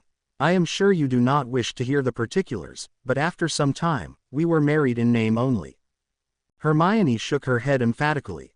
I certainly don't want to hear the particulars. And it was a grim time, the years in the late 70s. Voldemort was gaining ground, and there was a sort of feeling of impending doom hanging over us all. I would leave the ministry and slip away into Muggle London to escape. There was so much to see and to do. I had been going to the cinema for years. I still fancy myself something of film critic.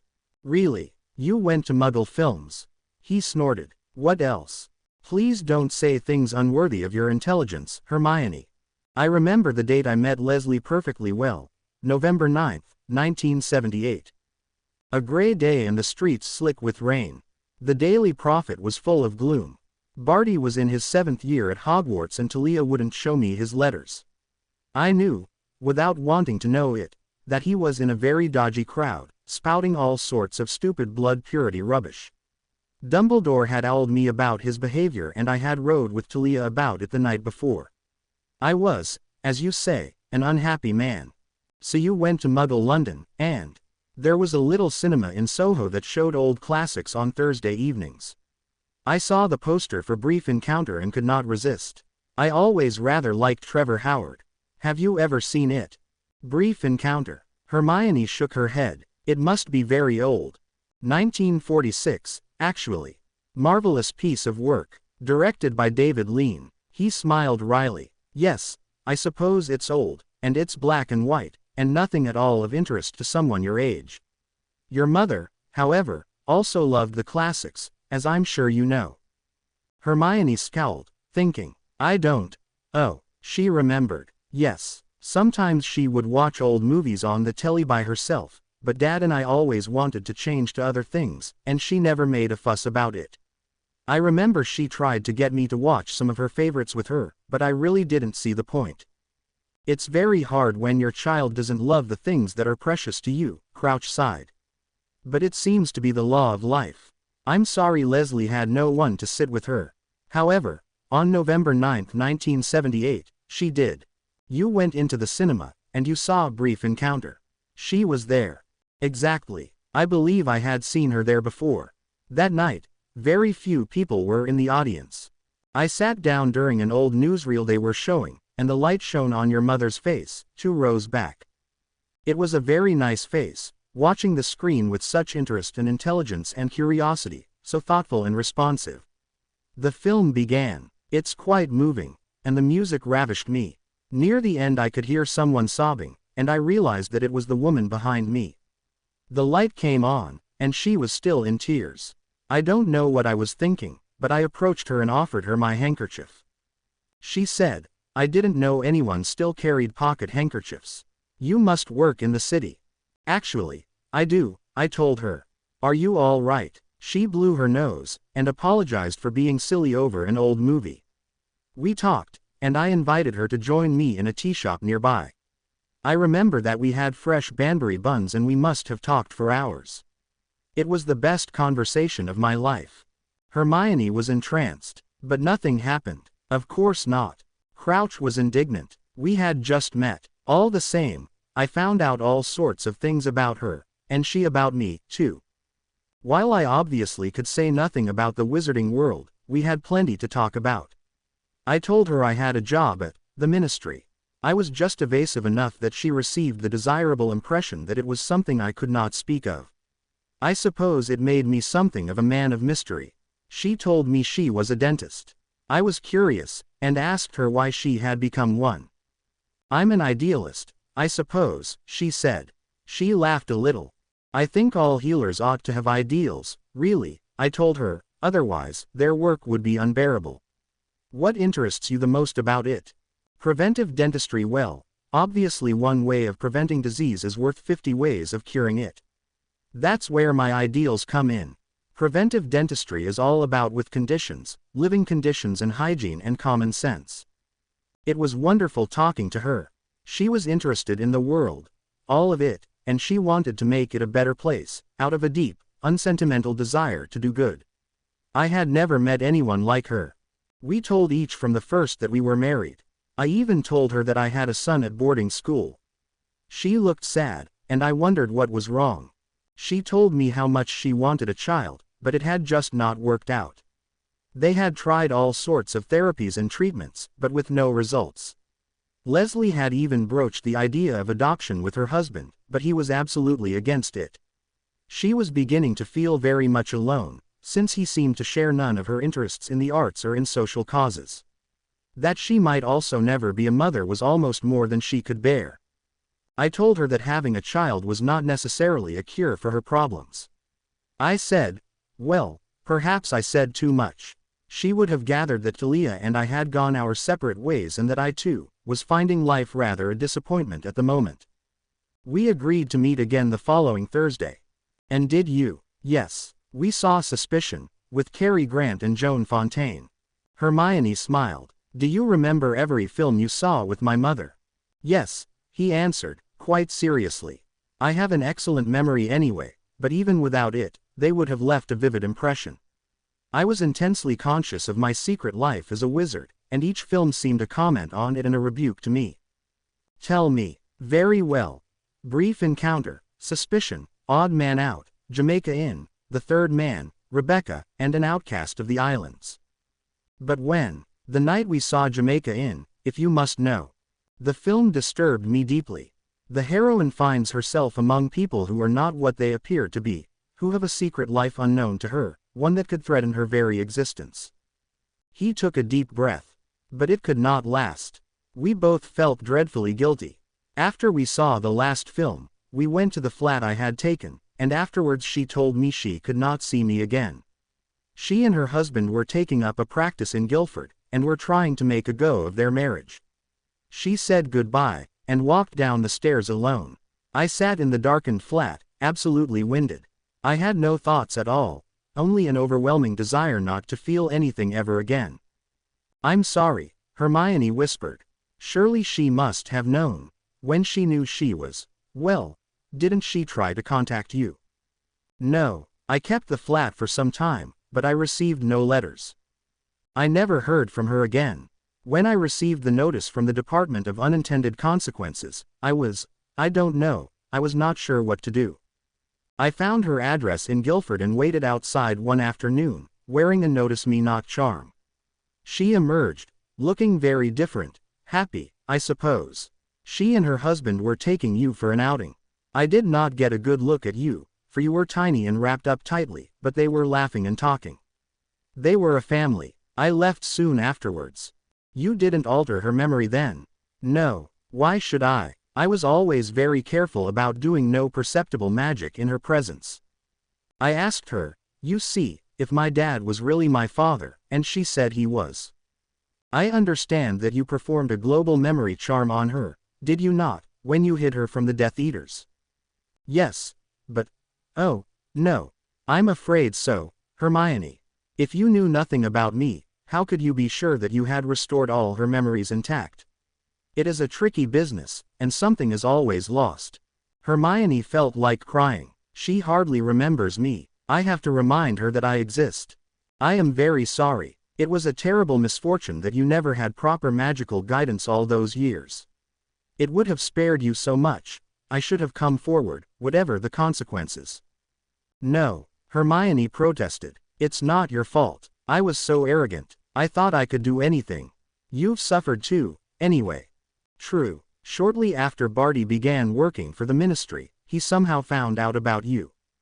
Obviously, he was enraged. He told his mother, and they both felt utterly betrayed. Dreadful things happened. I made hideous mistakes. Barty was revealed as a Death Eater. Barty was sent to Azkaban. Talia became terminally ill. She implored me to let her take Barty's place. The final horror was all those ghastly years with Barty in the house under Imperius. My life was a nightmare. The weeks I spent with your mother are very nearly the only time in my life I do not regret. They sat together in silence for some time. Finally Hermione said, "Thank you for telling me. It means a lot, to know that she wasn't BPD or abused." Her voice caught in her throat. She realized that tears were running unheeded down her cheeks. "Could I speak to you again sometime?"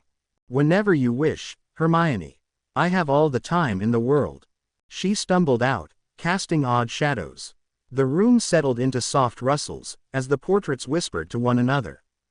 "Did you tell her anything resembling the truth, dearest?" Talia Crouch emerged from the shadows at the edge of the frame, and resumed her place by her husband. "I told her what she needed to hear. She was so worried that you had hurt her Muggle mother." "Did you?" "I don't wish to discuss it, but no.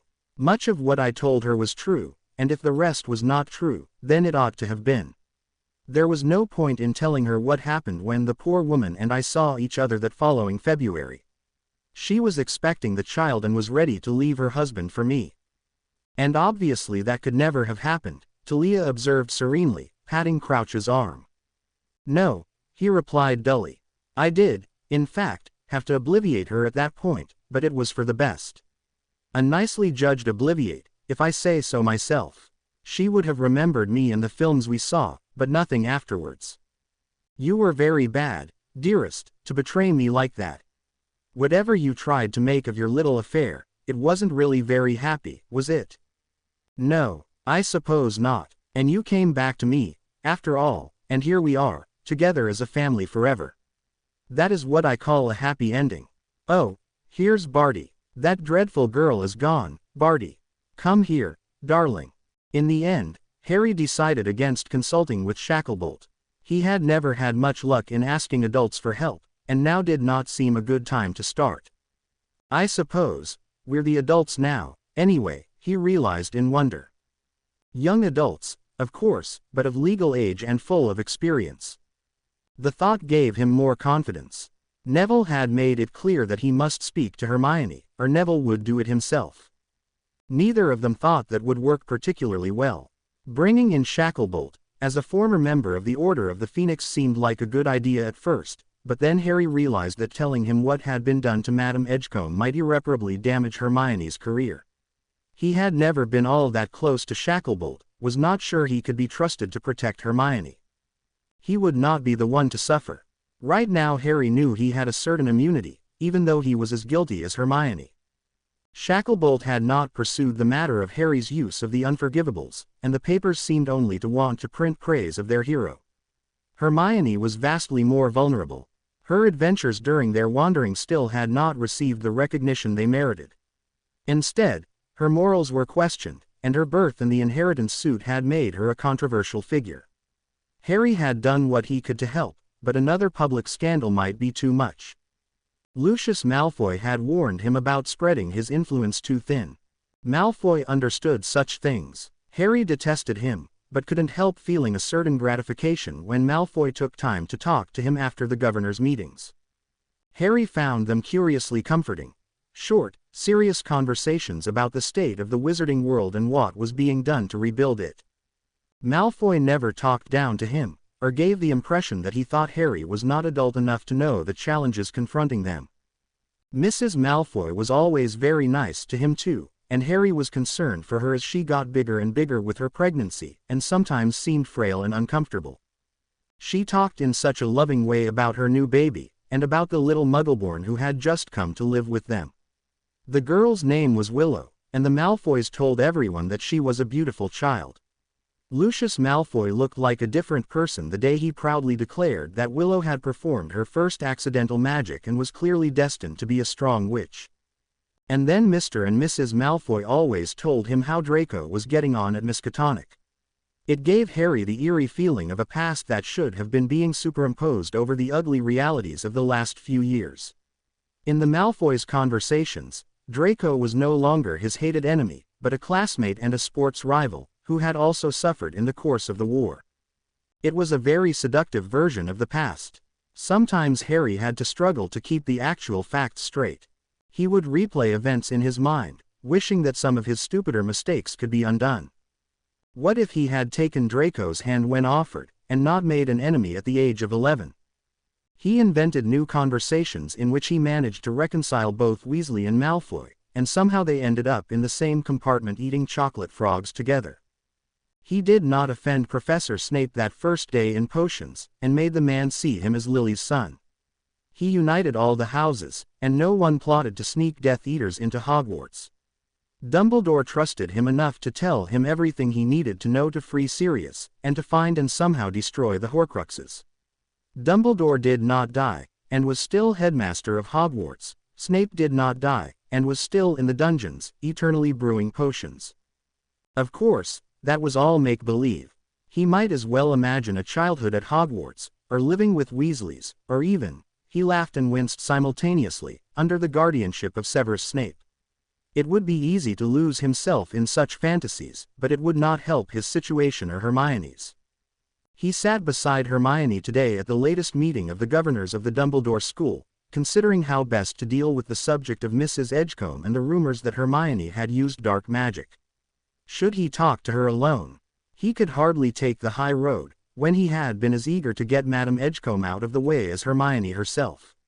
Yes, they had gone too far, but Hermione had a right to protect herself. No one else seemed likely to step up to do it. During a break, Harry whispered to Hermione, "I've been thinking, Hermione. Why don't we have a dinner of our own, over at my place, say? Everyone is home for the Christmas halls." Hermione groaned. "Oh, Harry, not another John Wellington Wells fiasco. I couldn't survive it. No, just our own old crowd. I had a good time with Neville the other night, and he'd like to see you, too. We could ask Luna. We haven't seen her in months." "Not Ron," Hermione said flatly, her lips thinning to invisibility. "Not Ron and not Ginny. I'm not ready for that, Harry. Maybe someday, but not yet." "All right," Harry agreed. "Just the four of us. We can hear about Hogwarts. Neville really likes the new courses." "All right, I can take Luna for a night. She's been a loyal friend, after all. It would be different." Hermione found herself in favor of the idea. It was very grown up, holding a private dinner party. Inviting school friends, with no one older, gave it a certain cachet as an event that marked their coming of age. And she needed friends so very much. "I like it. When? Tomorrow night. So soon. Well, I suppose we could have it at my house, Harry. I'd really like to have it at Grimmauld Place. Sort of a remembrance of the days of the Order of the Phoenix." "If you put it that way, I understand. Tomorrow night. I'll mark it down in my organizer. Files and memoranda and conferences and flow calls." Hermione was overwhelmed with work the following day. Her secretary called in sick, leaving Hermione to manage the work alone. By noon she was tense and snappish, her hair standing straight on end from all the times she had rumpled it in frustration. She was informed of her curious appearance by the mirror in the ladies, and she promptly silenced the object permanently. Somewhat calmer, she splashed water on her face, left the room, and walked down the hall, thinking that perhaps she should get some air. "Hermione, are you quite all right?" She turned, and saw Percy Weasley not 10 feet away, studying her anxiously. Oh, hello, Percy. He came closer and asked in an undertone, have you been crying? She stared, not understanding him at first. Oh, no, just worn to a frazzle, I'm afraid. I believe in hard work, but sometimes one must take a break, if only stay sharp. Would you join me for lunch? Her mouth dropped open in surprise. Percy, ask her to lunch. He was looking at her in a perfectly open and unsuspicious way. I'd love to. They began talking about their work as they walked. The other Weasleys, no, make that Ron and twins, had always mocked Percy for his devotion to duty and his love of ministry work, but Hermione, away from the presence of those arbiters of taste, found Percy very agreeable and like-minded company. She had been afraid he would try to raise the issue of her breakup with Ron, but soon found that nothing was further from his mind. They found a table for two in the ministry canteen, and enjoyed a light meal while they talked over their respective frustrations and triumphs. Percy was silent a moment, and then said, I never told you how happy I was for you when you won your suit. The Crouch name is a very old and honorable one, and I'm glad it hasn't died out. Not completely, Hermione said, a touch wryly. No, I'm sure Mr. Crouch would be very proud of you and the good start you've made at the ministry. He gave a mirthless, self-conscious laugh. Oh, I know how my family jokes about him calling me Weatherby, and how I didn't notice that he was in such a... He cleared his throat. He must have been overwhelmed, torn between his family and his duty. I can understand that perfectly. No wonder he wasn't himself. He was a great man, and a great wizard. He wasn't the only one who found the events of the war too much for him. You're very kind to say so, Percy, Hermione replied. Impulsively she confided in him. I've found a portrait of him at the new school. He spoke to me so kindly, and gave me heaps of advice about working for the ministry. Percy shook his head. He didn't treat you as he should have, Hermione. I don't mean to set you against him, but he did fall short of the mark there. Yes, he confessed it to me. He said he was sorry, and that he had made terrible mistakes. That's why he wants to help me, to keep me from doing the same sorts of things. Do you suppose, Percy began, and then blushed hot pink. Do you suppose I might see him sometime? I did like working for him so very much. I don't see why you couldn't. The school is such a splendid idea. It's most generous of you, giving away your family estate for the betterment of wizard kind, most generous. Percy's speech might once have struck her as pompous. Well, it was a bit pompous, but it was also well meant. And true, too, she had been generous. I don't deny that I regret it from time to time. It's a beautiful place. You'll enjoy seeing it. Giving it away was the right thing to do, otherwise the school might have been delayed for years.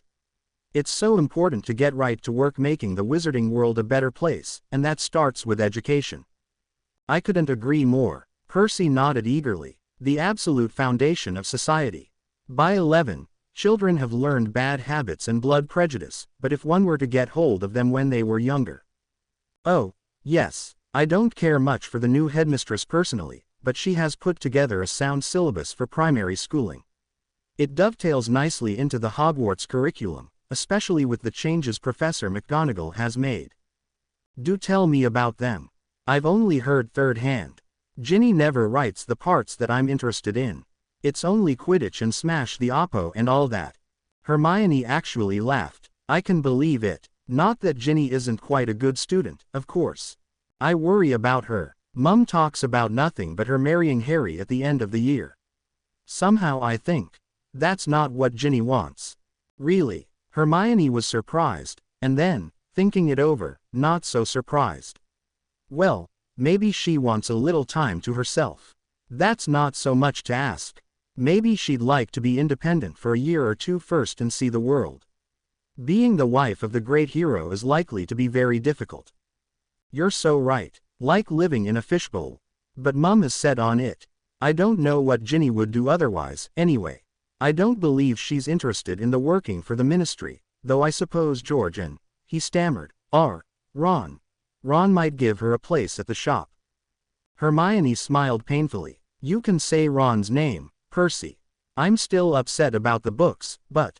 What about the books? Briefly, Hermione gave him her version of the water prank, detailing the damage to her book collection, her family's home, and her grand piano.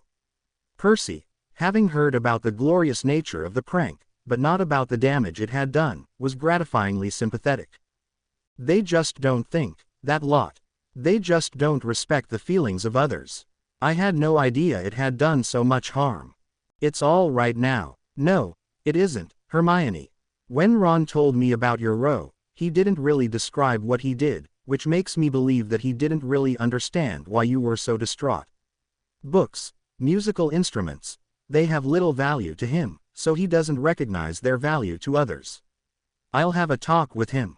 Hermione sighed, thinking that such a talk was unlikely to be productive. Percy grimaced. Oh, I know he'll scoff, but you'd be surprised. My word carries a bit more weight than it used to. Without the twins piling on me, he stopped and blushed again. You must think me a horrible person. I do miss Fred, but you must understand that the United Twins were unstoppable at home. They were allied against the world, against their own family. I never had a chance growing up. It's very different now. George misses Fred horribly. I've seen something odd at the shop. You'd think that George would try to make Ron take Fred's role as the loose cannon. George was always a bit more responsible, but it's not like that at all. George has somehow taken on Fred's part, leaving Ron to be the responsible one. As awful a thing to say as it is, I think it's been good for Ron. He loves the business and he's getting good at it, especially the business part, the talking to people part. A joke shop may not be my cup of tea, but it may be just the thing for Ron.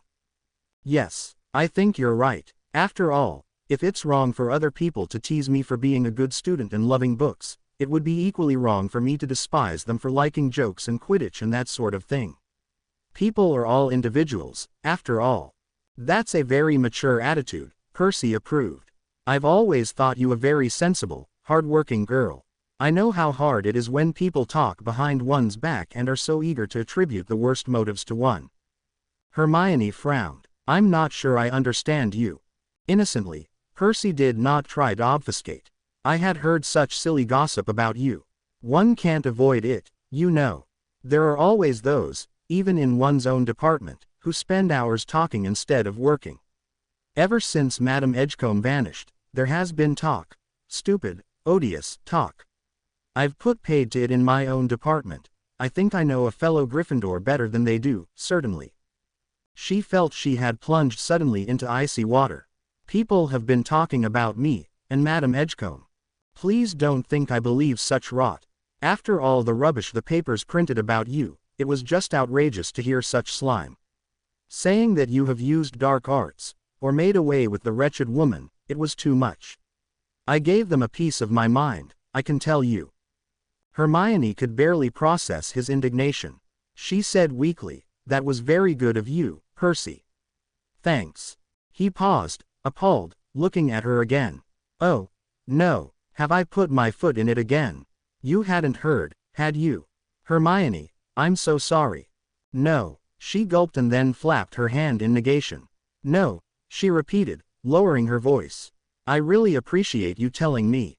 I had no idea. Now I understand so much of what has been going on around me. You acted as a friend, telling me. He looked pink and miserable. I just wanted to have a pleasant lunch, that's all. I thought you knew.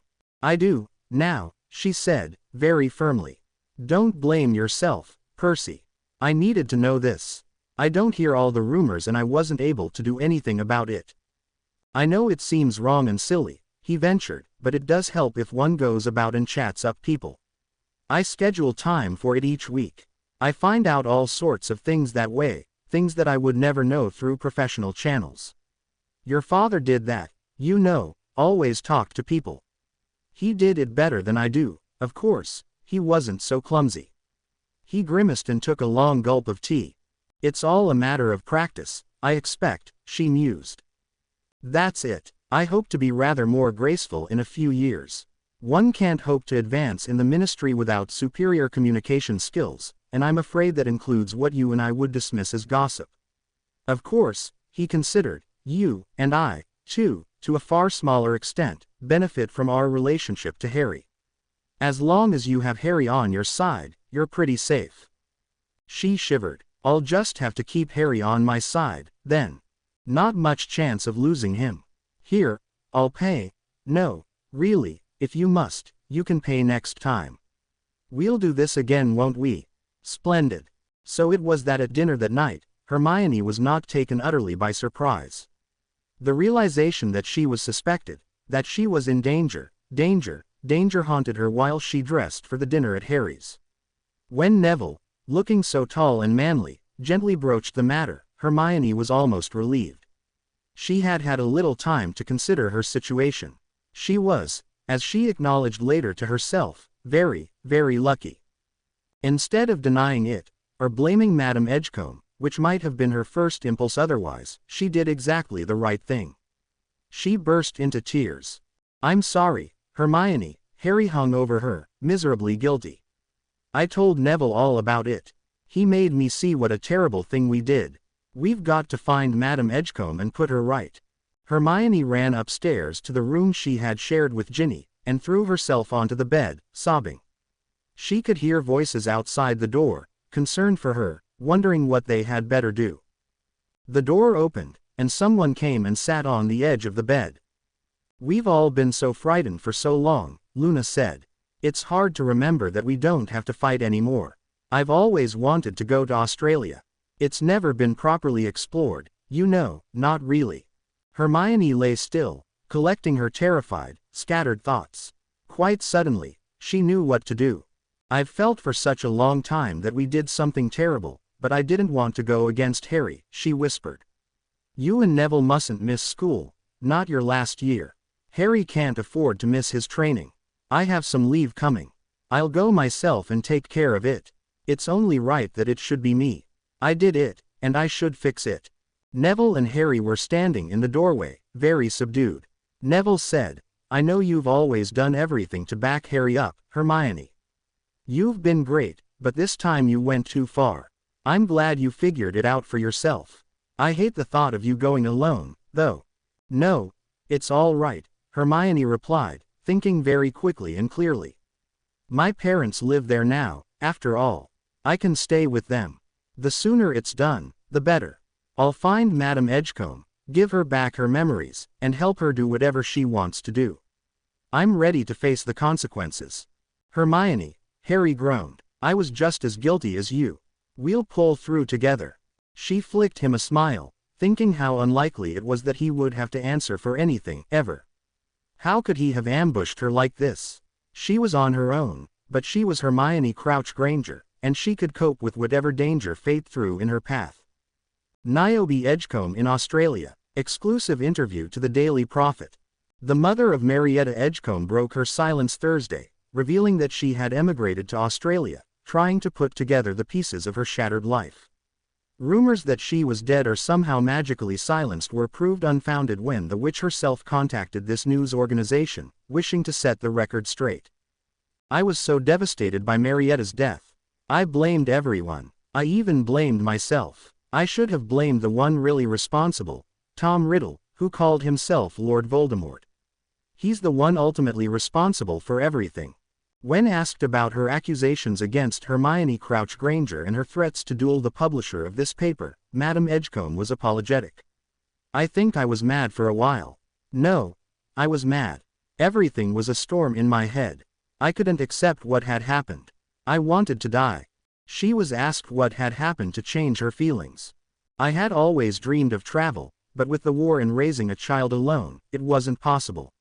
Suddenly, I was terribly, dreadfully free, and I decided impulsively to leave everything behind and start anew. I went to Australia because it was as far away as I could get, and because I wanted to wander the desert wilderness alone and think things through. I was on a spiritual quest to find myself. As suspected, the rumored sighting of her near Ayers Rock proved to be factual. Said Madame Edgecombe, the desert is so full of peace. I came into contact with local wizards who use magic in an entirely new form. I plan to dedicate the rest of my life to study and research here. I shall never return to England. I wish you well, but this is goodbye. Madame Edgecombe then broke the connection, but left an address at the Australian ministry where she may be contacted in an emergency. Another victim of the war has found hope and reconciliation. Our best wishes go with Madame Edgecombe in her future pursuits. She was really all right? Harry asked in amazement, setting down the paper. Hermione had arrived only yesterday, back from her lightning trip to Australia, and Madame Edgecombe was showing she had little appetite for vengeance.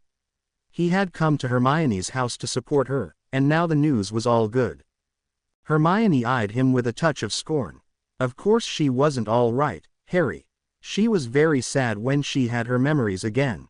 She didn't want to see me or talk with me, but I told her that people were worried about her. I'm glad she contacted the paper. Now maybe all the rumors will settle down.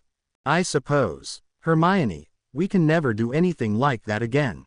Of course we won't, Harry, Hermione assured him patiently, not wanting to offend him, not wanting to do anything that would make Harry cease to be her ally and protector.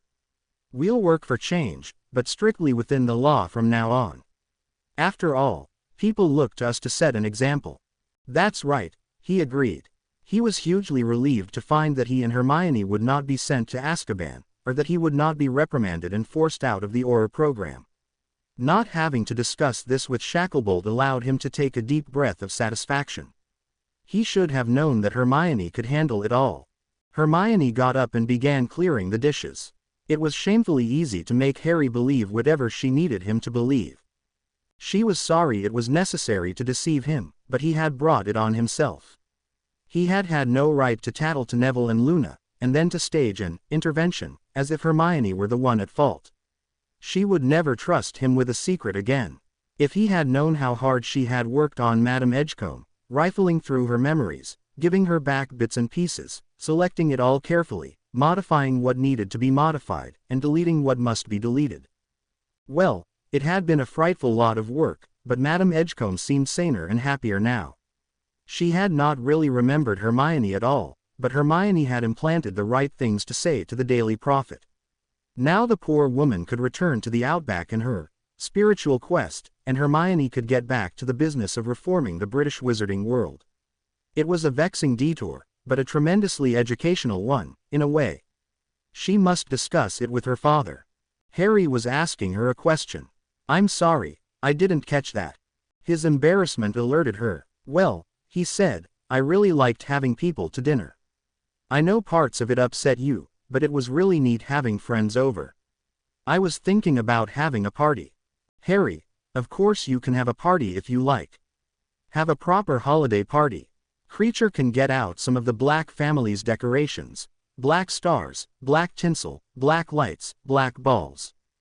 Stop. He laughed helplessly. You're a scary woman, Hermione. She smiled. Don't you forget it. So, she said casually, who's invited? Everyone. He shrugged, and then said, I want to invite Ron and Ginny, Hermione, but I want you to come too. Do you think you'll be all right? I imagine, he hesitated. I imagine Ron will want to bring Lavender. He's seeing her, you know. How is she? Hermione asked. Is the bite any better? Now and then. At least her face wasn't bitten. No one can tell from the outside. It never does quite heal though, you know. I'm sorry it happened to her. Of course Ron can bring Lav. If I come, she smiled, readying her bombshell. I'd like to bring Percy. Percy, yes. We've become friendly at work. He's been very kind to me. It would be a nice gesture.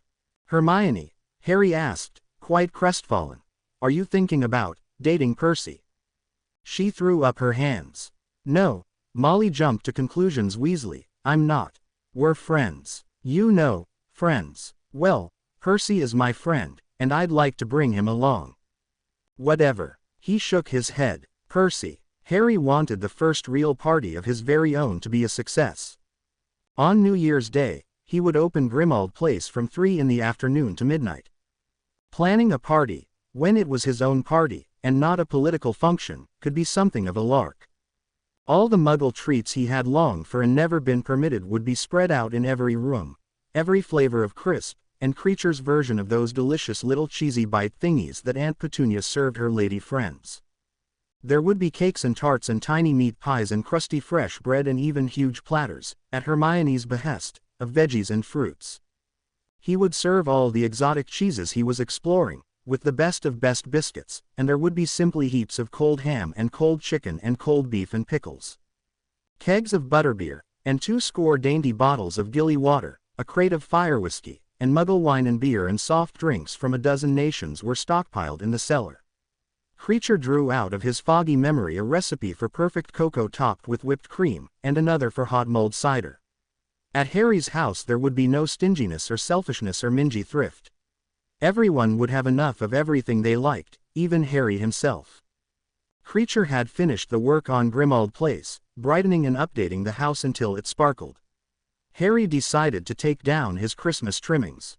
For his New Year's party everything would be very simple and plain. The only decorations would be banks of candles softening the witch light in the house to warm gold. The new furniture blended well with the well-polished pieces Harry had kept. Harry watched the preparations unfold, toes wriggling in his socks with anticipation. He thought it would be fun to expose the uninitiated to the delights of Muggle electronics. To that end, Hermione rigged a shielding charm that enabled Muggle music to be played in the kitchen, dining room, and drawing room despite the high level of ambient magic. The atmosphere was highest in the library, making it not the best choice for Harry's idea of entertainment. It held Harry's private desk, anyway, and what papers he had would be locked in there, and the room sealed off from visitors. Instead, Harry had Creature clear out one of the biggest unused bedrooms, and it was furnished afresh as a larger version of Hermione's media room. Plushy, squashy sofas and chairs faced the largest telly money could buy. He put together a collection of films that might be entertaining to witches and wizards, his own favorite, The Princess Bride, of course, but many others. He thought, once introduced to the idea of alternate dimensions, his friends would enjoy the Star Wars trilogy. Since he was inviting all his old Quidditch teammates and quite a few of his rivals, he also asked Hermione to bring the videotape they had made of the last game between the Harpies and the Cannons. Hermione provided the tape glumly, knowing that once the Quidditch fiends had seen it, they would always want more, much more. Harry was inviting his mates among the Aurors, too, and there was a little overlap, for two of the Hufflepuffs from Harry's early years at Hogwarts were junior Aurors, whom he saw every day at work. Another group included the original members of Dumbledore's army. Not all of them, of course. Some were scattered in the aftermath of war. Cho Chang, luckily, was out of the country, visiting distant relations in Hong Kong. Had she been in England, he would have felt wormish not inviting her, though he knew it would have been a disaster. He had not intended to invite older adults, originally, but he was going to the Weasleys for New Year's Eve, and it would have been awkward not to invite them all. Percy might have been hesitant about accepting, had not Harry given him an individual invitation in writing, mentioning how much Hermione appreciated his help as she was settling into her ministry work. No, they were all coming, and Hermione was warned and ready. Having invited the Weasleys, he felt he ought to invite the last surviving members of the Order of the Phoenix. He approached Shacklebolt nervously, assuming that the Minister of Magic had better things to do on New Year's Eve than attend a trainee Aurors party, but Shacklebolt was very kind, and said he would make time to have a look in. None of the rest were available, or were too old, or were not in a celebratory mood. However, he should not have been surprised to learn that Horace Slughorn had heard about the occasion. Harry received a cheery note. Such a jolly idea, an old-fashioned open house. All of your old teachers would love to wish you the very happiest of New Years. After that, it was impossible not to invite every member of the Hogwarts staff. Altogether, Harry found that he had no idea how many people were actually coming, for word was out about Harry's party, and all sorts of people wanted to be invited, people whom Harry had not dreamed of inviting. Those who managed an invitation would be bringing their own family and friends and less favored acquaintances. There was nothing for it, but to order in supplemental provisions. He could not bear the idea that people might be sent away with empty stomachs. It's just a party, he complained.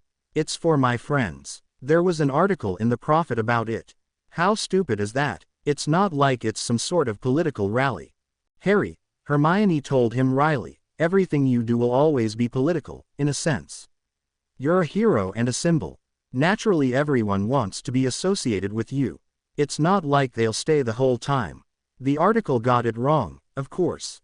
It said the party started at 6 Probably the Crashers will come for a few minutes, just to say they were here. The trickiest of all were the Malfoys. Mrs. Malfoy had said something about wanting Harry and Hermione to see their little Willow. A governor's meeting was so inappropriate, but perhaps they and Andromeda Tonks might drop by just for a moment on New Year's Day and bring Teddy and Willow. You told Mrs. Malfoy they could come. Hermione was astounded. Harry, the Weasleys will be here and they'll be here all day long. How are you going to manage it without a ghastly scene? Mrs. Tonks and Mrs. Malfoy are pretty thick together now. I want to see Teddy, and how can I say they can't come and bring that little orphan of theirs? I've thought about it, Hermione, and I told them to come around 4. I'll meet them by the drawing room floor. You know Mrs. Weasley, she won't leave the kitchen or at least the dining room the whole time she's here. Up in the media room, I'll put on the Quidditch game about 3:30. The rest of the Weasleys won't budge from the room until it's over, and that won't be until nearly 7. It's perfect. She raised her brows. Thank you for letting me know to be in the drawing room, too. At this point I can deal with the Malfoys more easily than the Weasleys. She thought about it a little more. Really, I'd like to hear more about Miskatonic, so that's a safe topic. Anyway, I'll see to the music. I was thinking about putting on some soft classical music, beautiful stuff that wizarding types won't have heard and can't possibly sneer at. We can have something more popular in the dining room and kitchen. Sounds super. Thanks, Hermione. Before he could hold his wonderful party, however, there was New Year's Eve dinner at the Weasleys to get through. Harry worried about Hermione, and asked what she would be doing on New Year's Eve. She was vague, but did not seem unhappy. Oh, I don't know. I thought I'd drop by the school and look over a few of the Crouch family things. They collected some wonderful magical items over the years. And then I'll just head home, make myself a scrumptious dinner for one, and relax with a good book. Don't worry about me, Harry. I'll be fine. I need to rest up for your party the next day. I'm looking forward to it so much. Yeah, he smiled. It'll be great. To Hermione's annoyance, Jane Rochester also seemed to have nothing better to do on New Year's Eve than to spend it in her office at the Dumbledore School. There was a covered dish, kept warm by a charm, set aside on a table, and on her desk, a cauldron at the boil. An oddly marked drop cloth covered a portion of the floor. Hermione wondered if the headmistress was redecorating already. Hermione could have sworn those were arithmetic symbols. Visiting the Crouch room again, Hermione? The headmistress asked. Yes, there is so much to go through. Quite. Hermione looked beyond her and saw a bottle of champagne, chilling in a bed of ice, and 2 crystal flutes on a silver tray. Are you expecting someone? Later, perhaps, the headmistress remarked. Was there anything else you wanted? Oh, I meant to ask to have a look at the science syllabus. It's so important to reconcile Muggle scientific discoveries with magical research. Of course, it's in the staff room. I shan't be a moment. She disappeared through an inner door, and Hermione was left standing in the head's office. She felt eyes on her, and turned to find Professor Snape's portrait regarding her with curiosity. You're quite enthralled by the Crouch memorabilia, I take it. Yes, I suppose I am. It's quite interesting, finding out about one's ancestors. He did not honor that with a reply, but narrowed his eyes. I understand you did not sit the potions NEWT. Embarrassed, Hermione shook her head. No, I was very depressed at the time. It was so awful. What happened to you? I've rather lost my taste for the subject. I see. You wished to honor the memory of my sacrifice, he intoned, very sarcastically, by dropping altogether the subject nearest my heart. An extraordinary way to show your respect. I've been extremely busy, she huffed indignantly. Too busy to study an area that doesn't apply to my work. Potions applies to everything, he roared, sunken eyes flashing black lightning. Just because your little clerkly paper pushing does not demand it for the moment, you cannot know what your life may require. Such a trade school mentality. I thought you were the one for long-term thinking in your little clique. Of course, his voice dropped to a derisive purr. Your talent was always for following directions, for mere brewing by the book. I never saw any evidence of any more creative talent. Perhaps it's as well you have dropped a subject at which you knew you could never excel. I was the best potions student of my year. Hermione snarled, her pride rubbed raw. I was the best potions student at Hogwarts. I made Polyjuice my second year. Name anyone else who could do as much. Yes, I remember how well that went. Snape shot back. At that, you never would have done it on your own. Without Potter, you would have lived a humdrum existence indeed. Without Harry, I wouldn't have lived past my first Halloween at Hogwarts, Hermione retorted tartly. I would have had my head smashed in by a troll. What kind of school has trolls in the dungeons? Snape shrugged, not arguing the point. Schools administered by Albus Dumbledore. Ah, headmistress. He greeted Jane Rochester in a far pleasanter tone. Let us not keep Miss Crouch Granger from her family. Without expression, the headmistress handed Hermione the necessary folder. No, indeed. Good night, Miss Crouch Granger. Good night. Hermione stepped outside and heard the lock click behind her, and then sensed the unnatural stillness of a silencing charm. Dinner at the Weasleys was not the happiest meal Harry had ever experienced among them. To be continued. I hope you enjoyed this story. Also remember to subscribe and like this video. See you in the next video.